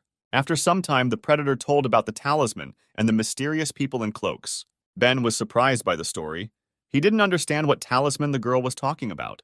Susan said that the morning talisman was given to her by a man in dark robes. She could not see his face and did not know who he really was. But the talisman actually works. It requires blood to activate, after which it will summon predators at a level lower than the creator. Ben theorized that the black-robed figure had caused Susan to attack the land of women. The girl replied that this was not so. She believed the words of another predator and voluntarily went against the country of women. Ben thought that this predator was most likely a demon of the mountain pass, and the guy in black wouldn't just give the eagle a talisman. She was simply used, and she had no idea. The hero told Susan that he did not notice any talisman in her home. Where then is it now? The girl was a little embarrassed and replied that he was with her, but since she was tied up, let Ben look for it himself. The guy didn't understand where exactly the talisman was. Most likely it was some kind of trick. Susan shouted that she was tied up, so there could be no tricks. The girl said everything she knew, and it was up to the heroes to believe it or not. Lillian said that if the talisman really was with her, then it could only be in one place. Ben became worried and asked the head of the fencing school where this item could be. Lillian looked at Susan's chest and said that he could be in the girl's safest place. The warrior approached the eagle and extended her hand to her magnificent chest. Susan began to feel embarrassed about searching for the talisman. She said that the object was a little further away and wanted the search to end quickly. Lillian found a mourning talisman, and Ben was surprised that the item was very small and looked like a fake. Susan explained that it is real, now it is small, but if a drop of blood is added, the talisman will increase in size and release its power. Lillian hid the talisman in her safe place, and Ben said that the talisman was their only clue, although Susan was taken advantage of, but she was the one who harmed the country. Therefore, until they figure out how the talisman works, the girl will be in the country of women, in prison, where she will be tortured. Lillian asked Ben to wait. The guy asked what the girl wanted to add. Lillian was embarrassed and said that she did not want to return today and that this matter could wait until tomorrow. Night fell. Susan, tied up, slept under a tree, and our heroes sat on the shore of the lake. There was a rather romantic setting, a beautiful view of the mountains and peacefully croaking frogs. Ben was worried because it was his first time in such a situation. The guy decided that he needed to come up with something to talk about so that it wouldn't be so awkward. Lillian took the initiative, straightened her hair, and turned to the hero. She thanked the guy for today. When Ben was next to her, she felt calm in her soul. The hero said that there was nothing to thank him for, because they only found a talisman and a bird, nothing more. Lillian replied that she brought Ben to the country of women only to annoy Kathleen. But the guy not only did not protest, but also helped them when trouble came. The previous master of the school handed over her post to Lillian when she was 18 years old. In addition, the responsibility of defending her country fell on the girl's fragile shoulders. Neighboring countries were destroyed one by one, and Lillian worked hard to keep her city going, a burden that had become too much for her to bear over the past few years. Ben listened to the story and thought that the girl had to go through something that is difficult for other people to imagine, because becoming the head of an entire country at 18, and even in difficult times, is very difficult. Lillian stretched and joyfully stated that although today had been a busy day, for the first time she felt very light. The girl lay down on the green grass and asked Ben if he knew why it was so easy for her today. The thing is that for the first time in her life she met a guy she could rely on. Ben got worried and told the girl to repeat her words because he didn't hear them. Lillian sat down, looked at the hero, and repeated that she had met a guy you could rely on. Ben pretended not to understand what she was talking about. The hero asked if she was talking about him. Lillian got down on all fours and said that this was a stupid question because he was the only one nearby. The girl added that it was her first time spending the night away from home, so she asked the guy to be more gentle with her. Ben was shocked and replied that the head was behaving inappropriately and events were developing too quickly. Lillian blushed and said that her mentor once told her that men were bad people and could not be trusted. But it was a lie, because her words had nothing to do with the truth. The girl was silent for a while and then asked Ben why he didn't feel anything for her. At that moment, the guy's heart was beating so fast that it seemed like it was about to jump out of his chest. The situation was very awkward. Ben did not suspect that the head of the country of women had such a side. The hero looked at Lillian's large breasts and didn't know what to do. The guy thought that if, seeing such forms, no feelings arise, then can he even consider himself a man? Ben swallowed with excitement and thought about Kel's seal. The guy didn't know if he could overcome it. But the hero ran out of patience. He could no longer restrain himself at the sight of such a beautiful girl next to him. At the same moment, he was struck by a hellish pain that swept through his entire body. Ben fell to the ground and began to sway from side to side, holding on to his most important place on his body. Seeing this situation, Lillian said that it turns out that a guy, when he thinks about something vulgar, his body is pierced by pain from which he wants to die. The girl suggested that the hero was affected by the seal of the lizard's technique. Ben was surprised by what he heard. He asked Lillian how she knew his symptoms, because people don't talk about such things left and right. Everything was quite simple. The lizard technique was developed in the country of women by mentor Lillian. She was as strong as Dracula, and in her youth she had extraordinary beauty. However, one day a certain Casanova deceived her feelings and left her alone. To settle the score, she not only blinded him, but also invented the lizard sealing technique. Ben remembered the only blind person he knew and assumed it could only be him. Lillian confirmed that it was Dean Lee. He relied on his natural beauty and deceived his mentor, which is why all the residents of the country of women hate him. Now Ben understood why the girl he saved had her eyes sparkling at the sight of the hero. It was because he killed Dean Lee. Lillian added that according to the tradition of their country, every girl who has reached the age of 20 must leave home and find a groom. If she gives birth to a boy, then she will take care of him herself. And if she has a girl, then she is obliged to send her to school for education and training in fencing. To prevent the same thing from happening to the residents of the country as with her mentor, she developed a technique and passed it on to Lillian, so the guy was lucky that he met her. After all, the head of the fencing school could remove the seal of the lizard's technique from the hero. Ben couldn't believe his ears. Could he finally be freed from this nasty seal? Lillian said that in order to remove the seal, the hero needs to undress so that the girl can look at him. After a couple of seconds, Ben jumped up and took off his pants, exposing his valuable device. Lillian examined the guy and said that the technique works. It is a little different from the one that her mentor taught her, but the principle is the same, so she can handle it. The girl took her striking sword in her hands and told the hero not to worry because everything would pass quickly. The guy panicked and asked why she needed a sword.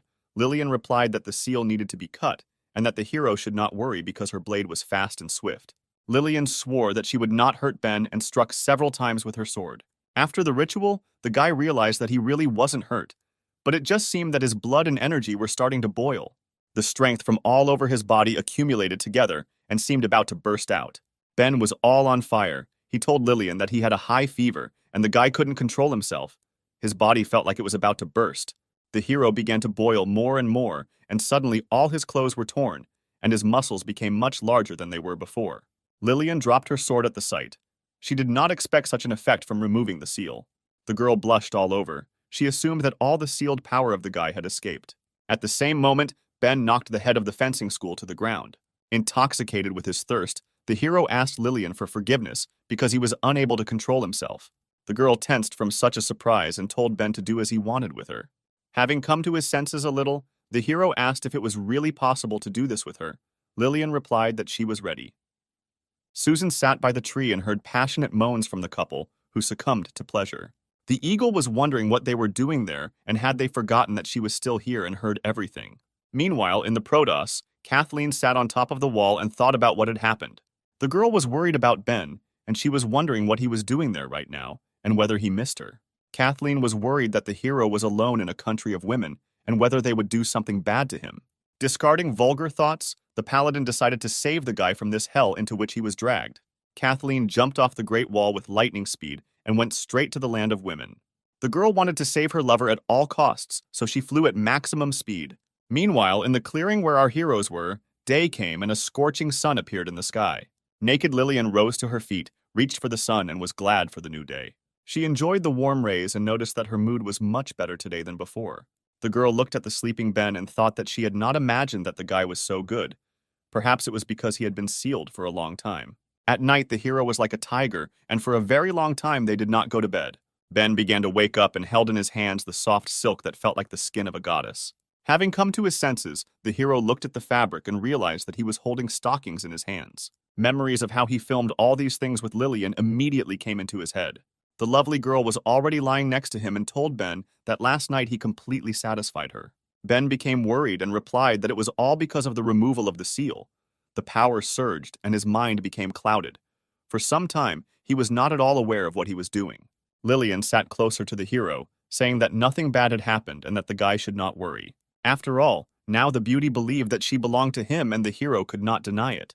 Therefore, if the hero deceives her and leaves for another, she will again put that seal on him.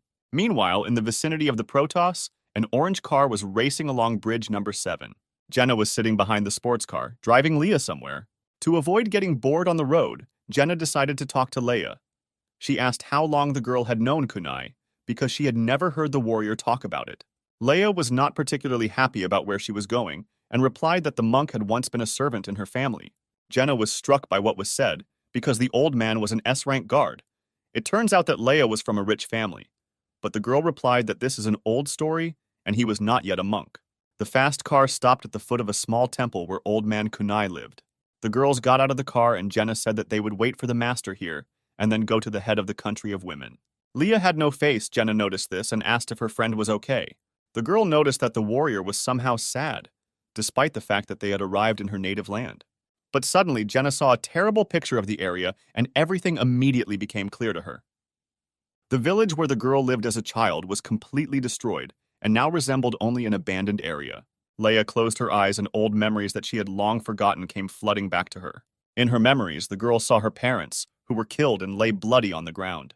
Little Leia sat near a mountain of dead relatives and begged them to wake up. Suddenly, a man began to approach the little girl, holding a blade in his hand that exuded a dark aura. A tearful Leia heard footsteps and turned to the strange stranger.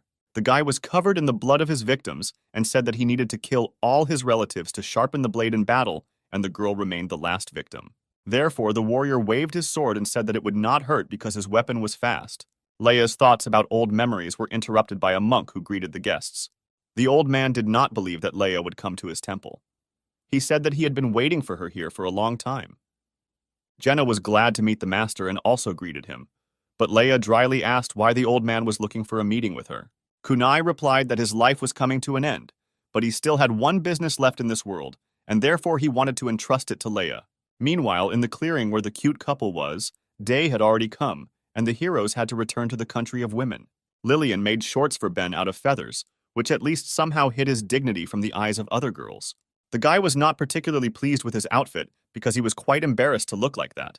Lillian said that the guy was to blame because he was so overwhelmed with strength that his clothes came apart at the seams, and the beauty could not afford for the hero to walk naked in front of her students.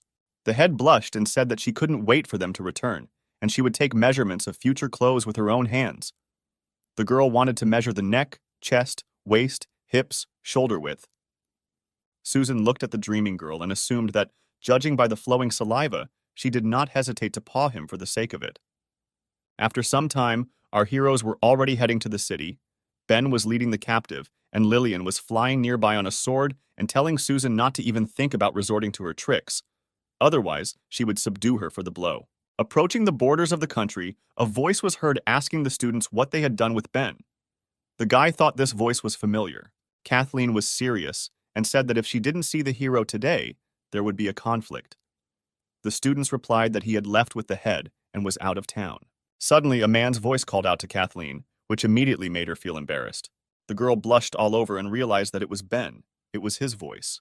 The beauty turned around to make sure that it was the hero, and then she saw a pleasant sight. The girl saw beautiful, strong muscles that were like those of the guys from her imagination, and beads of sweat flowed down the hero's expressive six-pack abs. Ben stood as if nothing had happened and asked why Kathleen had come. Was she really looking for him here? Kathleen did not hear him. She was increasingly boiling with love and thought that she was dreaming all this. After all, she saw Ben's naked body, and at that moment blood began to flow from her nose. The paladin trembled and fell to the ground, covering her face with her hands. The hero became worried when he saw the blood and thought that the girl was wounded. Lillian grinned, thinking that the pursuit of her man had led Kathleen all the way to the door of her house. After all, the paladin was very persistent. An hour later, our heroes moved to the house of the head of the fencing school. Kathleen woke up in bed and thought about how embarrassed she was about passing out in front of Ben. The guy was sitting next to him and noticed that the girl had woken up, which made her immediately blush. Ben held the soup in his hand and said that Kathleen had lost a lot of blood and had lost consciousness, so the guy prepared her soup from dates and lotus seeds. It is good for anemia.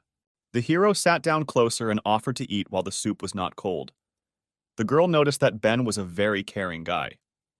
The hero held out a spoon of soup to feed the girl, who thought that if they were together, she would be very happy. The guy didn't understand where so much blood came from because he examined the paladin, but could not find any wounds. Kathleen became worried and said that it was all because of the dry water. She was suffering from excess internal heat and her nose was bleeding. This is normal. Because Kathleen got excited, the blanket fell off her, exposing her ample breasts in front of Ben. The guy immediately blushed and told the girl that her blanket had fallen. Kathleen said that it was okay that it fell and looked down at herself. At that moment, she was shocked by the picture she saw. She only now realized what had happened. After all, the girl was completely naked, and her lover saw her lovely forms. Kathleen screamed so that the whole house heard her screams. The girl did not understand where her clothes were and why she was naked now. Ben replied that all her clothes were stained with blood, but fortunately, they managed to wash them. Kathleen covered herself with a blanket and asked the hero if he had done anything to her when he saw her naked body. Ben turned away and replied that he had simply made her soup and had no other intentions. It seems that these words disappointed the beauty, Deep down, she still wanted the guy to do something with her. Lillian came into the room and told Kathleen not to make things up. After all, she personally asked the maid to take her clothes to be washed, so the girl may not be inspired once again. Lillian threw her clothes on the bed and told Kathleen to quickly get dressed, to which the girl asked why she was so kind to her if they were enemies. The head replied that she was not as petty as the girl thought, because she was her guest, and therefore Lillian would not offend Kathleen. In addition, there are currently problems in her country, and they have already attracted someone else's attention, so most likely the heroes will need the help of a paladin. A couple of minutes later, our heroes were already walking down the corridor. Lillian needed to give instructions to her students, but she would prefer to be alone with Ben now. Suddenly, someone's gentle hand pulled Ben by his clothes. The guy turned around and asked Kathleen what the girl wanted. The sweet beauty asked if Lillian had caused him trouble, because he had already proved to them everything they needed. Ben blushed and thought that Lillian was right when she told him why she actually brought him here. Kathleen even came to him, and the guy realized that she really liked her and did not want to upset the girl. The hero smiled and replied that he had already figured out how to settle everything here, so Kathleen needn't worry. Jealous Lillian turned to the cute couple and asked what the two of them were whispering about. Kathleen stated that she asked Ben if the warrior was using her powers as head to complicate his life as a guard. Lillian replied that she would never do that because she loved him dearly. Kathleen was indignant and asked what kind of expression Lillian makes when she thinks about Ben. Is she really up to something? Lillian got angry and said that she thought about what she wanted and that Kathleen should not interfere in her own affairs. Ben put his hand to his face, disappointed that the girls had not lived in harmony for 5 minutes. After some time, our heroes left the house, where Lillian's students were already waiting for them. The girls noticed that Ben was also here. Yesterday, he helped them a lot, and besides, the hero defeated Dean Lee, and it was not clear why the head called him dissolute because he looked like a very good young man. Many girls liked the guy. They thought he was very handsome and strong and wanted to be closer to him. Lillian interrupted the whispering by ordering everyone to shut up and listen to her. The head said that not long ago they were attacked by a huge number of predators. Victory was theirs, but there were many wounded, so they couldn't relax. The girls must unite and defend their country because it is small, but the students must not allow others to push them around. If they are attacked, they must destroy the enemies. The students raised their hands and shouted that they would defeat all the offenders, and they would never return to their country. Ben noted that Lillian deserves to be called the head of the country because in just a moment, she raised the morale of her subordinates. One of the students approached the hero and asked the guy to pay attention to her. The girl embarrassedly asked if Ben remembered that he saved her yesterday. It was the daughter of the elder of the fencing sect, Alex. Suddenly, the woman who was lighting the cigarette advised the girl not to get close to the guy, and besides, the stranger wanted to discuss something important with the head. Lillian turned to the woman and asked if she had found any clues in the case that the head assigned her. The stranger slowly exhaled the smoke from her cigarette and replied that she had found everything she needed.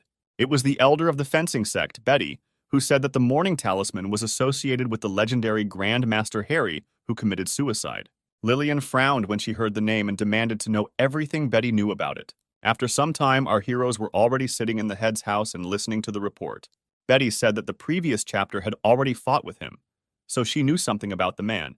He owned the most complex ancient Western techniques. His strength was the creation of magical artifacts, which are now commonly called talismans. He possessed an extremely nefarious SSR rank ability that allowed him to take away people's abilities and then put them into a talisman item. To make the talisman special, he looked for unusual abilities, and as a result, every country put him on the wanted list. Harry was not only a talented master, but also a collector of talents. The better the ability, the more interesting he was. Lillian understood what the elder was getting at and assumed that based on what was said, they could only attack because of one person. Disappointed, Ben pointed at himself and realized that everyone was referring to his abilities. Betty replied that it was because of the hero that the predators attacked, and it was he who brought trouble to their country. Yesterday's attack could have been entertaining, so Ben needs to leave the country as soon as possible. Otherwise, they will be in even greater danger. Kathleen was indignant and asked what was the point of dragging the guy here then, and now driving him away.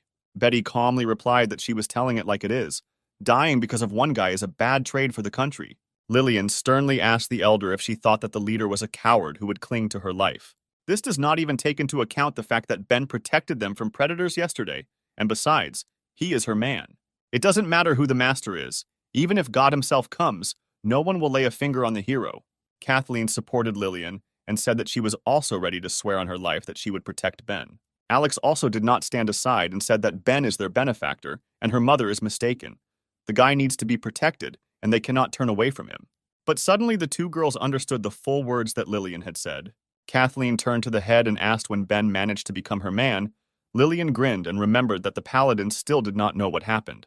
Kathleen asked what she needed to know and where the chapter had already dragged the hero. At that moment, Ben realized that a massacre was about to begin. Lillian turned to the hero and said that last night she and him did what husband and wife should do. The girl added that after such a night she can consider the guy hers. The story told to Kathleen was like thunder, shattering her dreams of a bright future. The girl silently turned and, like a robot, to the surprise of the heroes, headed to the other end of the room. There she sat down on the carpet and constantly repeated to herself that Ben and Lillian were engaged in marital affairs. Following her to the other end of the room was Alex, who also had plans to get closer to the hero. She sat down next to Kathleen and said that she shouldn't have come here and that it would have been better if the king of boars had eaten her yesterday. Ben turned to Lillian and said that he seemed to have broken several girls' hearts without knowing it. This whole situation with love triangles was interrupted by Betty because they had much more important things to do. She asked Lillian whether her decision was final because their guards had already suffered many troubles and whether the girl was ready to be in danger for the sake of the young man. The head of the fencing school turned to the elder and firmly replied that she agreed. Ben was amazed that the warrior answered without hesitation. It seemed that she really was ready to do anything for the sake of the hero. The decision disappointed the elder. She thought that her sister's successor was very similar to her. They were both blinded by love. Betty stood up from her chair and said that if the head decided so, then they must obey. But they just need to be well prepared. If they want to kill the bloody king, then they will have to face combat power comparable to the state. Meanwhile, Susan was in the dungeon of the country of women. She was well guarded by the disciples of the head. She didn't like her situation. She cried and thought about where her brothers were now. She was tied up and asked herself why her brothers didn't come to her aid. She was so uncomfortable here that it was difficult to breathe, and she could have destroyed everyone here. Meanwhile, on one of the mountains, someone was pouring aromatic tea, the smell of which amazed the imagination. The beast with the shaggy mane picked up a mug of fresh tea and took a small sip. It was a spiritual-level predator, the king of beasts, a green lion who really liked this aromatic drink. He asked what kind of water was used to prepare this tea. The elephant brought his trunk to the tea and also drank a little, and replied that he learned how to prepare this green tea from people. They have a special technique for planting tea. It was a predator of a spiritual level, the god of prosperity, Henry. The elephant said that if the king liked the drink, then he would order his subordinates to plant their entire mountain with tea. Then they would be able to drink it as much as they wanted.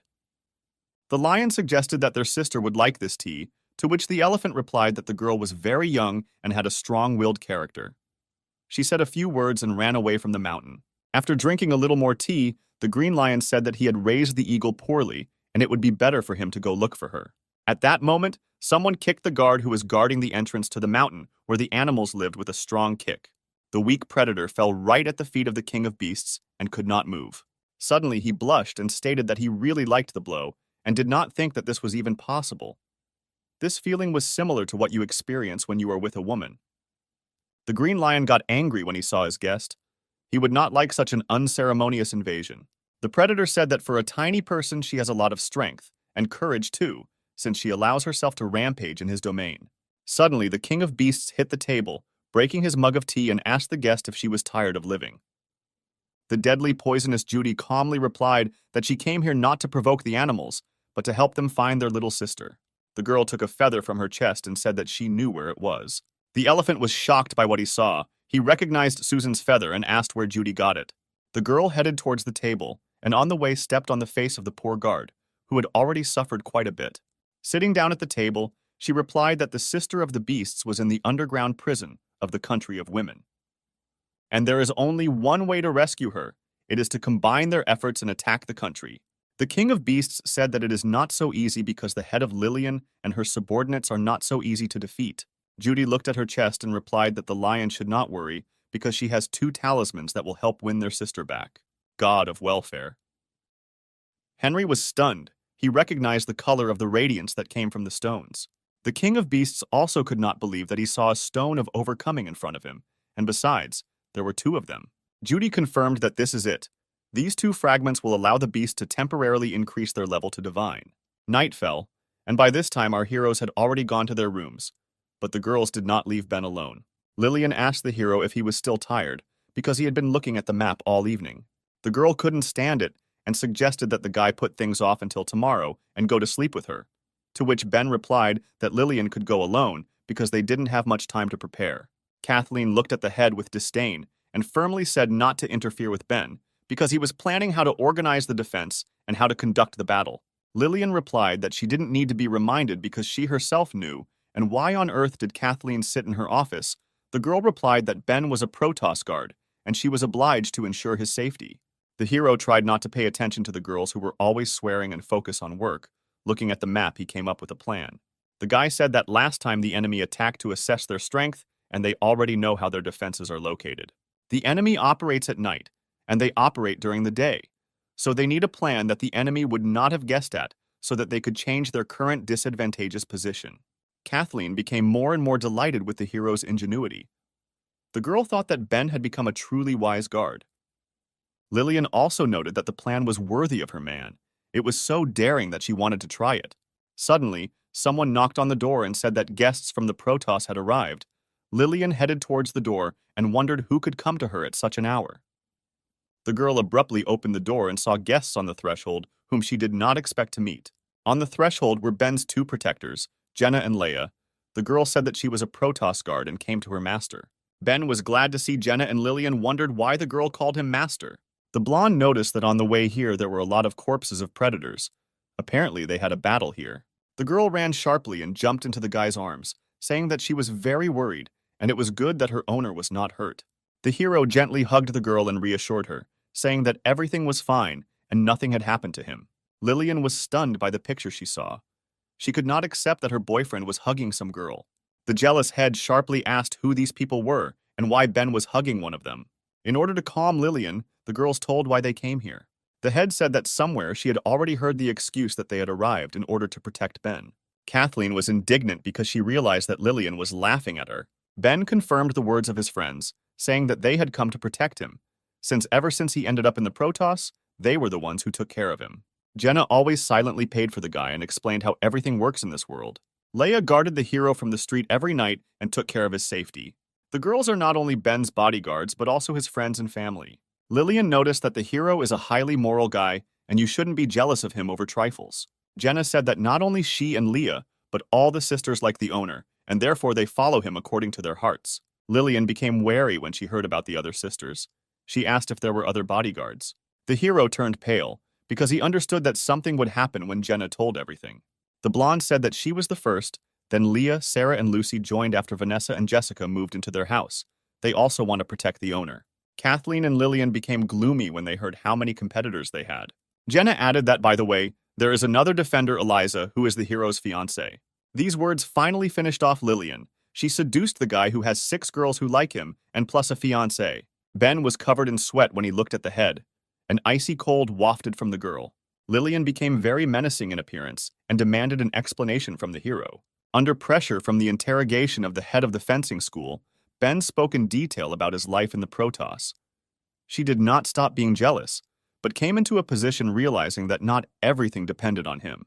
The hero exhaled with relief because finally his battle on the love front was over. Leaving the house, it seemed to Ben that Leia had somehow changed in behavior. The guy turned to the girl and asked if she was hiding something from him.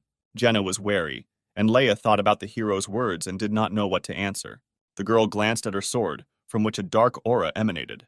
The warrior did not show it and said that she was fine. There was no need to worry about her. It would be better if the heroes thought about how to kill the bloody king.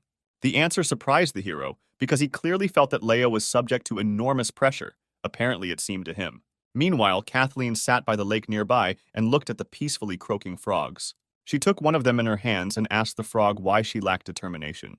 The girl thought that if she had taken the initiative earlier, she and Ben would have been together right now. Suddenly, behind Kathleen, something rustled in the forest and headed in her direction. The girl turned around sharply to see what was watching her. Standing in front of her was Judy, who didn't expect to see anyone here. The poisonous girl recognized the paladin. She was wondering what she was doing in the country of women. She did not expect to meet such a difficult opponent here. Kathleen got to her feet and realized that in front of her was not a resident of the country. She asked the girl who she was and why she was walking around here in the dead of night. Judy realized that the paladin had no idea who she was, and therefore she had a chance to leave. The predator said that she was just passing by and that the girl should not pay attention to her. Judy turned around, trying to leave, and said she wouldn't bother Kathleen, but the girl asked her to stop. The paladin took out her sword and said that the stranger emanated the smell of a high-level predator. This was extremely suspicious. Considering that she appeared near the country, Kathleen assumed that the girl was a minion of the Bloody King. Judy turned around and replied that the paladin was not as stupid as they say, since she had already thought of it. The girl with violet eyes stopped and offered to fight once the paladin realized who she was. Kathleen did not need to be persuaded. The girl rushed to attack her opponent first. She struck twice with her blade, forming two divine arcs. Kathleen's blow crossed the ground, and the force of the blow created two deep ditches resembling a cross. Judy managed to jump away from the attack in time and did not receive any damage. The girl said that the fame of Kathleen's abilities is well-deserved, but you shouldn't mindlessly attack strangers. After this, poisonous Judy began to become covered with strange patterns similar to red tattoos. The patterns matched the girl's mouth, and after that, she released a poisonous mist from her mouth. A pink mist began to fill the clearing. The paladin was right in the center of this skill. Kathleen covered her nose with her hand and realized that it was poison. The girl guessed that the enemy's ability was poisoning. Judy said that holding her breath would not help because her poison of obscenity did not spread through the respiratory tract. This poison enters the body even through the tiniest pores and spreads instantly. The point is that only the girl's lover can neutralize it. The predator's words surprised Kathleen because it was a complex poison, and it seems she began to understand how it works. It turns out that in order to neutralize the poison, the girl needs to get closer to Ben. Kathleen was shocked that someone had come up with such a vile poison. The paladin decided that she needed to get out because bizarre pictures were already starting to creep into her head. Judy said that she wouldn't be able to leave. The more Kathleen resists, the faster the poison spreads, so she needs to quickly figure out where to find her lover. Otherwise, she will die if she doesn't manage it overnight. Kathleen fell to her knees, her head filled with only vulgar thoughts. But the paladin understood that she could not sit and wait for her death. Therefore, the girl decided to do something because she had little time left. After these words, she immediately left the battlefield, heading to the country of women. Judy was surprised that Kathleen simply ran away and didn't fight any further. She thought that Kathleen was a very innocent girl and assumed that she had gone to her lover to neutralize the poison. Meanwhile, Lillian's house smelled of delicious noodles that were on the table. Jenna prepared this dinner and called her owner to come and taste the delicious food. But suddenly she heard the sound of water flowing from the shower nearby. The blonde suggested that the hero was now there, washing himself after a hard day. She walked into the room and saw Ben in the shower taking a shower. Jenna was embarrassed because the glass in the bathroom was a little see-through, and she could slightly see the hero's body. The girl sat down next to her dinner and decided to wait for the guy here until the owner came out. Meanwhile, Lillian was walking along the terrace and thinking that she had lost her temper a little, and that jealousy was not typical of her, even though there were a lot of girls around Ben, but they had not progressed at all. The girl believed that only for her there was a place in the guy's heart, and she needed to turn up the heat tonight so that he would finally become hers. Lillian quickly walked into Ben's room and the door swung open. Before he could walk through the door, the head suggested that the heroes sleep together today. But to her surprise, she only saw Jenna, who sheepishly replied that the owner was now in the shower. Lillian was indignant and asked what she was doing in the guy's room late at night, to which the blonde replied that she just brought him food. Suddenly, the girl's argument was interrupted by a roar that shook the whole house. Lillian thought it was an earthquake, and Jenna suggested that it was a visit from the Bloody King. A crater formed near the leader's house, which was watched by Leia, guarding her master. This earthquake was Kathleen, who knelt down trying to get up. The paladin had little time, and she just wanted to spend a little time with Ben so that the poison would stop working. The girl headed to the hero's room. Leia watched this spectacle and thought that the guy already had 3 girls in the room, and it was unlikely that he would cope with 3 of them at the same time. Meanwhile, it was quiet outside the city. Judy slowly went about her business further. She didn't care that Kathleen had escaped, because her level of poisoning should have been enough to become contagious. Judy hoped that the girl would spread the poison throughout the country, which would greatly help the predator. Ben finished washing and took a brush to brush his teeth. A shower really helps to put his thoughts in order, but the hero needed to continue to develop a plan. The hero left the bathroom and thought only about how to make sure that no one could invade the country of women. But what he saw in front of him knocked all his thoughts about the war out of his head. In his room, there were 3 hot girls who behaved very strangely and flirtatiously. Lillian said that she was very petty and she needed the guy to punish her urgently. Jenna added that it was very cold outside and her owner was hungry. She needed to feed him enough. From the sight he saw, the guy dropped the brush from his hands. He was shocked and did not know what to do next. Ben asked what was going on here if Lillian had given him a test. Suddenly, Kathleen ran towards the hero, who was very glad to see him. The girl pounced on the guy and kissed him passionately on the lips. He had never expected such an ending. Ben was amazed that such an innocent girl just kissed him. Kathleen threw the hero onto the bed, and the guy thought that this shouldn't happen. The girl he knows wouldn't do that. The hero noticed that Kathleen's gaze was clouded. He assumed that someone was controlling her mind. The girl could no longer think about anything. She only wanted Ben to save her. She said that she was able to muster up the courage and come to him. There was little time. The hero should do this to her right now.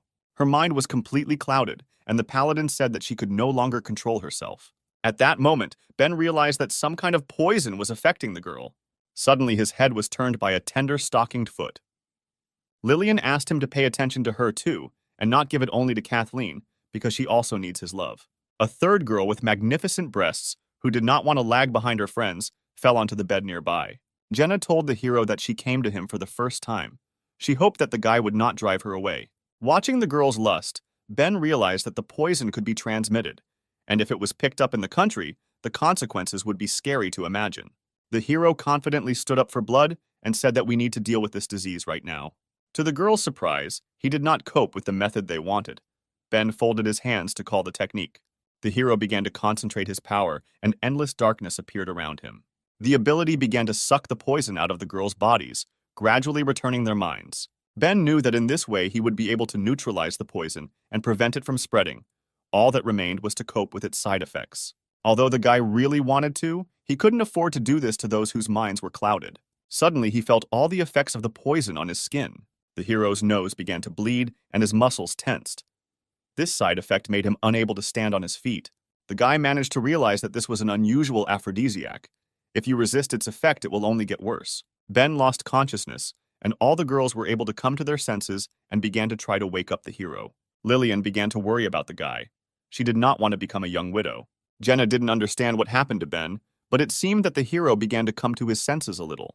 Kathleen explained that this was all because of the poison that the guy had absorbed in order to save them.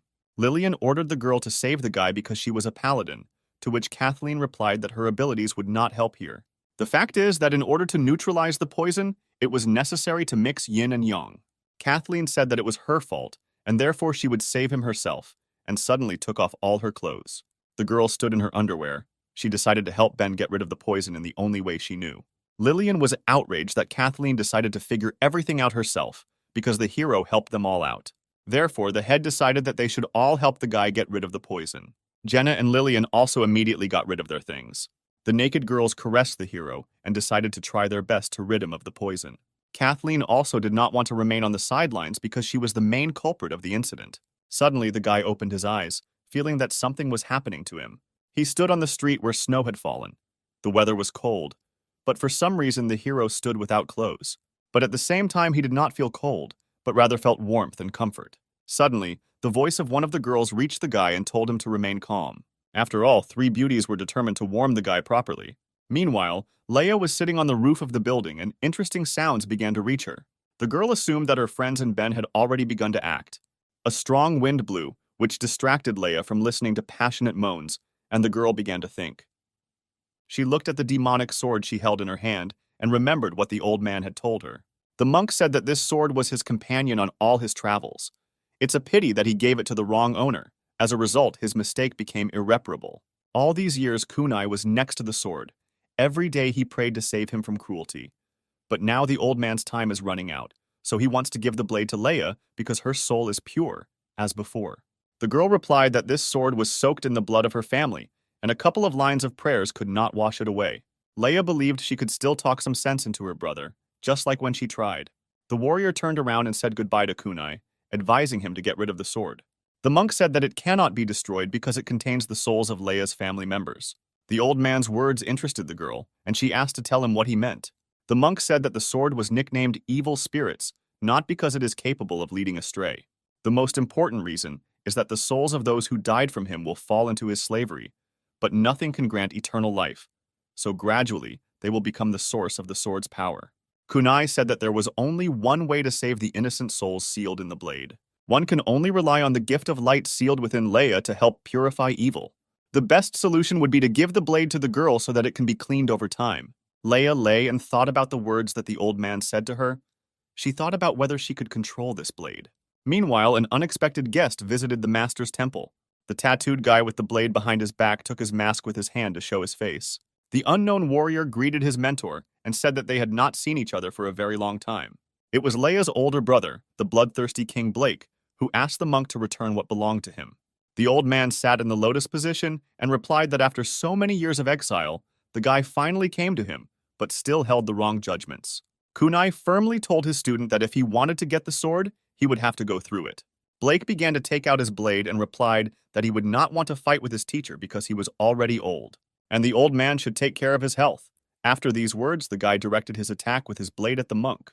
The purple arc of energy that the sword released crashed into the monk's divine shield and began to crack, trying to break through it. Blake said that this is a worthy answer for his teacher. It is not easy to pass such a defense with a sword strike. The arc burst, and the old man replied that his once momentary human weakness led to the guy going astray. For Kunai, now was the opportunity to correct the mistakes of the past, and most likely this opportunity could be the last in his life. The monk's eyes glowed with yellow divine light, and the old man asked Rebel Blake to die again. The teacher and student stood opposite each other and prepared to fight to the death. Blake noted that this was the first time he had seen such power of vision in his mentor. Apparently, the old man was determined to kill him. Kunai replied that since the rebel came and found him, no other outcome was foreseen for him. The old man began to concentrate his internal energy and said that this time his hand would not tremble. The monk waved his hand towards the rebel, from which a sign of power flew out. Blake was not afraid of the attack because he knew what his master was capable of, so he put his hand forward to hold it back. A huge golden figure crashed into the guy, but he could hold back the force of the attack. Blake didn't put much effort and told his teacher that he was weaker than last time. The shine in the monk's eyes intensified, and he replied that the guy was too arrogant and should not be like that. The golden figure doubled in size, and the pressure on Blake became much stronger. The guy's face changed. He realized that this was the Arhat of the Buddha. Apparently, the old man still had something to surprise the rebel. The monk's attack began to put more pressure on the guy. From such force, he began to move back, and the cracking of bones was heard in his hand. At that moment, Blake could not withstand the pressure and fell from the mountainside.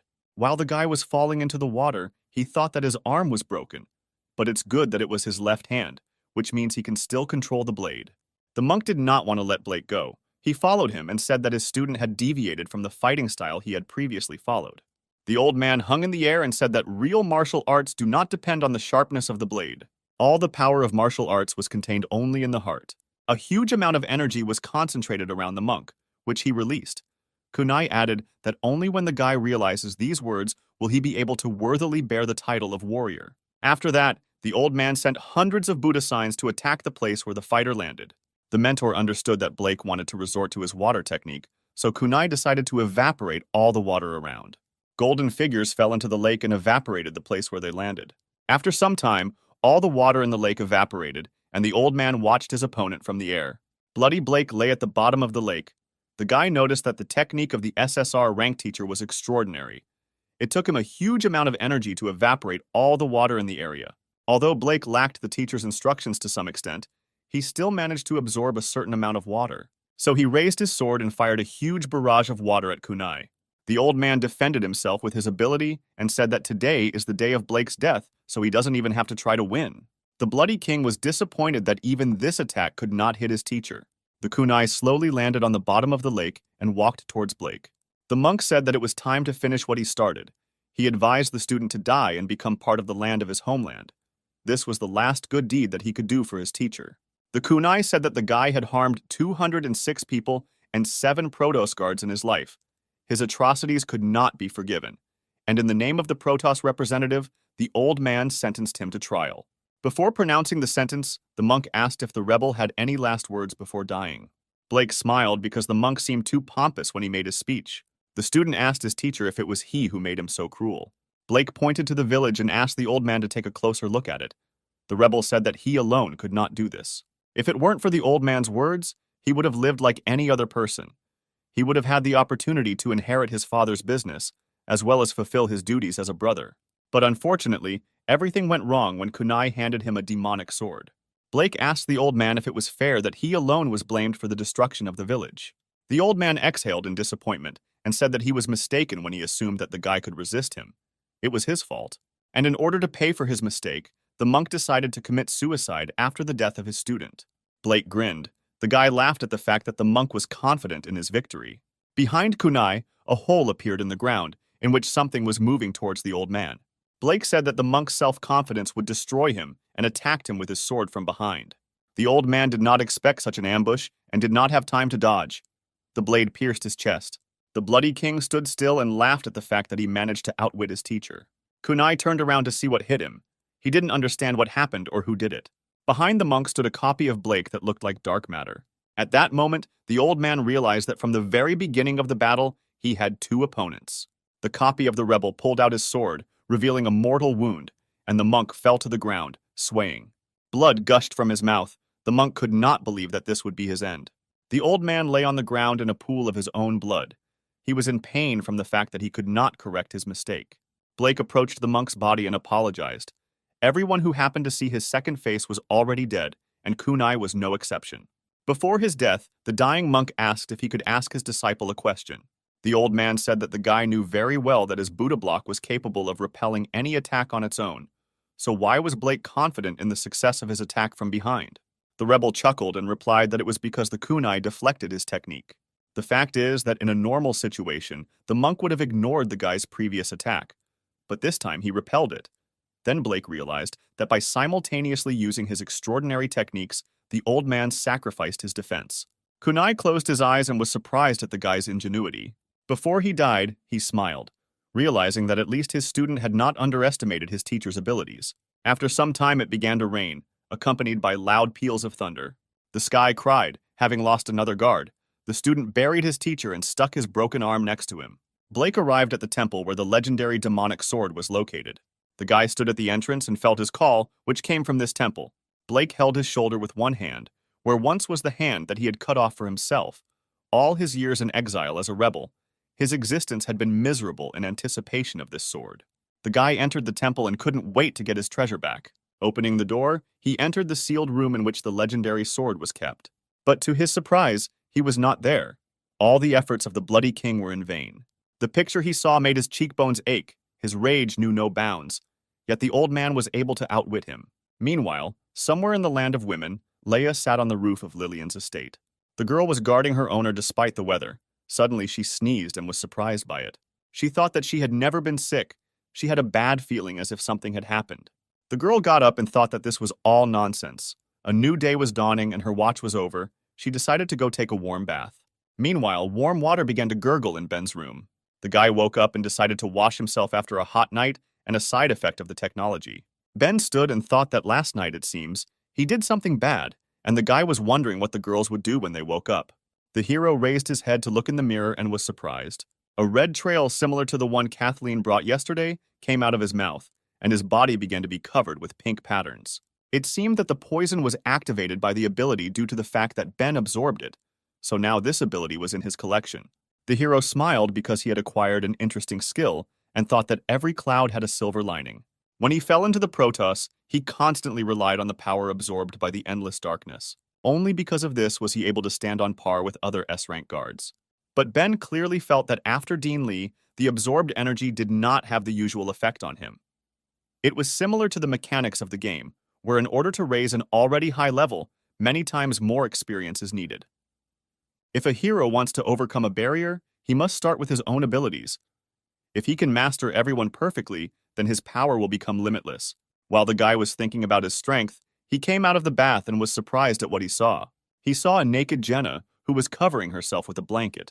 The girl said that it seemed that the poison did not have a bad effect on him. Lillian was also sitting nearby and noticed that the three of them did a good job. Kathleen didn't stand aside either. She was embarrassed and said that due to an emergency yesterday, they had to neutralize the effect of his poison.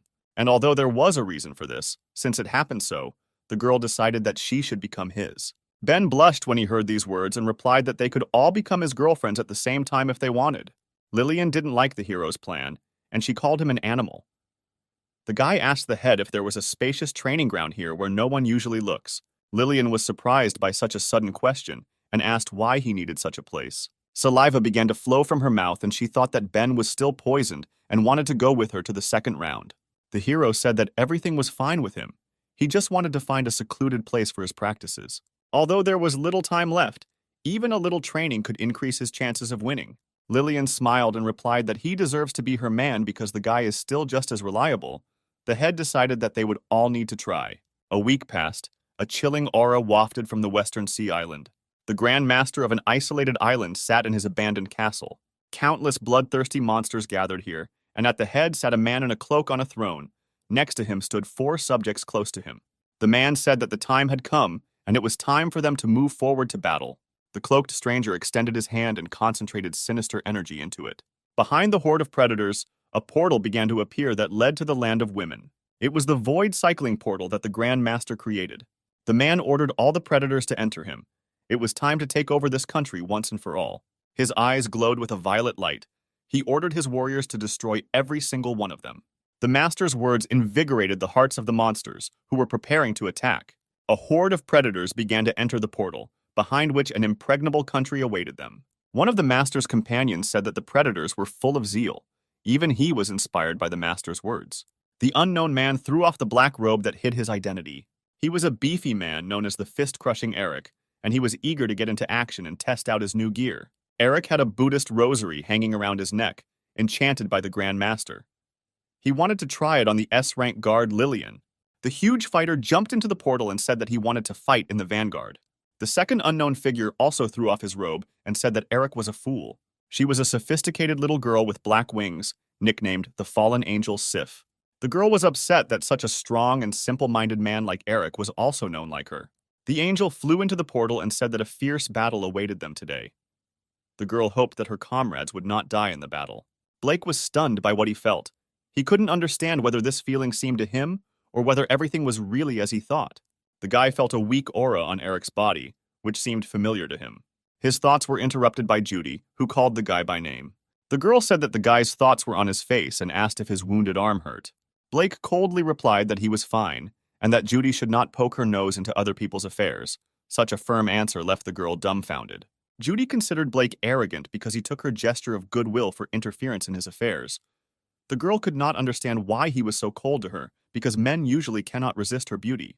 The couple's quarrel was interrupted by the Grand Master, who said that they should also move forward. Meanwhile, in the country of women, at first everything was quiet and calm.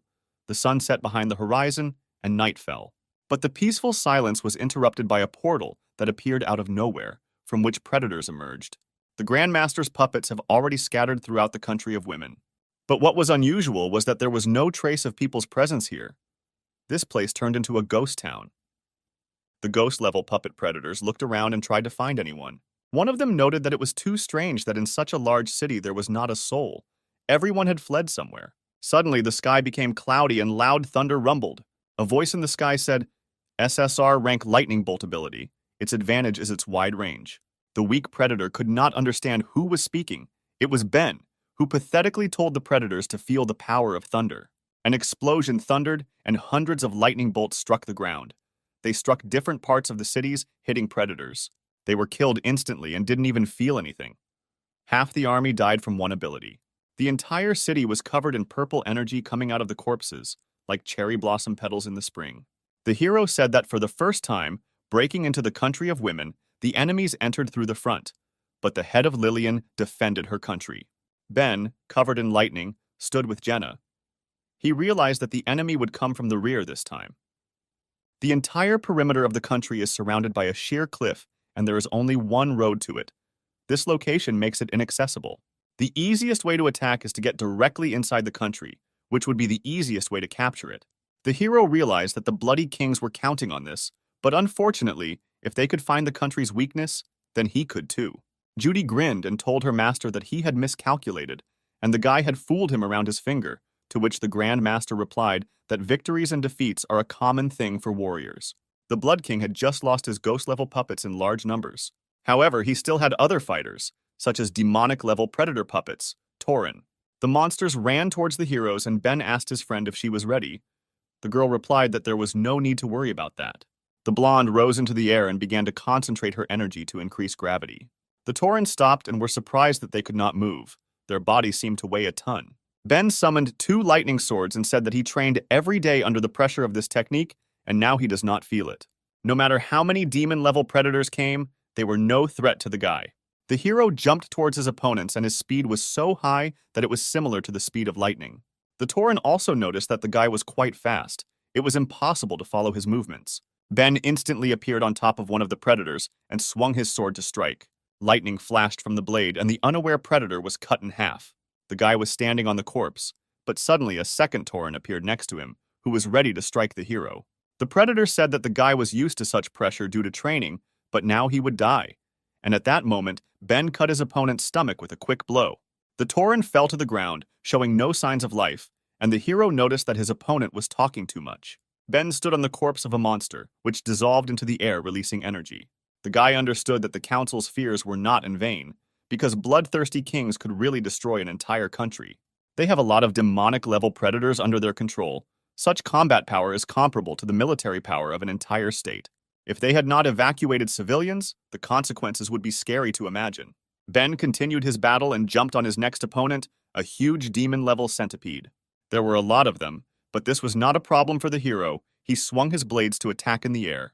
The guy decided to use an electric surge in order to hit more opponents than just attacking them with blows.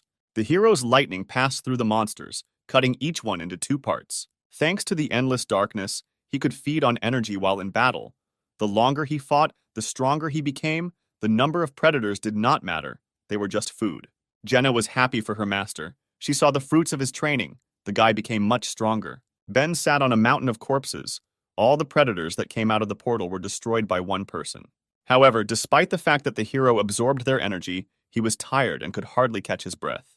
He understood that although he had absorbed a lot of energy, it seemed that it was not enough to make a breakthrough. Moreover, the hero was physically exhausted. Ben remembered that the ability to control the earth was a useful thing, that Predator could feed on the life force of the flora and fauna around it to continuously supply itself with strength. Therefore, the hero decided to also use the SR rank ability, Exploitation, because he once absorbed it too. His plan worked, and the guy's strength began to return. Even his wounds began to heal. Looking around, the hero did not see any more enemies, which means they had dealt with the consumables. Kathleen and Leia joined Ben, and now it was their turn to deal with the bloodthirsty kings. 5 dangerous enemies stood at the portal, and hundreds of swords were pointed at them. It was a squad of heavenly sword riders. Lillian said that they could restore the houses, but she only had 1 man. The leader turned to her enemies and said that today, this place will become their cemetery. The Grand Master told his allies that they were surrounded and completely defeated. This was a first for the bloodthirsty kings. Eric replied that it was even more interesting. That guy had been a vessel of endless darkness for a long time, and he was tired of holding back. The thug decided to finish off Ben first, and then find the head of the fencing school. A mysterious figure in a cloak forbade him to touch the hero. Eric was surprised and asked why he shouldn't do this, because he is their target. The Grand Master slowly began to lower his hood and said that their goal was endless darkness, but its energy was not enough. It needed to be recharged. His face opened.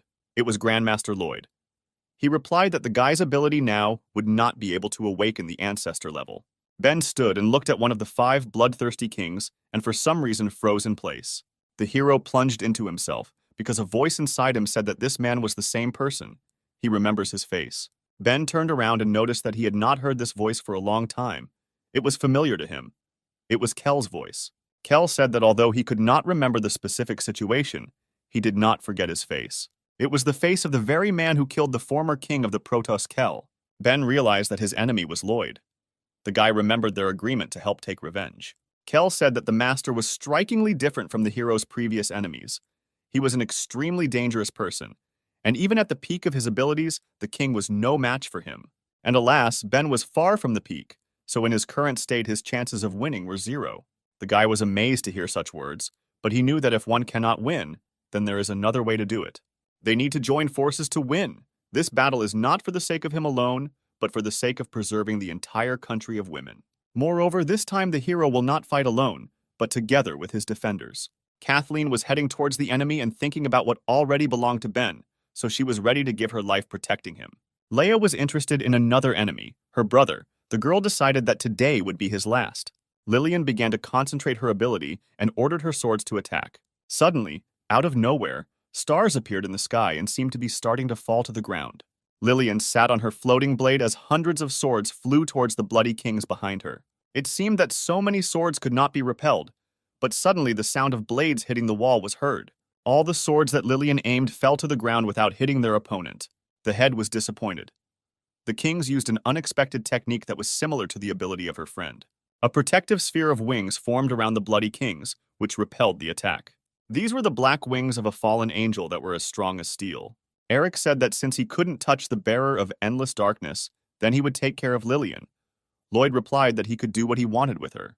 The brute prepared to attack and said that everyone who is in the sky is his prey. Let the rest not interfere in this battle. The man jumped into the sky with great speed, trying to get closer to the enemy. Eric clearly saw the target in front of him. He shouted to the leader that it was time for her to taste his fist. Suddenly, a strange object flew next to him, which he could not immediately notice, which is why he let it come so close. Eric assumed that it was a secret weapon since it flew past him, but then he realized that it was not so. It was a cigarette that someone threw at him with great speed. Unexpectedly for the king, the cigarette butt exploded, and the power of the explosion threw him away from the head. Eric fell to the ground and rolled along it, leaving a mark until he hit a rock. The dust from the fall cleared. The thug was slammed into the rock with such force that it left a small crater in it. He was furious. The man did not understand how one cigarette butt could cause such an explosion. He wondered who dared to attack him. Suddenly, someone slowly began to approach the offender, and Eric asked if this was her doing. The elder of the country of women smoked a cigarette and replied that every rabble is not worthy to fight with their leader. The girl exhaled smoke from her cigarette and said that she would be enough for him as an opponent. Eric grinned and replied that he was only here for the sake of the head, and he didn't care about the girl opposite. By the standards of the Protos guards, his level is equal to S rank, so he wanted Betty to call the leader because only she is worthy to fight him. The elder exhaled in disappointment. She thought that the man had a lot of muscles, but his head was empty. The girl already regretted throwing a cigarette butt at him. Meanwhile, at the other end of the city, a battle was taking place between two girls. Pink threads resembling tentacles rushed to attack. Kathleen raised her leg and skillfully repelled the enemy's attack. The paladin was serious and wanted to protect her loved one. Suddenly, a mysterious figure greeted the girl she had fought with earlier. It was Judy, the fatal poison, who noticed that Kathleen was alive and well. She wondered who was lucky enough to neutralize the poison. Paladin immediately blushed and replied that information about her personal life did not concern her. The girl with violet eyes grinned and said that in the whole country there is only one man. This is Ben, and there was no one to help except him. Judy added that only someone whom Kathleen loves with all her heart can neutralize the poison. She assumed that the paladin had been in love with him for a long time, and the girl did not expect that she would help bring them together. Judy lightly touched her breasts and asked Kathleen if she liked eating the forbidden fruit. The paladin was already burning with shame and asked not to say nasty things to her and to think before speaking. In her imagination, she hugged Ben tightly and thanked him for his help, and the guy replied that he could give his life for the girl. From such warm words, the girl passionately kissed her beloved on the lips. Ben reciprocated, and Kathleen thought that from now on she would be his personal paladin. No matter what happens to the hero, she will always be able to heal his wounds, both physical and mental. Kathleen shook her head and said that it was a disgrace to imagine such a thing. She could not concentrate on the enemy while there was nothing but nonsense in her head. Meanwhile, in another part of the field, the battle was already in full swing. Two warriors crossed their swords. In battle, Leia collided with her older brother Blake. This battle was destined for them by fate.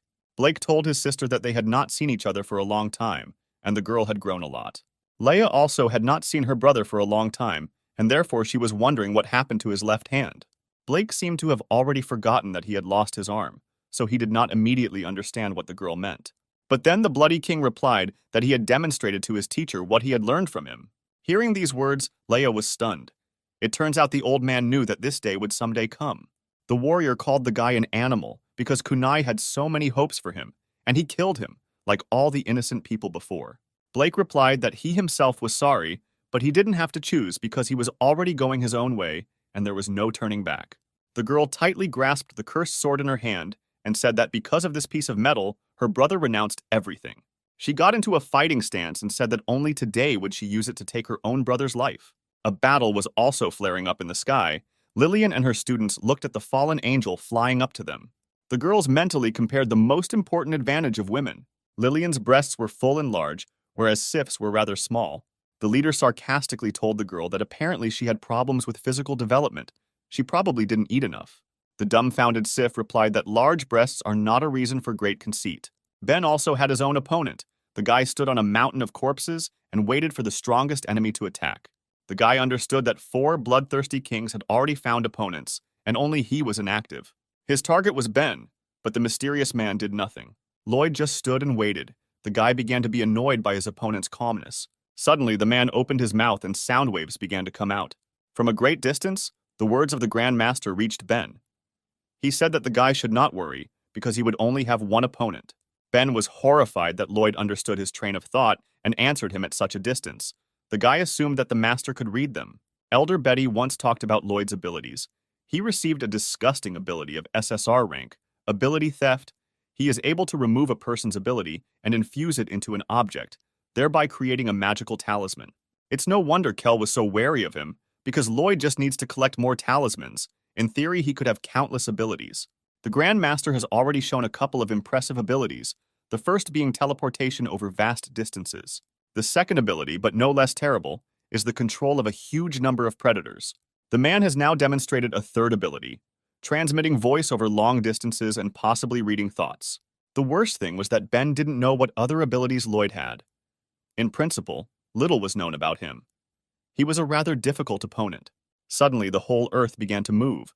The hero thought that an earthquake had begun, and perhaps this was one of the abilities of the Bloody King. But this earthquake turned out to be the destruction of a rock, exactly where all the civilians were located who took refuge from the invasion. Ben assumed that this was where the enemy Lloyd had told him about was located. A huge elephant's foot appeared from behind the mountain, walking slowly, destroying everything around.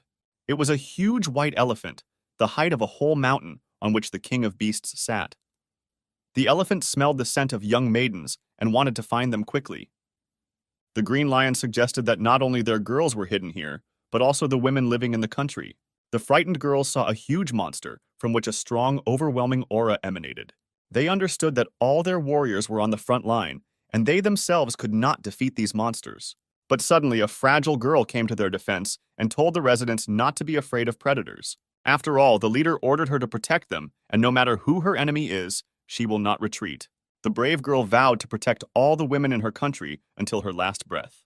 The huge white elephant praised the ardor of the young protector, saying that she was a worthy follower of her teacher.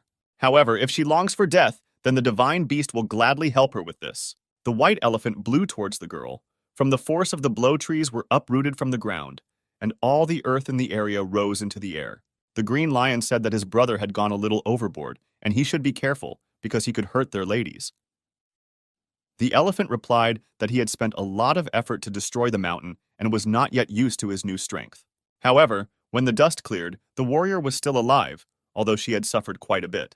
The girl repeated that as long as she remained alive, the predators would not harm her people. Residents of the country cried because the girl was sacrificing herself for their sake. She deserved to be called the head's bodyguard. The white elephant did not expect that the warrior would master his signature move, so he attacked again.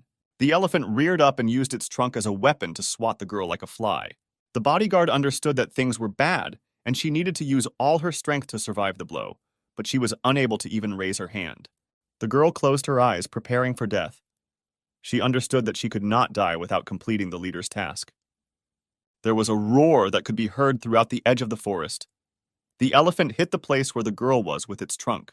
The beast was confident of victory because no one could physically survive such a blow. The green lion praised his relative and said that he is cool.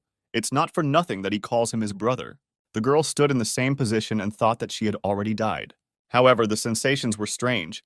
For some reason, the bodyguard did not feel pain before her death. Suddenly, she heard the voice of a guy who thanked her for her help. Ben held the predator's trunk with his swords and said that only thanks to the will and efforts of the girl, her people were saved. Now the beauty doesn't have to worry about anything, because the hero will take care of the monster next. She was a little embarrassed by the guy's heroism and thanked him for saving her. The residents recognized Lillian's boyfriend, and the girls breathed a sigh of relief when they learned that he had come to their rescue. Ben addressed his opponent, calling them animals. The guy said that if the monsters want to fight, then he doesn't mind making a campaign for them. After these words, he struck the predator's trunk. The elephant screamed from his injuries and suddenly raised his trunk, forgetting that his brother was sitting on his head. Due to the elephant's clumsiness, the green lion fell and landed on the ground. The king of beasts knew that his relative's trunk was as hard as metal, however. The boy cut through it effortlessly. Probably, it was all due to the sharpness of the blades. Suddenly, he saw a strange picture in front of him, which made the king of beasts a little embarrassed. There was a bird hanging on the tree, which was tied up and furiously trying to move. The lion saw a familiar silhouette, but could not see who it was. Looking closer, he realized that his little sister was hanging on the tree, begging the lion to save her. But there was a gag in her mouth that prevented her from saying anything. The animals were brothers in spirit, and not by blood, so they could understand each other without words. Susan said that the guy standing in the clearing kidnapped her from the cave and tore her away from her relatives. He tied her up and left her here, stealing her inner energy day after day. The girl suffered so much from his abuse that it was painful for her to even live. She begged her brother to save her and save her from this torment. In the imagination of her relatives, Ben beat Susan with a whip while she was tied up and told her to scream louder because he got pleasure from it. The animals were angry that this libertine dared to insult their dearly adored sister. Ben was surprised when the animals called her sister, but then he realized that the goal of the monsters was not to capture the inhabitants of the country, but to save this vulgar girl. Hearing how the hero called his sister, the enraged green lion roared with maximum volume, calling his comrades into battle. The eyes of the elephant and the bird turned red, and instantly they felt a surge of strength mixed with rage. Susan broke all the ropes that bound her and spat the gag out of her mouth. The bodyguard was surprised that the eagle's strength was restored, because Ben took her energy every day, leaving only what was necessary to maintain life. Susan asked Ben if he expected her to instantly be filled with strength and freed from captivity. The guy suggested that the lion's roar helped her recover. Hawkgirl replied that it wasn't just about recovery. His roar raised the morale of his allies, increasing their combat power in a short period of time. Ben chuckled, noting that it looked like a dope or buff from the game, a good skill for a support hero. Susan stated that she and the lion surpassed the spiritual level, and no matter where the hero came from, he had no chance against them. The eagle was embarrassed and told the guy to prepare for death. She would double the pain that he caused her. After these words, the girl rushed to attack Ben, saying that the hero would now feel all her anger. She struck the guy in the stomach with lightning speed. The speed received from the lion's roar was so high that the hero did not even have time to react. Ben skidded across the ground and crashed into a rock, stopping him in his tracks. Dust rose from the plowed ground, in which the guy stood and coughed. The eagle was surprised that the hero had no reaction to her attack. Susan went mad and screamed that as long as she was mad, the guy had no chance of winning. The dust began to clear and Ben appeared in it. He was protected by his blue barrier, which he stole from Steve. The guy smiled and said that the girl was quite fast, but her attack power was weak, and the hero was even faster. Ben gathered dark energy in his hand and sent it towards Susan. The black comet instantly overtook the girl. She noticed that the guy also had high speed.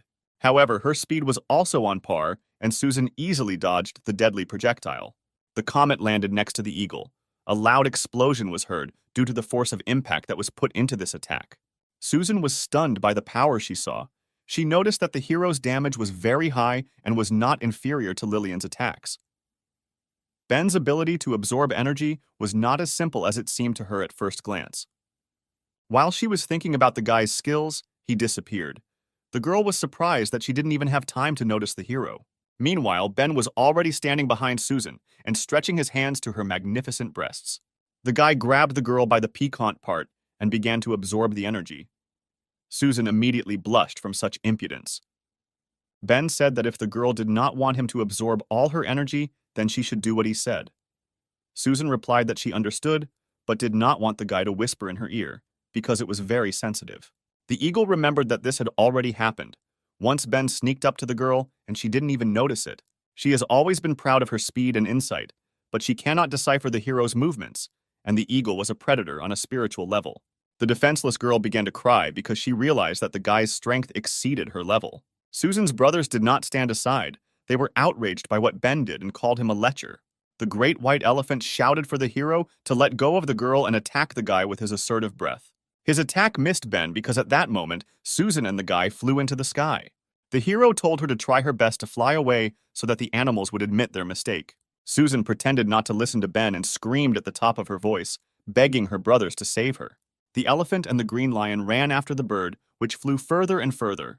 The wounded bodyguard watched as a huge white elephant walked away from civilians. It seems that she began to guess that Ben had taken the dangerous animals away from the girls. The bodyguard fell to the ground exhausted. She understood that the danger had passed and she could finally rest. The elephant and the lion looked stronger than that girl with wings. If they started fighting in this clearing, then all the inhabitants would suffer.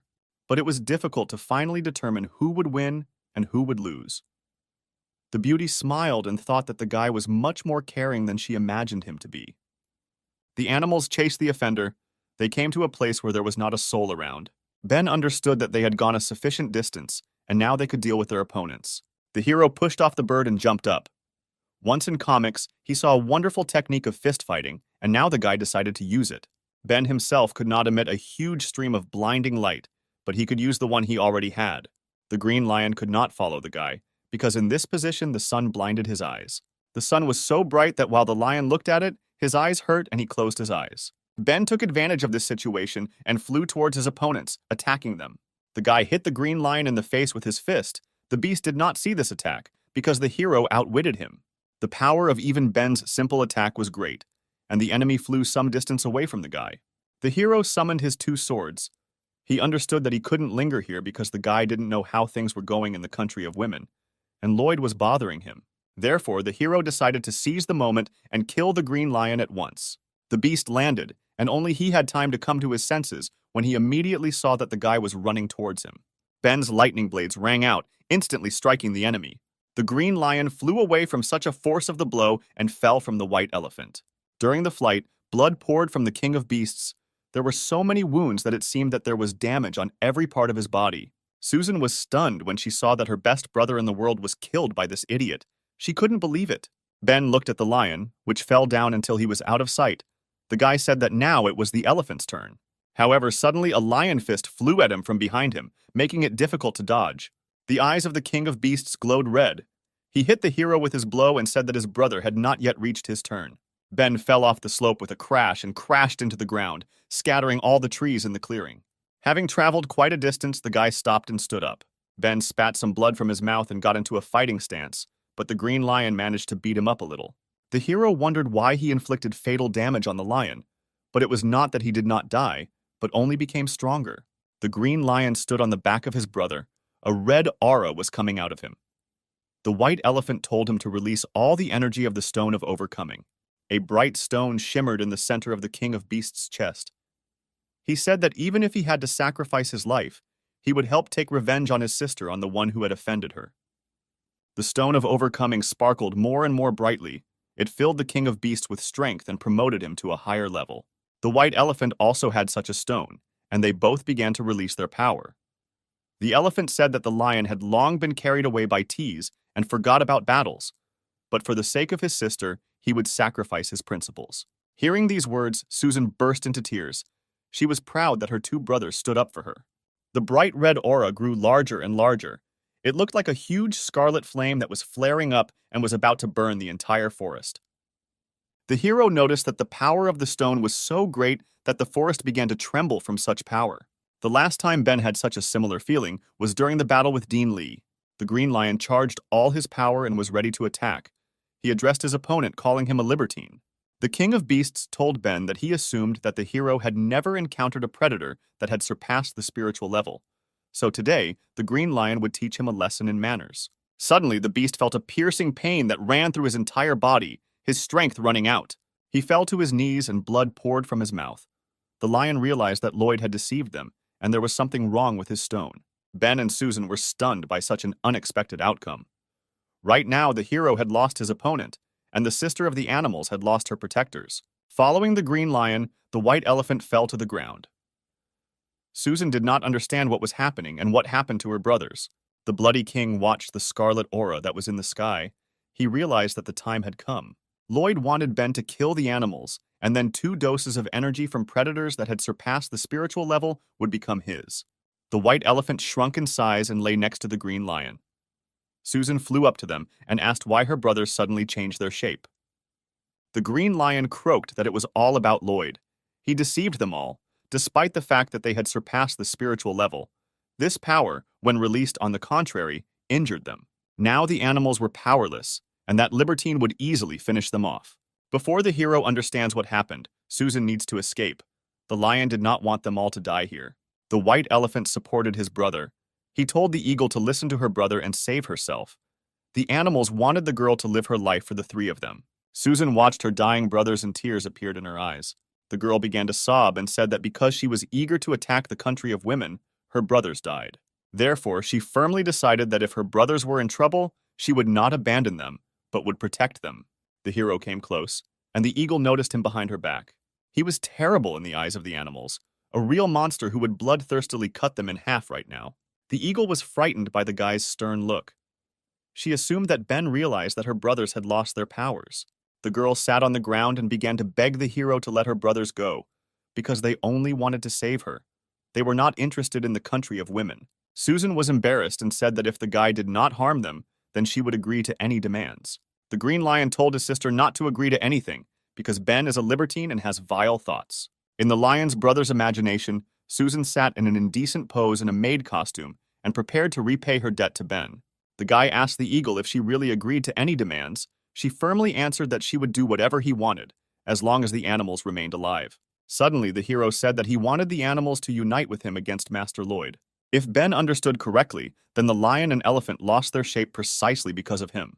The guy realized that he gave them the opportunity to transform, to help him absorb their energy, so he did not attack, waiting for him to become stronger, or rather not he, but his endless darkness. Susan would have agreed to this demand, but she said that her brothers were seriously injured and would not be able to help in the fight.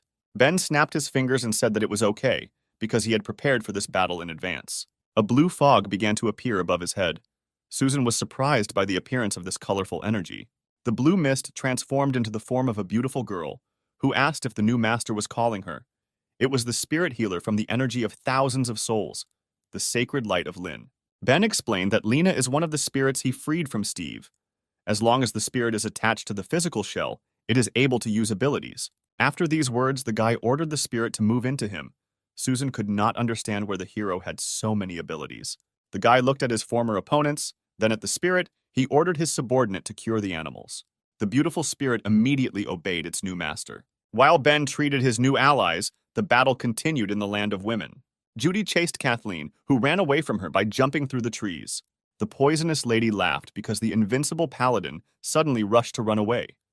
She was wondering what the girl was so afraid of.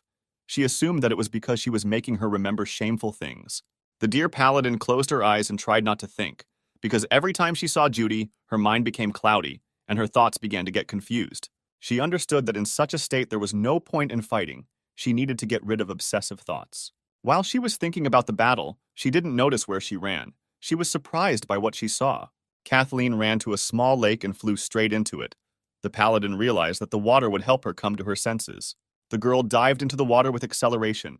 She sank deeper and deeper, trying to hide from the enemy. Kathleen didn't think about anything. She didn't even understand how to fight, so now she was simply drowning, trying to get rid of Judy's poison. Suddenly, she opened her eyes and realized that the water had helped, and the vulgar thoughts began to recede. The girl began to stay near the surface of the water, but she realized that water was a temporary measure, and she had to come up with a way to resist the poison beyond it. Otherwise, the paladin would not win. Kathleen saw bubbles rising to the surface of the water. At that moment, she figured out how she could win. Her thoughts were interrupted by Judy's spiked whip, breaking the surface of the water and heading towards Kathleen. The girl was surprised when she saw that her sweet, tender neck was wrapped as if with a rope. The noose tightened and the thorns pierced Kathleen's neck. The more the whip was compressed, the more damage the thorns caused. Judy stood on the shore and, as if she was catching Kathleen with a bait, she shouted that she would get the paladin even in the water, and she could not hide from her. The girl pulled out Kathleen, whose neck was bleeding and unable to breathe. The paladin fell to the ground, and the whip released her. The girl immediately coughed up blood, greedily swallowing air. Judy approached the wounded girl and asked why she wanted to oppose the bloodthirsty king for the sake of Ben. Was this guy really worth it? The poisonous lady mocked her and advised Kathleen not to let herself be deceived by a man, calling her a fool who fell in love for the first time. The girl was breathing hard and began to heal her neck. At that moment, her gaze became stern, and she told Judy not to speak badly about him.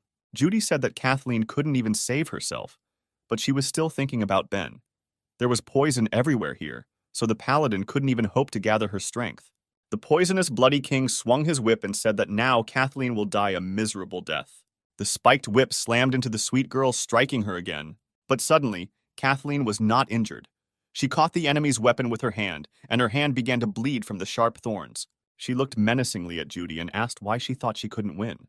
The poisonous king was surprised that the girl was able to stop her attack, because this is not how they usually react to her poison.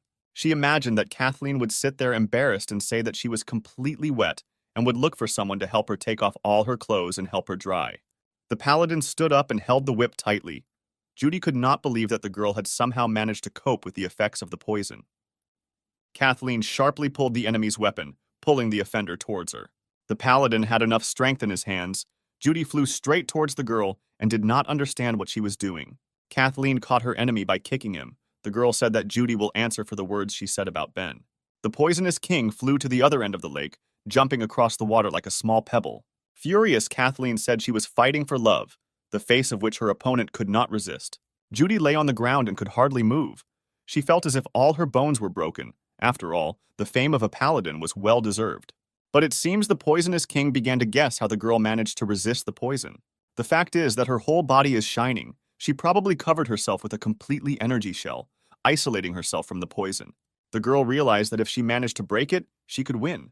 Suddenly, she looked at her chest and noticed that she was all wet because of Kathleen. At that moment, she noticed that from the other end of the river, a golden figure jumped into the sky. Kathleen crossed the entire lake in a split second and flew towards Judy. Attacking her, she asked what this pervert was staring at. Judy was amazed at the paladin's speed. The girl did not give the king even a second of respite. Kathleen closed her eyes and gathered all her strength into one blow. She told her enemy that now she would feel all the pain on her own skin. The paladin delivered a stunning blow with her sharp blade to the ground where Judy stood. The force of the blow was colossal. Instantly, half of the rock was cut, but the poisonous king managed to jump away. She fell from the cliff and was stunned by such power. The girl understood that if Kathleen had hit her, not a piece of her would have been left. The paladin was not going to stop. She shouted that now Judy would feel what it was like to be buried alive. The poisonous lady did not even have time to rest. She was surprised that the attacks were being delivered too quickly. The girl had not yet landed, but a huge piece of rock was already flying towards her, which Kathleen cut into many pieces. A huge number of stones rained down on Judy. She understood that she would not have time to avoid them in flight. Judy fell to the ground, followed by rocks that buried her alive. However, they did not harm the girl. She broke out of the rubble and shouted that Kathleen was pissing her off. The indignant girl wanted the paladin to kill her as quickly as possible. Kathleen landed next to her with lightning speed. The girl was not going to stop and wanted to win. She heard Judy say something to her, but it was hard to hear at the height, so she asked her to repeat it. Judy became agitated and replied that she didn't say anything. The paladin must have heard it. Suddenly, the bloody king began to tremble. She was surprised by this and did not understand why she was seized with fear at the sight of Kathleen. The girl could not believe that there was another person besides Lloyd whom she feared. Not long ago, Judy drove her to despair, and now in front of her stands a woman who is full of strength for battle. Wasn't Kathleen lying? And it's all about love, which gives her the strength to go forward and not stop. In desperation, Judy threw her whip to the ground, not wanting to fight anymore. She fell to her knees and thought that because of her ability, she got to see the disgusting side of people. Therefore, she always neglected men and never believed in love, did not even talk about it. Judy has been alone for as long as she can remember. It's hard to even imagine that there is a cozy and familiar feeling of love. Only thanks to Lloyd she was able to continue to live. At that moment, the girl decided that she had had enough of murder, blood, greed, and constant darkness. She wanted to be like Kathleen and live happily. The paladin watched the trembling Judy and did not understand what was happening. She assumed that the girl had lost all her fighting spirit. However, based on the experience of fighting the poisonous king, Kathleen assumed that she was up to something, so it was impossible to show pity. Kathleen charged forward. For the sake of Ben and her happiness, she wanted to continue to fight with all her might. Judy asked to stop because she had given up and did not understand why the paladin still wanted to kill her. Kathleen waved her divine sword and said that this was probably a trick, and she did not believe the girl's words. The blade glowed with a bright light, and the paladin launched her final attack on her opponent. Judy did not move and simply closed her eyes to accept her fate, however. To her surprise, she did not die. In front of her stood a figure in a dark robe who saved her from death. Kathleen was amazed that someone could stop her devastating attack. She was also stunned that Lloyd, who had suddenly appeared, was able to stop her blade with just one finger. The Grand Master came to the aid of his subordinate. If he had not arrived in time, then Kathleen would have won this battle. Judy couldn't believe her eyes. She asked her master if he had come specifically to save her. Lloyd calmly replied that he did not expect that the enemy would be able to break the psychological defense of one of the 5 bloody kings. The Grand Master looked at Judy gloomily and said that he was very disappointed in her. The girl was more afraid of Lloyd than Kathleen, and excitedly shouted that she was very sorry about this. Realizing that the enemy was very dangerous, the paladin decided to retreat. She sharply jumped away from Lloyd. The girl understood that this old man was different from other people. His true strength was immeasurable, there was no need to panic, and Kathleen needed to be more careful when fighting him. Suddenly something crackled. The paladin looked at her sword, on which cracks appeared. The sword could not withstand the load and burst. The paladin was stunned that just the force of one blow from Lloyd was enough to split her blade. The Grand Master asked if Kathleen really thought she was stronger than him. The Master offered to become his subordinate because he needed to replace Judy, who had retired, with someone. The poisonous lady became sad and bowed her head. She again realized that she was simply used and abandoned. Kathleen shouted that Lloyd might not dream of the paladin becoming his subordinate because she was going to stop the Bloody King with her own hands. The black robe barely noticeably moved towards the enemy. Judy noticed this and was once again convinced of how strong her master was. Grandmaster Lloyd closed in on his enemy in a split second and grabbed Kathleen by the neck, lifting her into the air. His strength was colossal. The defenseless girl could not even move from the pain she felt. The gloomy, bloody king replied that he was very sorry because this was not the answer he wanted to hear. Meanwhile, at the other end of the forest, another battle was in full swing between a girl and one of the bloody kings. Betty ran away from Eric while smoking her cigarette. The fighter was furious that the girl was constantly running and not fighting with him. The elder turned around and answered the enemy that he was a fool and that he had better look around. Eric stopped and saw hundreds of sparks around him. He didn't understand where they came from and assumed that they were attacking from Betty's cigarette butt. At that moment, he realized that the elder had outwitted him. She was not running away but setting a trap. There was a powerful explosion that shook the entire area. Every spark left by the girl exploded. Instantly, the entire forest was engulfed in fire. Now the battlefield was engulfed in flames and made it impossible to retreat. Betty sat on a tree and said that this is an SSR rank ability, detonation. At her request, even one spark can create an explosion with the power of a grenade. Since Eric was the king of heaven, she wanted him to taste more explosives and turn into ashes. The girl thought that she had won, but suddenly she heard a man's voice, which appeared in the center of the raging flame. Eric said that such vile methods may work against small fish, but they do not work on a real man like him. Betty only set his clothes on fire. The thing is that the ability of his rosary is to neutralize the magic around him. The ability is called Golden Arhat. The rosary blocks all the damage done to Eric. Betty was dumbfounded because she knew that this was the ability of the Kunai Master, and Lloyd's ability, Dispelling, was only released if the enemy was dead, which meant that the great monk was overtaken by the Bloody Kings. While the girl understood what happened to the S-rank guard, Eric was already approaching to attack her. The guy threw his blow, but Betty managed to react and jump away from him in time without receiving damage. She smiled because she realized that she was still fast enough to evade the king's attack. But suddenly, to Betty's surprise, her clothes were torn and a sharp pain pierced her body. She fell to the ground with a crash and blood poured out of her mouth. The elder felt that all the organs in the area of her abdomen were torn apart, but she did not understand why this happened, because she definitely dodged the blow. She was horrified by the man's appearance and assumed that Eric owned more than just what Lloyd had given him. The Bloody King continued to beat the girl. She could not avoid his blows and became more and more helpless. The girl lay on the ground exhausted. All her organs were damaged. Eric said that she was too weak. Betty began to lose consciousness. The man was disappointed in the elder's powers because he had just begun to have fun. He approached the girl and kicked her in the stomach, telling her to wake up if she was still alive, because he wanted to play with her longer. The girl could not move and only coughed up her blood, which came out of her nose and mouth. Through the unbearable pain, she whispered that it was all about the gloves. They enhanced his attack. Eric grinned. He said that the elder of the country of women was still understanding something. She was right. His gloves were also enchanted by Lloyd. From all the damage he received, the guy could make an air explosion. So the more damage he received, the stronger his attack became. This is one of the abilities of his explosive fist. The Bloody King said that due to the fact that Betty was on the verge, it would be boring to play with her further, so he decided to finish her off with one blow. Eric charged his gloves and delivered a savage blow to the girl that should have killed her. However, right before he struck, his fist stopped and hundreds of gloomy eyes appeared around him. Eric didn't understand what was happening. He couldn't move, and even an air explosion couldn't be used. And where did all those eyes come from, which made the guy's body numb? Suddenly, someone kicked him hard in the face.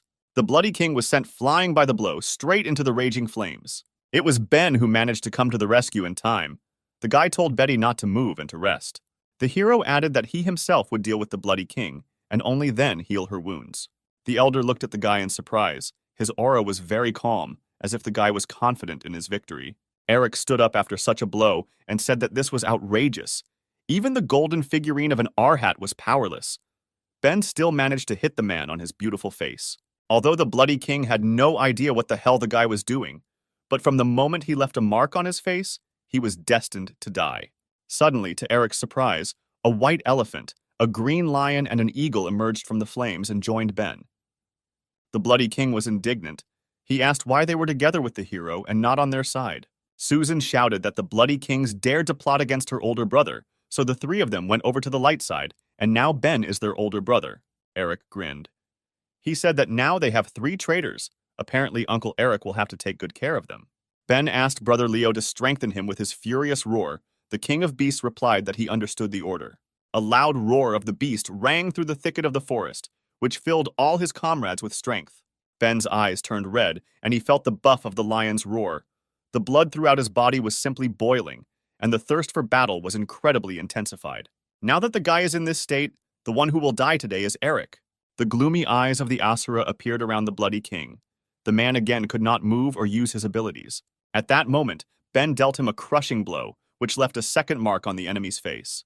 The force of the blow sent Eric flying into the air, his impenetrable rosary once again unable to protect him. Before he had time to land, Ben flew up to him. The hero said that the spirit of the Asuras was intimidating his target and spiritually weakening it. For a short time, all the powers were sealed, including abilities. For Eric, this was a disgusting ability. Ben used it again so that the kunai beads could not save him. The hero, overcome with rage, dealt a powerful blow to the Bloody King's stomach. Due to the powerful blow, Eric went to the ground with lightning speed, so the hero helped him land faster. The power was so high that the man, when he landed on the stones, bounced off them like a ball. All his clothes could not stand it and burst.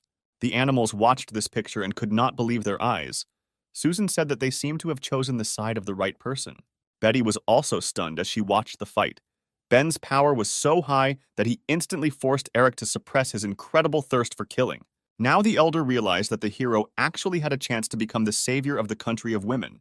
Eric lay on the ground and did not understand how the guy managed to strike him, because he had never lost in his life and had never experienced such humiliation. The Bloody King was furious. Lloyd told him that the golden R-hat figurine would protect the body, and the explosive glove would give him strength. He was supposed to become invincible. However, these strange eyes were an exception. Eric believed that Ben was not his opponent. The hero sat on a tree and said that, judging by the way Eric looks, he is not ready to accept defeat. The Bloody King defeated Betty only with the help of the advantages that the artifacts gave him. But Ben believed that there was no way the guy could defeat him. However, the hero understood that all the energy that he spends on the Asura spirit can be saved and increased because he has already used this power 3 times, so he needs to do without it for some time. The guy decided to bluff. Eric didn't think that he would ever meet a person who didn't value him at all, because not everyone can become the owner of Lloyd's artifacts. These magical objects absorb all the enemy's hatred before death. When worn for a long time, the body absorbs the spirit of grievances and then goes out of control. Besides Lloyd, only Eric could endure the effects of these artifacts. Betty and Susan were surprised by what the Bloody King was saying. They understood that the cooler the body, the more artifacts they could use. Eric flew into a rage and said that his flesh allows him to use 12 artifacts at once. Light shone around the fighter's body, the flash blinded our heroes, and the king transformed. Sparkling armor appeared on the body of the Bloody King, which was filled with ominous power. Eric summoned his artifacts and said that this is his most powerful equipment. On Earth and in the sky, no one will surpass his perfect armor. The fighter laughed hysterically and assumed that Ben was already so scared that he couldn't utter a word. Betty looked at Eric. His armor that covered his body sparkled. She understood that when he fought with her, he did not use all his strength. The girl was worried about Ben. She wanted to know what the guy would do in the face of such power. The hero stood and was silent. His new animal comrades supported him, saying that he was their strongest brother. Suddenly, he said that in order to wear his armor, he just needed to resist the spirit of hatred. Eric was surprised by what was said. He realized that the guy was up to something, and he had a plan. Ben replied that the Bloody King's artifacts looked too pathetic, and he thought they would suit him better. Eric was shocked by the words he heard. He realized that the guy wanted to take away his artifacts. Meanwhile, the first sounds of battle were already heard in the sky above the country of women. Sif said that there are a lot of people in the country of women. She asked Lillian if she knew why the angel chose them as her opponents. The leader exhaled and replied that of course she knows, because other than this reason there is no other explanation. Sif was surprised by the answer. She thought that Lillian had already guessed everything if she said so. The head of the country of women enthusiastically said that the real reason is that the fallen angel is simply jealous of her because her breasts are larger than Sif's. The girl was indignant at such stupidity. She asked not to discuss her breast size with her. She looked so defenseless just to accumulate energy. The girl grinned and said that she still had an ace up her sleeve. Suddenly, the defenseless, fragile girl began to transform. Her breasts became much larger, and her body no longer looked like that of a small girl. Sif transformed into her true form, a six-winged fallen angel. Now the situation has completely changed, and now the inhabitants of the country of women should have envied her. Her breasts were simply huge. Lillian would no longer be able to mock her because she was clearly losing this battle. The students of the leader of the fencing school were embarrassed when they saw such a size. They understood that they pale in comparison with her. Sif must have exceptional talent. Lillian replied that the girl had turned from flat to a cash cow. She advised her to be careful with this image, otherwise her breasts would sag. Sif said that the girl is pretending because her envy is written on her face. She is already lost in the breast issue, and now she needs to show her real skills. Chains began to appear around her delicate hands, which emitted an ominous aura. Sif ordered her soul shackles to entangle her opponents. Lillian grinned and said that these were just pathetic chains and they would not hinder her in any way. Such an attack was too naive.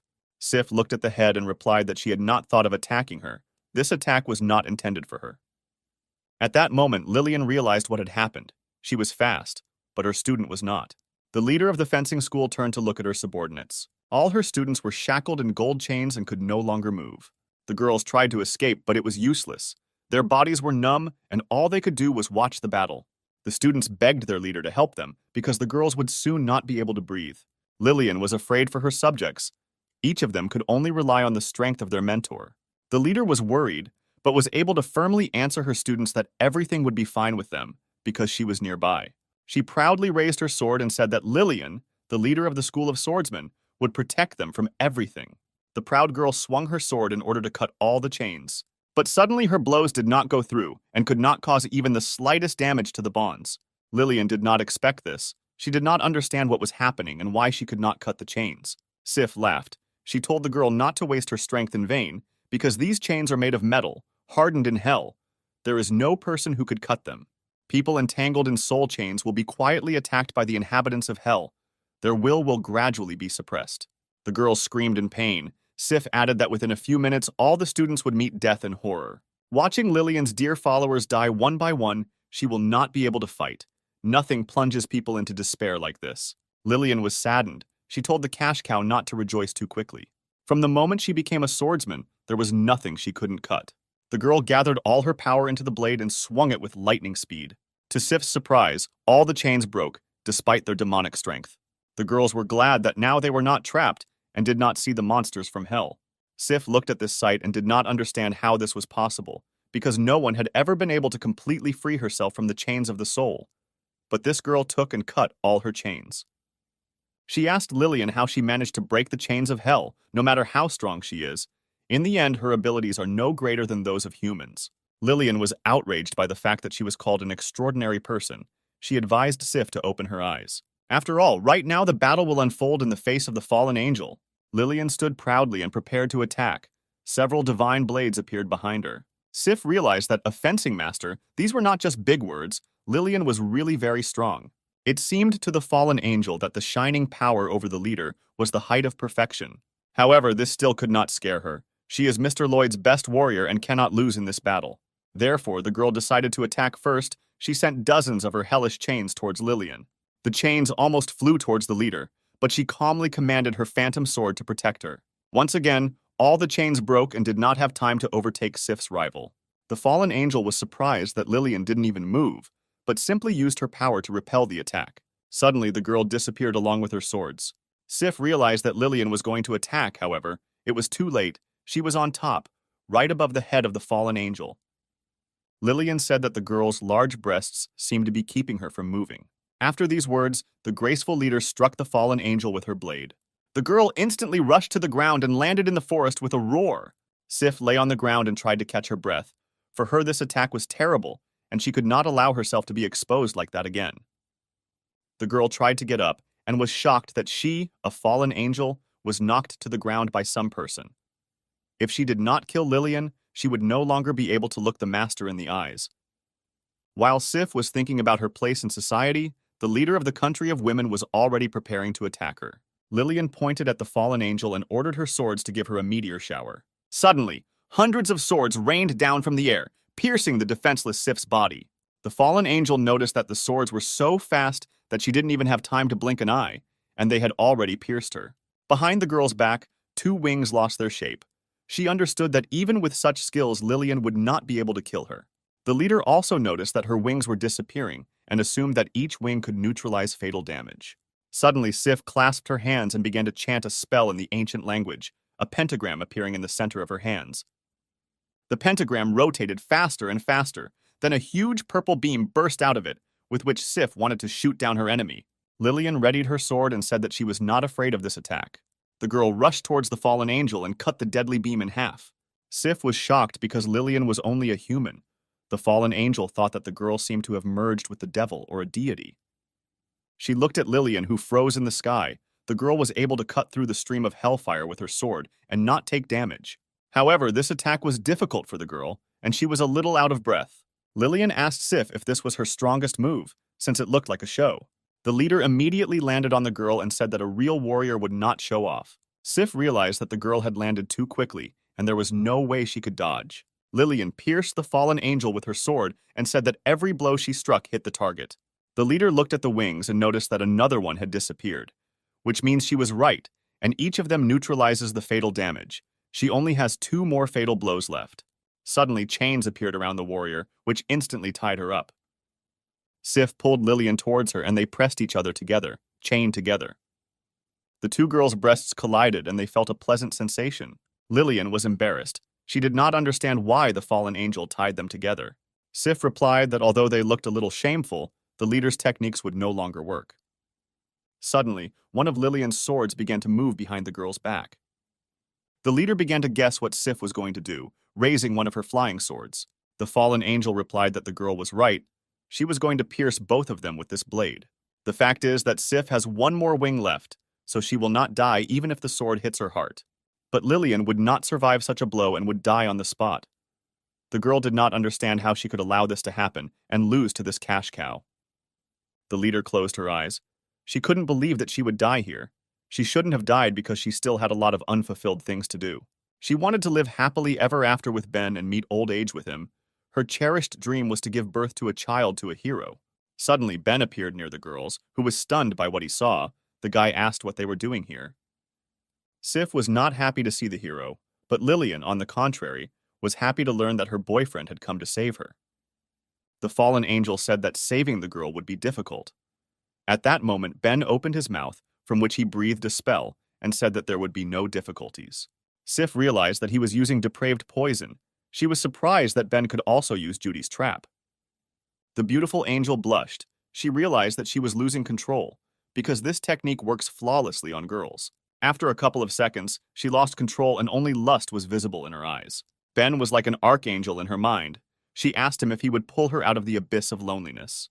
The girl was interested in how she could repay the guy. Sif offered to serve her archangel. Ben watched the squirming girl and thought that the effect of this depraved poison was very cruel. His allies arrived to the hero. He ordered them to tie the girl tightly while she is delirious. Her thirst for murder can be very dangerous. Susan replied that there would be no problems, because she upgraded her binding technique by spying on it from Ben. The girl added that even the European obeyed her technique.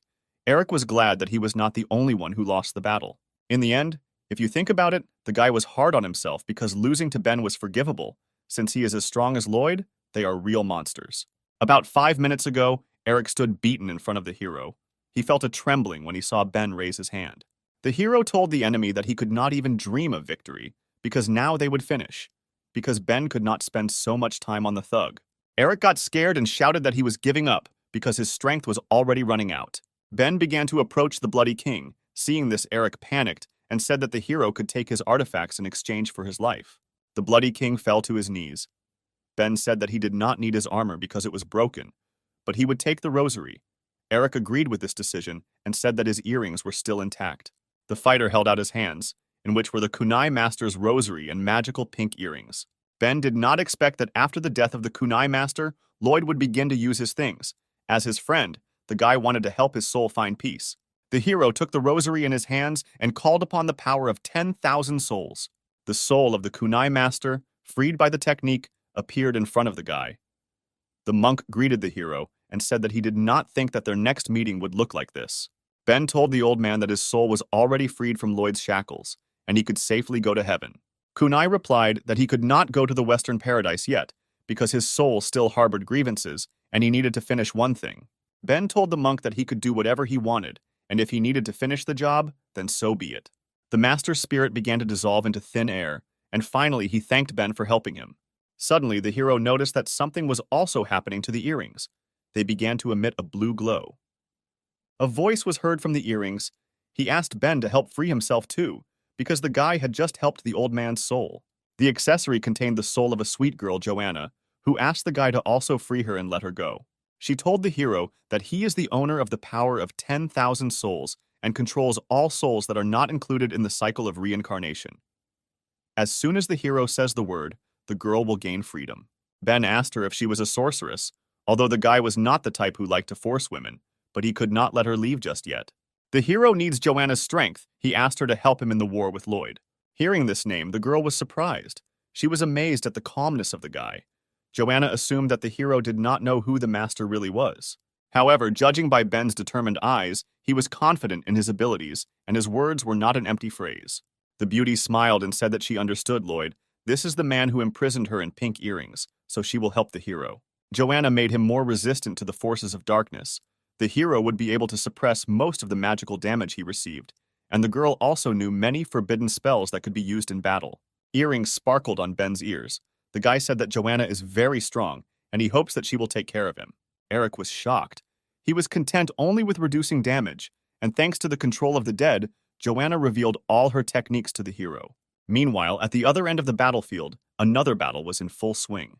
Blake commanded water and said that his family's previous techniques were lost. Even his father could not defeat the guy, and Leia especially could not. The Bloody King said that in an age when everyone has their own talent, there is only one path for the mediocre, and that is death.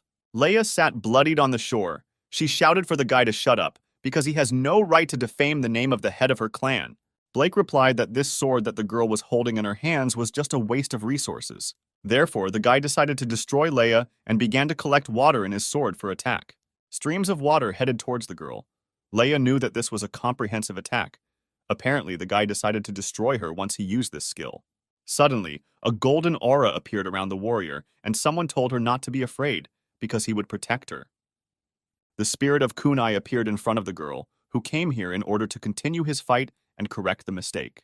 Streams of water hit the place where Leia stood, but a golden aura shone beneath them. It was the dome that Kunai created. The girl couldn't believe her eyes. She asked the old man why he was still alive, because Blake killed him. The monk replied that it was all about Ben. He gave the poor old man a chance at redemption, so the master will help Leia defend against Blake's attacks. The girl only needed to attack. She replied that she would rely on the master. Blake also noticed a familiar soul. He said that the monk had died, but still wanted to stop him. The guy had already lost his arm in a fight with him. The Bloody King would not run away in the face of the blade. Blake looked at the master and said that he was a coward, and it was not his fault. Kunai did not listen to the student. He told Leia that she did not need to suppress the power of the demonic sword. She needed to release it. Otherwise, they had no chance of winning. The old man looked at the core that was glowing in the girl's chest and added that she did not need to be afraid, because the light was merciful to her. This core, which the girl once acquired, will help cleanse herself of the magic of the demonic sword. Leia decided to take a risk. It might take her a little time, and so she trusted the protection of the kunai. The old man spread his arms wide and told the girl not to worry. He would not allow her to have problems. A golden barrier appeared around Leia, protecting her while she tried to control the power of the demonic blade. Blake was already losing patience. He sent another attack towards the barrier. Water flows hit the impenetrable shield of kunai. However, the golden barrier protected him. Blake kept trying to break through the defense, but his attempts were unsuccessful. The master asked the student if he had forgotten the power of the teacher's protective techniques. Blake's water could not harm him in any way. The Bloody King flew towards the barrier and said that the old man had relaxed in vain, because the golden figurine protects too, therefore its power should weaken. Kunai knew that the guy was right. He was surprised that the Bloody King was able to guess about his weakness. Blake raised his sword and cut his old master's spirit in half. Along with the spirit, the dome of the kunai was also cut. The guy said that in fact the monk could no longer hold back the full force of his attack. However, Blake looked at Leia and realized that he was already late. The old man managed to detain him. A demonic aura was concentrated around the girl. The guy guessed that she wanted to seize the power of the blade. The blade became covered with a scarlet color reminiscent of blood, and at that moment he awakened. Leia opened her eyes. Her pupils became dark with red outlines. She said that she saw in front of her someone who was about to die. Blake was furious. He shouted that the blade belonged to him, and no one would dare take it away. Suddenly his hand was grabbed by Leia. She was much faster than before. Blake could not move. He asked the blade why he was doing this because the sword chose him, not Leia. The guy had been waiting for this sword for more than 10 years. Blake did not believe that the blade did not remember him. Leia, suddenly dizzy, struck the guy. Blood poured out of his body mixed with demonic black power. Before his death, Blake was stunned. He did not believe that everything would end this way. The guy fell to the ground, right into a pool of his blood. He coughed and died in front of his sister. The blade that possessed the girl said that he was just thirsting for blood and did not care who his owner was. Suddenly, Blake's second personality began to appear behind the girl and said that the sword would be his only. The dark personality said that only he can awaken the sword and no one has the right to take it away. After these words, the king tried to attack the girl. However, Leia cut off the head of Blake's second entity with one swift blow of her sword. The Bloody King did not believe that this was possible. This was not the outcome of the battle he expected. Deciding that the battle was over, Leia wondered who to kill next. She tried to leave, but suddenly the dying Blake grabbed her leg. The guy said that obviously the blade chose him. After all this, he couldn't just leave Blake here to die. The cruel demon in Leia's body turned around and stabbed the sword into the guy's body with one blow. This time, Blake died completely, and the demon was happy that the guy had finally calmed down. Leia said that she hates people who say the same thing over and over again. Suddenly, the girl felt a strange energy next to her. The warrior stood up and realized that a strong aura was hiding behind the mountain. She should go there and kill everyone there. Meanwhile, a new battle was unfolding behind the mountain. Ben came to Lloyd, followed by a drugged Sif and Eric, both tied up. The hero rejoiced that the Grand Master had finally entered the battle. Lloyd said that the guy exceeded his expectations because he was able to capture 2 of the Master's subordinates. Sif looked at the guy and thought that when he gets angry, he becomes even more beautiful. Ben asked the Master where Jenna and Kathleen are now because he doesn't see them on the battlefield. The Grand Master did not keep the hero waiting. He ordered the captivating cube to appear. Suddenly, a sparkling cube appeared in front of the hero. In this cube sat the captive Jenna and Kathleen, who were glad that their master had come to save them. Ben told his subordinates not to worry because the guy would definitely get them out of the trap. Jenna replied that everything was fine with them and the hero need not worry. She asked if her master was injured. Kathleen was also more worried about the guy than about herself because Lloyd was very strong. Ben said that he understands this, but no matter how strong the enemy is, he will not allow anything to happen to his girls. The hero turned to the master and offered him an exchange. The guy wanted to exchange Eric and Sif for Jenna and Kathleen. Ben added that this was a fair exchange, 2 people in exchange for 2 of the hero's friends. Sif was glad that in this form she could still help the Archangel and be useful to him. The Grand Master replied that he would gladly accept this offer, but the exchange would be for the wrong 2. Lloyd offered to exchange the girls for Ben, namely for the endless darkness that is hidden within him. Ben expected such an answer, because the Master was obsessed with endless darkness and wanted to create an ideal body. But there is one caveat. Even though Lloyd was very strong, he still won't be able to make this ability stronger. The old man noticed that Ben was a very smart guy. He was even able to partially guess what the Master's power was, but he only half understood the reason why he needed endless darkness.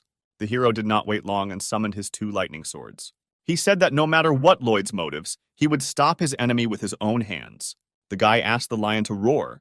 At that moment, 4 figures jumped from the thicket of the forest and joined the battle. The 2 figures were Susan and the Green Lion. They wanted to repay Lloyd for daring to play on their brotherly feelings. The other participants were Lillian and Betty. The leader said that the Grand Master would answer for hurting her sister and her boyfriend. The Grand Master raised his shining staff and said that they overestimated themselves. This could not be solved by negotiations. The Master charged his staff, which he hit the ground with, and immediately a green pentagram appeared on the surface. Tornadoes began to appear from it. This was the power of the insane wind that Lloyd possessed. Betty fell from such an onslaught. She realized that the Master's staff could create a tornado of incredible power. Susan also came under attack. The eagle could not even get close to Lloyd due to the strong wind. However, there was a warrior who had nothing to do with this wind. It was Lillian who got close to the enemy. She tried to attack with her divine blade, but the old man easily dodged the attack.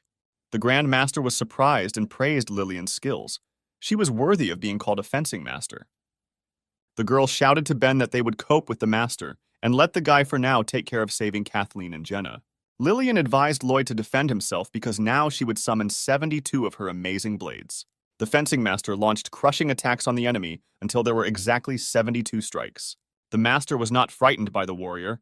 He spun his staff and called upon the power of the fire of karma. A huge raging flame consumed Lillian. There was a lot of it, and it seemed to occupy the entire forest. After the attack, the girl stood completely exhausted. She could only say her boyfriend's name. Betty came to her mistress's defense. She said that it was unforgivable to treat Lillian like that. Next to the elder, jokes with fire are very bad. However, the master used the third element, piercing ice. Betty was surprised that he also possessed ice techniques. The girl froze in place, her fragile body was frozen in ice, and she could no longer move. The Grand Master was not going to stop. He raised his staff into the air and summoned furious lightning. Susan looked at the electric sky and couldn't believe that the old man had electricity techniques too. Thunder roared and crushing lightning struck the animals. Susan and her brothers could no longer continue the fight, their forces overwhelmed by such a powerful attack. The Grand Master stood around the four elements and declared that his warm-up was over. Judy was amazed at the Master's abilities. At first glance, it seemed that the heroes had no chance. Perhaps Lloyd was even stronger than Kevin from Protos. Suddenly, the girl's thoughts were interrupted by a crash and flying glass shards in the air. She turned around to see what was happening and couldn't believe her eyes. The captivating cube, the highest-level containment technique, was destroyed. Ben just took it and broke it. The guy stood and hugged his girlfriends, who were very happy about such hugs. Kathleen was embarrassed because their breasts were glued together, and there were still people here. The girl was burning with shame. Jenna noticed that her master was not the same as before. Now he was more reliable. Lloyd explained that the guy could not break the cube. He simply absorbed it with his endless darkness. However, this was the Grand Master's plan. He was glad that the guy fell into a trap. Lloyd put a lot of magic into the cube. Ben could not cope with it, so he solved the problem in his own way when he realized that he could not destroy the magic cube. His endless darkness has already accumulated at his solar plexus. That's all he has in his body. Such people are only good for being fooled. The Grand Master rejoiced that the endless darkness would finally return to him. Ben froze in the air and looked around. It seems that he did not even listen to what the Grand Master was saying. The hero examined the battlefield. On one side lay a defeated green lion and a white elephant. Susan was also barely breathing and lay unconscious, sparks from the lightning still running through her body. Lillian lay burned in the middle of the raging flames and could no longer fight. Ben assessed the situation and asked Kathleen if she could heal the wounded. The guy decided to entrust this task to the paladin. The girl was glad that she could help the hero. She said that her healing abilities were more than enough. The guy turned and told Lloyd that his abilities were not enough to defeat Ben. The Grand Master replied that he was tired of talking, and it was he who allowed the hero to go so far. Ben decided to attack first. He instantly got close to the Master to launch his attack. Kathleen barely noticed how the guy disappeared. She understood that she was very far from his level because he was very fast compared to her. The main battle began. Ben stood opposite Lloyd and their gazes crossed. The guy asked the old man if he had enough strength to defeat him. The hero did not think that the great master would succeed. Lloyd grinned and said that the guy was getting arrogant ahead of time, and he would be very surprised when the fight started. Ben attacked first. He used the explosion to damage the enemy standing nearby, but Lloyd jumped away in time. Joanna's soul in the hero's body uttered a list of forbidden rose techniques. One of her techniques was the pink dance. A pink pentagram appeared under Ben, which summoned orbs. Lloyd said that he was not afraid of the rose techniques, because eggs do not teach a chicken. He extended his hand in order to absorb the attack of the spheres. The pink comets hit the Grand Master's pentagram, but they were unable to go further. Ben gave orders to the girls. He told Jenna to reduce his gravity for maximum speed, and Kathleen should heal her teammates when the opportunity arises. Gravity began to decrease, and stones under Ben's feet rose into the air. The guy started towards the Grand Master. The speed was maximum. When he ran, all the stones on the surface flew up from such speed. The hero instantly got closer to the enemy. Even Lloyd was surprised at such speed. Ben said that magicians are not very good in close combat. A purple fist, larger than the master himself, flew into Lloyd's face. The old man instantly fell to the ground from the colossal force of the blow that Ben had. The guy's silhouette was hidden behind clouds of dust. He said that the Grand Master had overestimated his capabilities. After all, the guy had 2 more trump cards unknown to Lloyd, besides the Spirit of Asura. Judy was amazed that the hero was able to slam her master into the wall. She could not believe her eyes because this had never happened. Suddenly, the girl felt a chill run down her spine. Standing next to her were Kathleen and Jenna, who were not very happy to see her and were closely watching the poisonous king. Jenna was embarrassed and said that the girls were going to heal the wounded. Then they better let her go, because she understands everything and won't interfere. The old man lay slammed into the rock, but he was smiling and did not seem to feel any damage. The Asura spirit was a small problem for him. The Grand Master laughed hysterically like a true villain. He instantly jumped away from the rock and headed towards the hero. Although he was a magician, he also had impressive abilities. The Grand Master quickly overtook the hero. He hit the guy in the stomach with his staff, and at that moment, magical explosions swept through the guy's body. The master explained that now about 100 magical explosions thundered in Benet's body. The hero was doomed. However, his magical earrings activated a special power. The guy's immunity to magical damage was increased by 50%. The hero was bleeding, but could still fight. He told his opponent that he was doomed. One of Asura's hands took the Grand Master's head, and the old man immediately felt staggering pain. The hero ran towards the cliff, holding Lloyd by the head to inflict maximum damage. The guy was furious. He shouted that Grandmaster Lloyd would die today. The old man realized that things were bad, so he summoned an ice crystal shield. Ben threw the master into the rock. From such a force of impact, the explosion was visible at a great distance. The stones in the rock were crushed while the hero beat the old man with his purple energy and Asura's hands. The Grand Master was covered in blood. The damage was colossal, and any other enemy would not have been able to withstand this and would have died. Sif watched the battle and was amazed at the incredible power of the Archangel. All that was left was to kill the strange man, and the girl would be free. Ben stopped his attack. The Blood King's robe was torn and blood was visible all over his body. The hero froze in the air and prepared the sphere for the last attack. He said that the master lost because he created a person who should not have existed, so the old man's next stop is death. Suddenly, the Bloody King opened his eyes and shot a beam at the guy, shouting that he was still alive.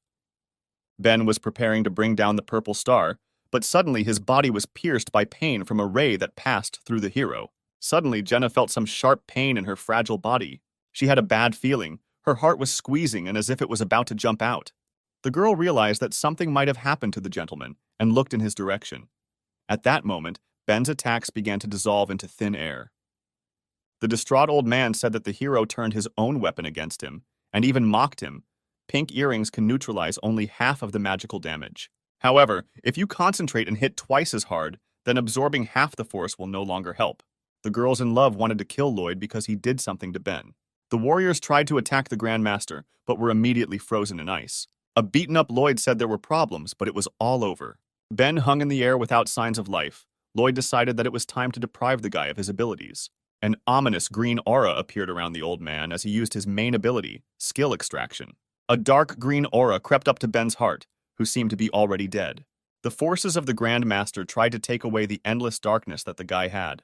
However, immediately a dark aura bounced off the stone in the hero's heart. Lloyd was surprised that his ability did not work even though the guy showed no signs of life. The Grand Master was angry that he was about to kill the guy, but still couldn't take away his power. Lloyd whipped Ben's corpse again in an attempt to extract power, but to no avail. The Grand Master realized that it was useless, which meant there was only one way out. The hero was dead, but not completely. The old man did not understand what was happening. Therefore, he decided to save the guy's body and then return and carefully study what the reason was. The master placed Ben in a ghostly cube. However, suddenly someone approached him. It was Leia, who was preparing to attack. The girl said that the master was the same strongman whom she felt. The warrior wanted Lloyd to fight her. Leia laughed hysterically. She wanted to hack the Grand Master to death. Lloyd grinned. Today he was twice lucky. because in the girl's body there was a second stone that was interesting to him. The Bloody King summoned many green pentagrams, activating his battle magic. Green spheres flew from the pentagrams towards Leia. This ability was called a destroying array. The demon inside the girl was happy to see such power. He was very interested in looking at her power. Each sphere crashed into Leia and caused a crushing explosion. Lloyd bombed the rock trying to hit the enemy. The Grand Master said that she did not know who she was dealing with. Probably only ashes remained from the warrior. However, Leia suddenly jumped out of the green fog and said that the old man was quite strong for a human. The girl dealt damage to the Grand Master with her blade. Lloyd was dumbfounded by such impudence. The Bloody King managed to dodge, but his cheek still suffered from the blow.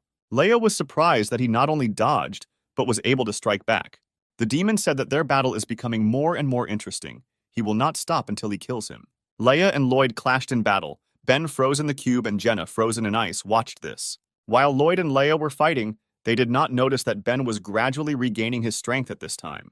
Lena said that although she had no idea how the guy remained alive, she could heal all his wounds. Jenna realized that the whole point was in symbiosis. Her ability saved the master. Only the girl's breath was needed to save life. Because of this, Lloyd could not extract the power. Ben opened his eyes. The fire of revenge was lit in them. The hero will be the one who laughs last. Lloyd told Leia that he admired her eyes, filled with a lust for murder. In addition to the ability to extract power from the dead, he wanted to make her his servant. The demon bowed her head and said that the master was lying, because after they exchanged blows, she realized something. The girl became embarrassed and said that the real strongman she felt earlier was not Lloyd. The old man grinned. If it wasn't him, then who? Because there was no one stronger than him here. Suddenly, a tired voice calmly called Lloyd. The old man knew who it was. The Bloody King turned around to see who was calling him. Suddenly, he was surprised by what he saw. The old man did not understand how this happened. In front of him was Ben, who was completely healed. Purple dragons were already flying around the guy, eager for the death of the master. The hero's eyes were filled with power. He told the Grand Master that the time had come for his death. The old man suggested that Ben's trump card was resurrection, but all strengths have a limit. He will not be able to resurrect several times. Suddenly, strange souls of bluish tints appeared in the air. Stray souls flew towards the Grand Master. They were ready to take revenge on him for everything he had done. The old man did not understand why there were so many of them. The fact is that they flew in from everywhere. For example, the souls of predators from the country of women who died in the mountains. There are also souls on the shore of the women's lake. One of them was the murdered Blake. Souls from the forest, where many guards died, also flew to the aid of the hero. Leia watched this spectacle. She realized that there were not so many souls even in her blade. All these souls gathered around Ben. It seems that he was the strongman whom the girl felt. She fell into madness, realizing that if she could kill the hero, then all these souls would become hers. Suddenly, Kel appeared in front of the hero.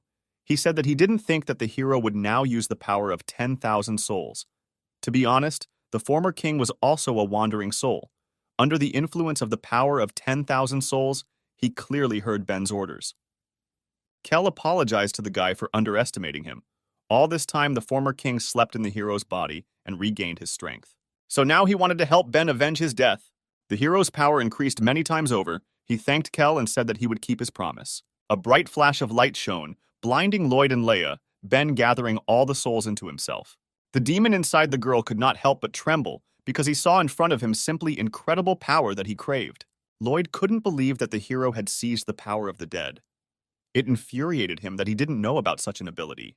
Ben replied that the Grand Master himself endowed him with power and never paid attention to obvious things. All that remained was to scour the darkness alone. This was the guy's last trump card, the power of 10,000 souls. All these 10,000 souls, combat experience and skill had already merged with the hero's body, so Lloyd's chances were zero. The Grand Master grinned because he thought that Ben was bluffing. Having summoned several stupid souls, he hardly became much stronger. Suddenly, a bright iridescent sphere flew towards the old man. The sphere touched the Grand Master and exploded, causing him enormous damage. Ben, who shot at the enemy, said that he did not hear the words of the stupid old man. Suddenly there was an explosion as if something had broken the sound barrier. The hero instantly rushed towards his enemy, flying past Leia. The demon inside the girl was a little scared when he saw such speed. He understood that he was no match for the guy. Ben's rage went off scale. He wanted to take revenge on the Bloody King for all the atrocities that he had committed. The beaten king stood up and shouted that the hero was just a puppy and could not laugh at the Grand Master. Lloyd raised his staff and commanded a giant ice dragon to appear in front of him. Instantly, a huge dragon appeared from the ice pentagram and rushed towards the quickly approaching Ben. The hero was not at all afraid. He said that anyone who stands in his way will die. The dragon quickly flew towards the guy in order to hit him. Lloyd laughed hysterically. He shouted that he also mastered summoning techniques. The giant ice dragon was his most powerful summoned animal. The dragon opened its mouth to fire a blast of ice, however. A purple beam hit its mouth. The animal did not understand what had happened, and suddenly it felt something strange happening to its body. The ice giant dragon's body began to explode in all parts of its limbs. Ben did not pay attention to the beast. He gathered strength in his fist, saying that this blow would not only be for Kel, but also for all the inhabitants of the country of women. Lloyd was scared and understood that now it would not be sweet for him. He asked the hero to stop and talk. However, it was too late to talk. Ben dealt his crushing blow to the old man's body. The Grand Master felt the full pain of the blow and involuntarily spat out a large amount of blood from his mouth. However, the attack did not end there. A huge purple ball burst out of Ben's fist, which inflicted many wounds on the bloody king. Leia was thrown away from the explosion. She was amazed, watching the power of 10,000 souls. She wondered if the old man could withstand such a blow. The stupefied Sif rejoiced at the guy's victory. She wanted to fly with him far and long after the battle. Judy watched the fight from afar. She was also surprised by the hero's strength. The girl assumed that at this rate Lloyd would definitely lose, but it was unclear how Ben would treat her after the fight. The Grand Master lay in a pool of his own blood and coughed, a large bloody hole in his stomach from the hero's blow. Ben was serious. He was no longer playing with his opponent and asked what his last words would be before his death.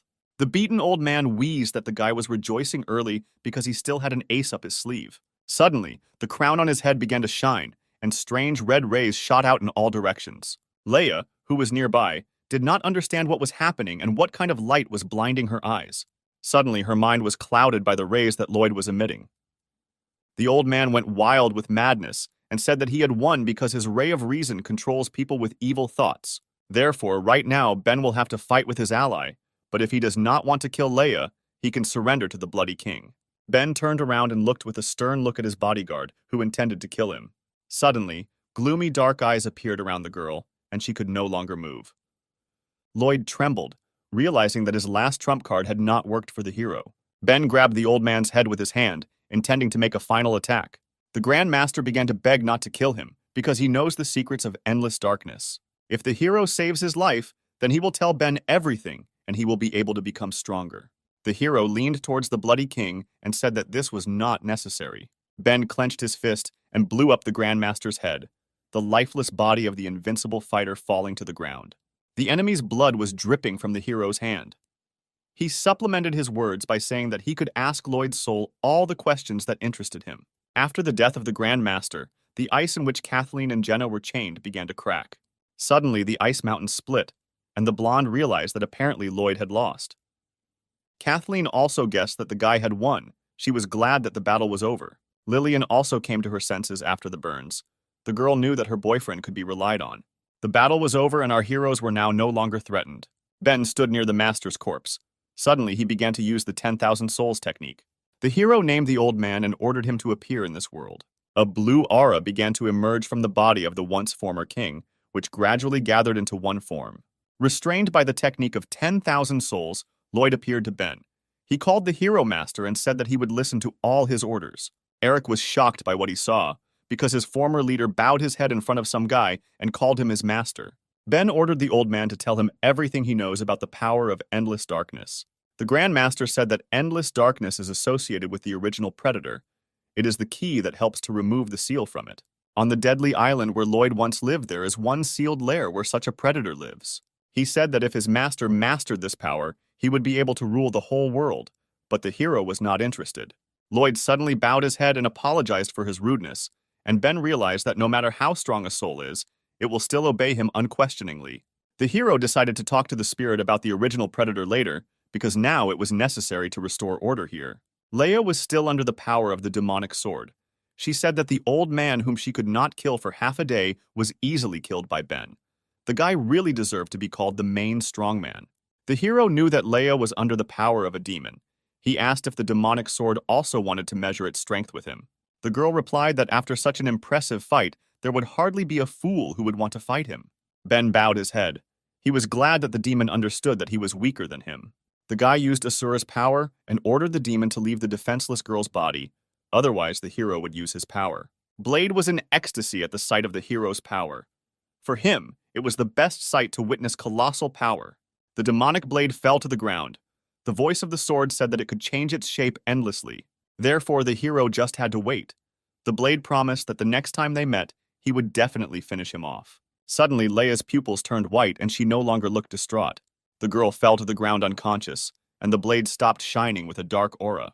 Our heroes gathered their strength and left the battlefield. By evening, they were already in the country of women. The heroes decided to take a break at Lillian's residence and recuperate before heading to Protos. Leia, who was unconscious, was lying in a bed in one of the rooms. Suddenly, she woke up. The girl got out of bed and didn't understand why her head hurt, where she was, and what kind of strange clothes she was wearing. Ben was in the room and watched her sleep. He explained that all her clothes were ruined, so she had to borrow things from Mrs. Lillian.